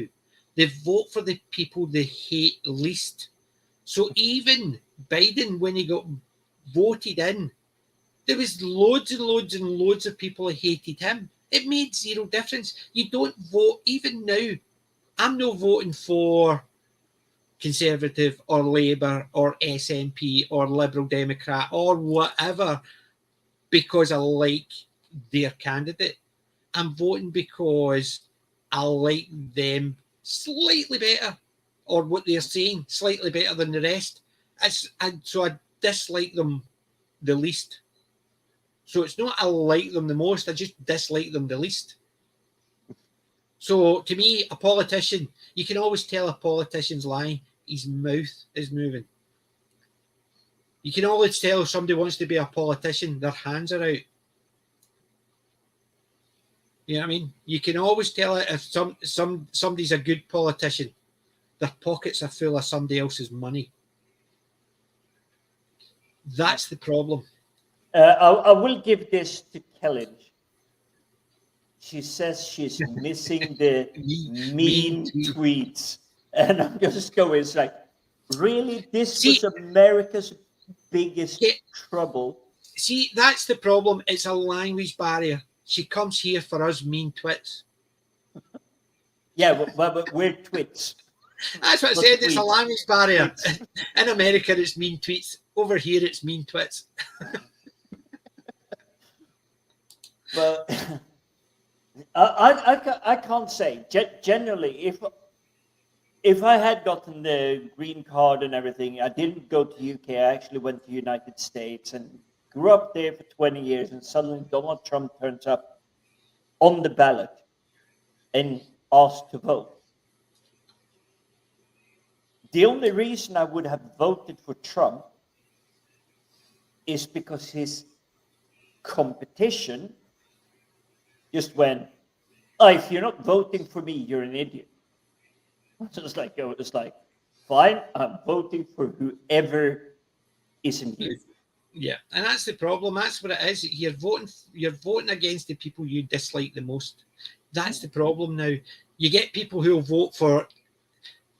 You're getting people who will say things like, "Oh, I voted Conservative my whole life," or "I voted Labour my whole life." Okay, but see that Labour guy or that Labour woman, she's admitted to being corrupt. He's admitted to stealing all that money. Oh, but he's Labour or he's Conservative, so I'll still vote for him.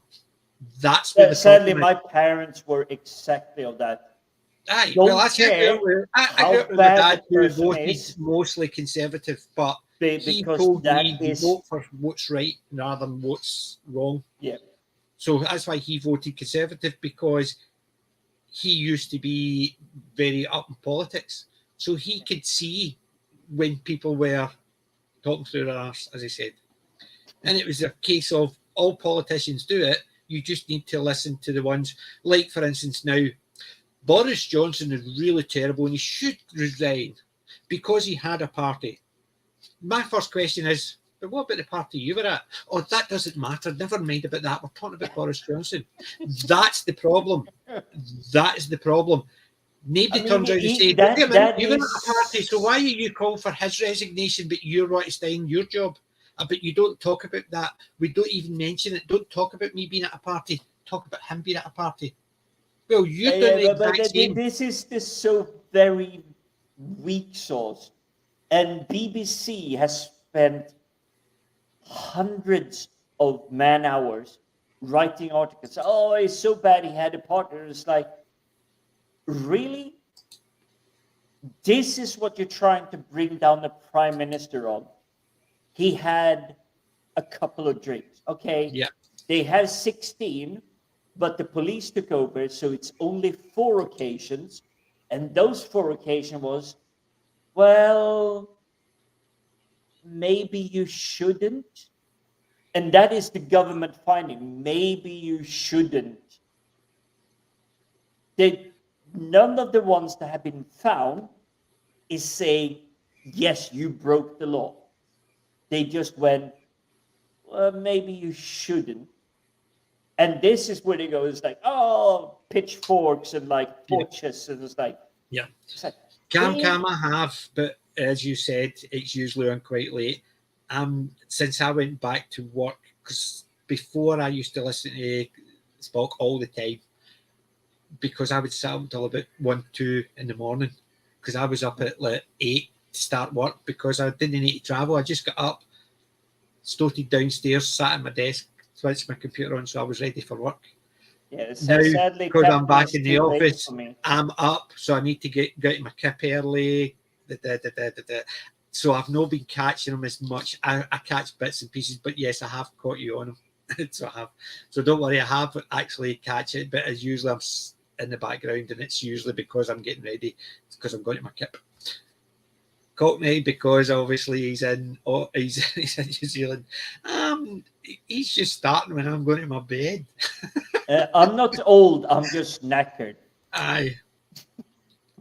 Sorry to steal your thunder on that one, but yeah. For them as well. That's a nice credit, Cam. Yeah. I'm very good.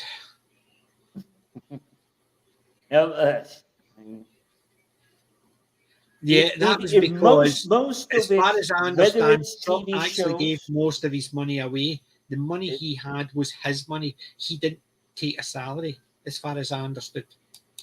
No, he obviously made some shady deals in the background, because everyone does. If you look at the Mickey Mouse government we had before the Conservatives came in, with the, what was it, Lib Dem and Labour joining together because that made them majority. Now the Lib Dem leader is head of policy for Facebook and getting like $40 trillion a year in a salary. Yeah. What do you think he did in government? He wasn't there for our interest. No, of course he's not. That's the thing. Politicians are never there for the people. They're there for themselves. They might initially think, oh, they're all corrupt. I should go in there. But as soon as they get in there and say, right, what do we do? See that trough over there? Just stand there. You'll work out what to do. And then within a couple of weeks, it's a case of, oh, really? And that's why you've got politicians who will claim expenses. And some of their expenses are for 10 pence because they gave it to somebody. So they're claiming it back as an expense. Yes. Whereas me, I go to my work. If I go to my work and somebody comes around and say, so-and-so's off today, we're just going to get a wee thing for him. I don't put money in and then claim it from my work because it's a business expense. They'll give you money and then you'll go I will give the opposite side of it. I never claim expenses for stuff like, travel to work, where you're supposed to be able to get the job that pays enough so you can travel to the job, do the job, have your lunch, and go home. Yeah. But there are not just goes, you travel to work, everybody, you can actually claim it back. And it's like, what is this Ponzi tax scheme you're trying to leverage?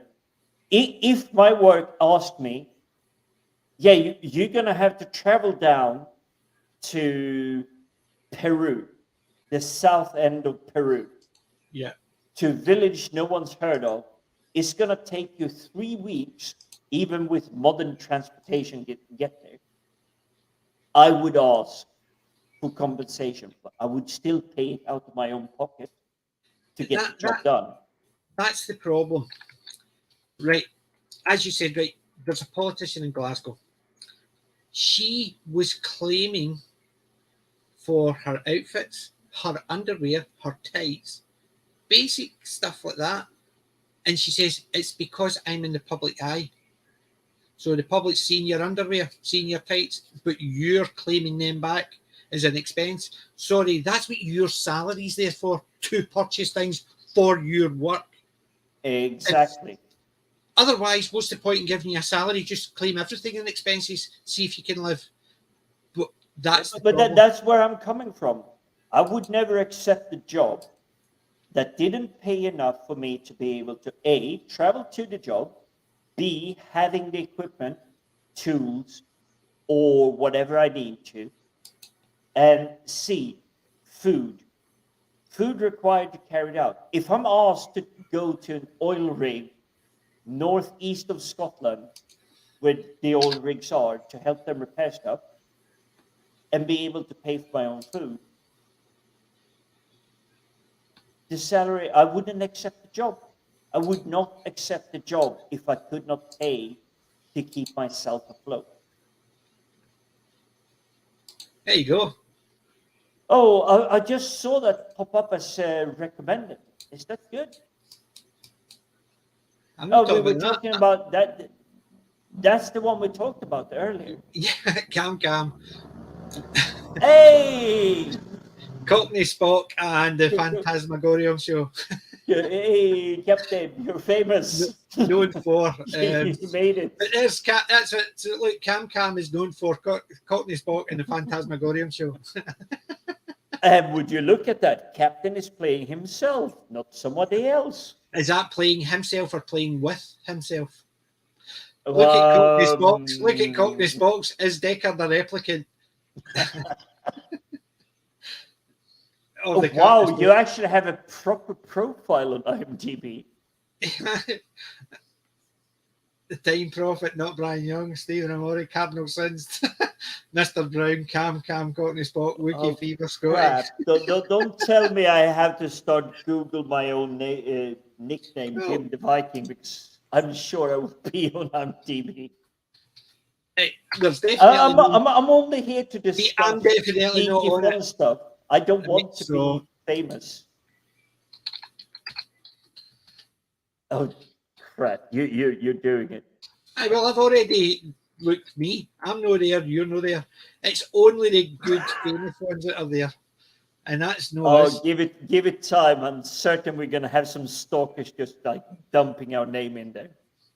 Yeah. No, actually, well done, Captain. Yeah, it's well done, Cam. Definitely superb. Oh well, I mean, okay. I don't think IMDb, despite the Amazon takeover and everything, is bad. But I do remember a time when they started up early, and it's like, hey, I would actually like my name on there, take part in like a big, nice film, even if I just like carried like the lamps or wired the lights or served the catering or whatever. I mean, like what Lord of the Rings did for the first film. Yeah. If you paid $100, you would get your name as a special supporter at the end credits of the first film. So the Fellowship of the Ring. So if you go through the end credits, it's like a massive wall of text. It's just people's names. All they did was they just sent $100 to, I think it was Miramax, cinema. Yeah. Trying to remember, but all you did was you sent $100. Boom, your name was in there, and they said, "You pay this. It's a guarantee. Your name will be displayed in this big block of text, regardless of whomever takes this over, whomever in the future, they are not ever going to be allowed to remove it. Your name will be there forever." Yeah, until somebody actually buys the rights of it and removes it. No. That would always, they swore that would always be part of the contract. That's the problem. They swore. We're talking about celebrities and lawyers and stuff like that. Yeah, I know that there will be the risk that you will get removed because there will be a douchebag like Ryan Johnson or, but I'm not even intending to mention Ryan Johnson, but there will be those people that have no concept or no idea how to treat original material. Yep. Even if you want to change everything, still honoring the original, that's a concept that's completely lost. Just look at what we went through at the end of last year, looking at Wheel of Times. They did not honor anything original. They effectively says we want to use that name and some of the other names. The rest of it, don't worry, we'll not be using it. Exactly.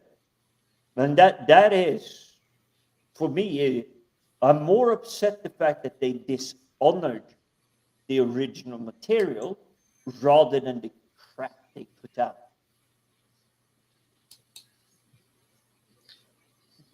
There you go. Kelly Ince is a Time Team patron. Not enough. I've given a wee bit of cash as well. However, it's the same idea. Not enough to actually make people actually go, meh. It's a bit of cash, big deal. Not Brian Young, yeah. Yeah, that we just went through it. Who's on it? Sorry, under Cockney Spocks. Who's on it is Time Prophet, not Brian Young, Stephen Amore, Cardinal Sin, Mr. Brown, Cam, Cockney Spock, Wookie Fever, and Scotty. And under the Phantasmagoria one, see who's under that one. Steve Foley, Richard Wilson, Stephen Amore, Scotty, Cam, and Cockney Spock. So that's the two shows, and that's the everybody that's mentioned. So there you go. Fame at last fame.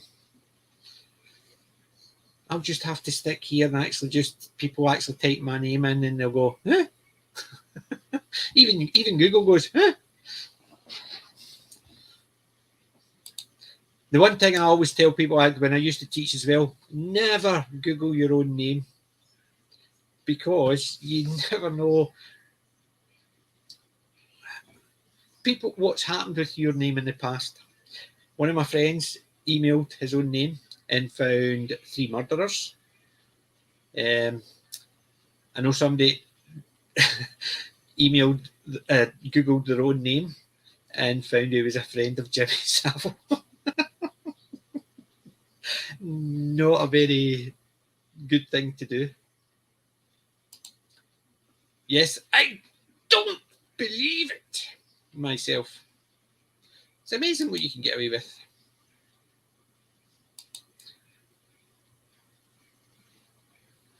So, what we're going to do is finish off anyway. It's 12:30.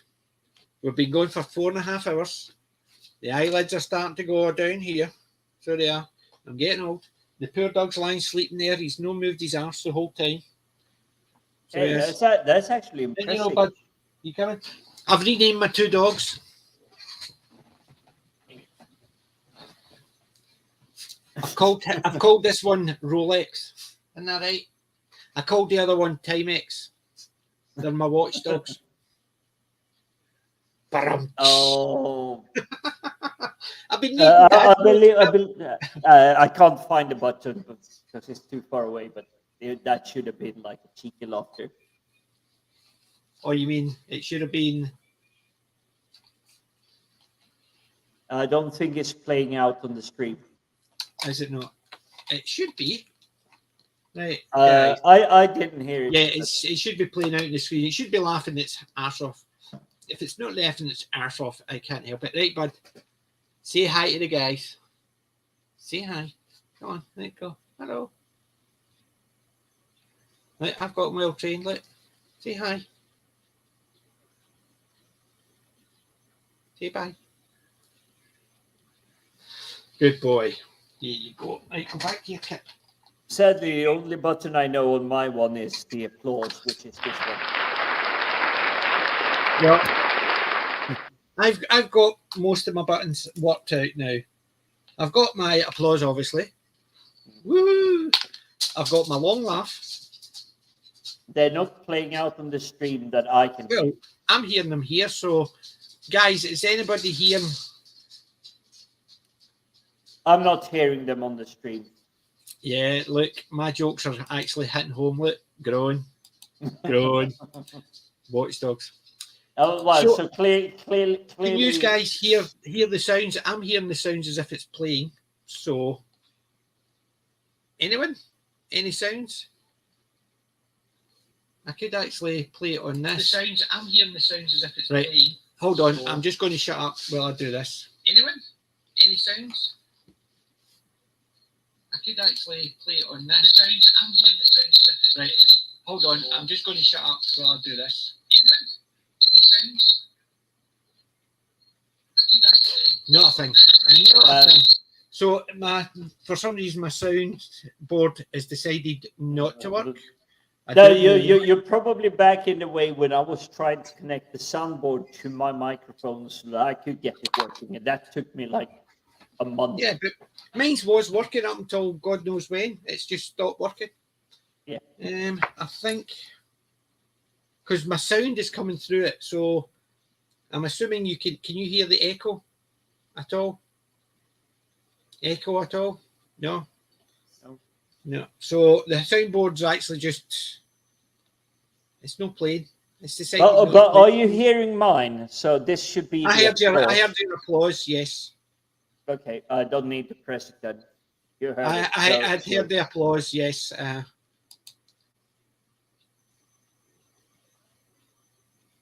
Yeah. Heard the applause before you put the earphones in. Right. Let's see. Try that. Can you hear this? No. See, the problem is the earphones only work so I can hear what's happening, because obviously I can't hear the stream. So the headphones in, when I've got the headphones in, I can hear what's happening. Yeah. So I had the same stuff. When I plugged it in, I could get it into my headphones, but it didn't go out to the stream. Yeah. See, I think the setup I have now, and boy, this is a MacGyver rig. It's duct tape and cables wired together and everything. It works. Don't know how. Yeah. I'm mainly using it for the work calls, and it's basically just because there's a big mute button. So if I need to mute myself, I just have a button to like tap. I don't have to worry where the mute button is on the application, whether it's Zoom or Teams or whatever conference call it is. I just press that button and microphone goes off. Yeah. See, the thing is, I've put the echo on. I'm hearing the echo, but you're not. Nope. There's no echo on this side. Wrong with my soundboard. So the fact that my mic is running through my soundboard, there's something not quite right. So how about that? Nothing. Nope. Where the hell is that playing or not playing? Let me see. I'm assuming you're trying to do something like the voice change. So if I remember this correctly, if I do this on mine. Yes. We are the Borg. Resistance is futile. Yeah, that's what I've got mine's on as well. Can you hear me talking normally or high-pitched? Normally. Now, see, I can hear myself high-pitched. So that's what should be going out. So hold on. How about that? Can you hear me? Can you hear me? I can hear you, but there is no change. See, that's got a voice changer. There's something no right.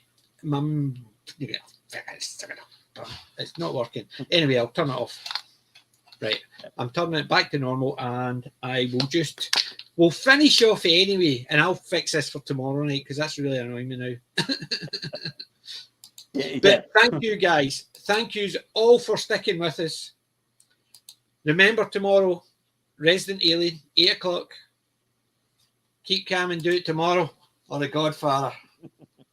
Get wet. Get wet. Well, I have the perfect T-shirt ready for tomorrow. I just need to remember to get it on before we start the streaming. But I think it will please the people that enjoy my varied T-shirts. Yeah. See, Brian, the problem is my mic runs through that. Normally, if there's a problem with my soundboard, the mic does not work, and I have to actually take it out and plug it straight into my input. Because it's running through the soundboard and you can hear me, I don't know. Anyway, thank you very much for keeping us company. And Jim, thanks again for a great night. Tomorrow, 8 o'clock UK time. So we will be here. So remember, I'm not old. I'm classic. PJ Maybe and Jim the Viking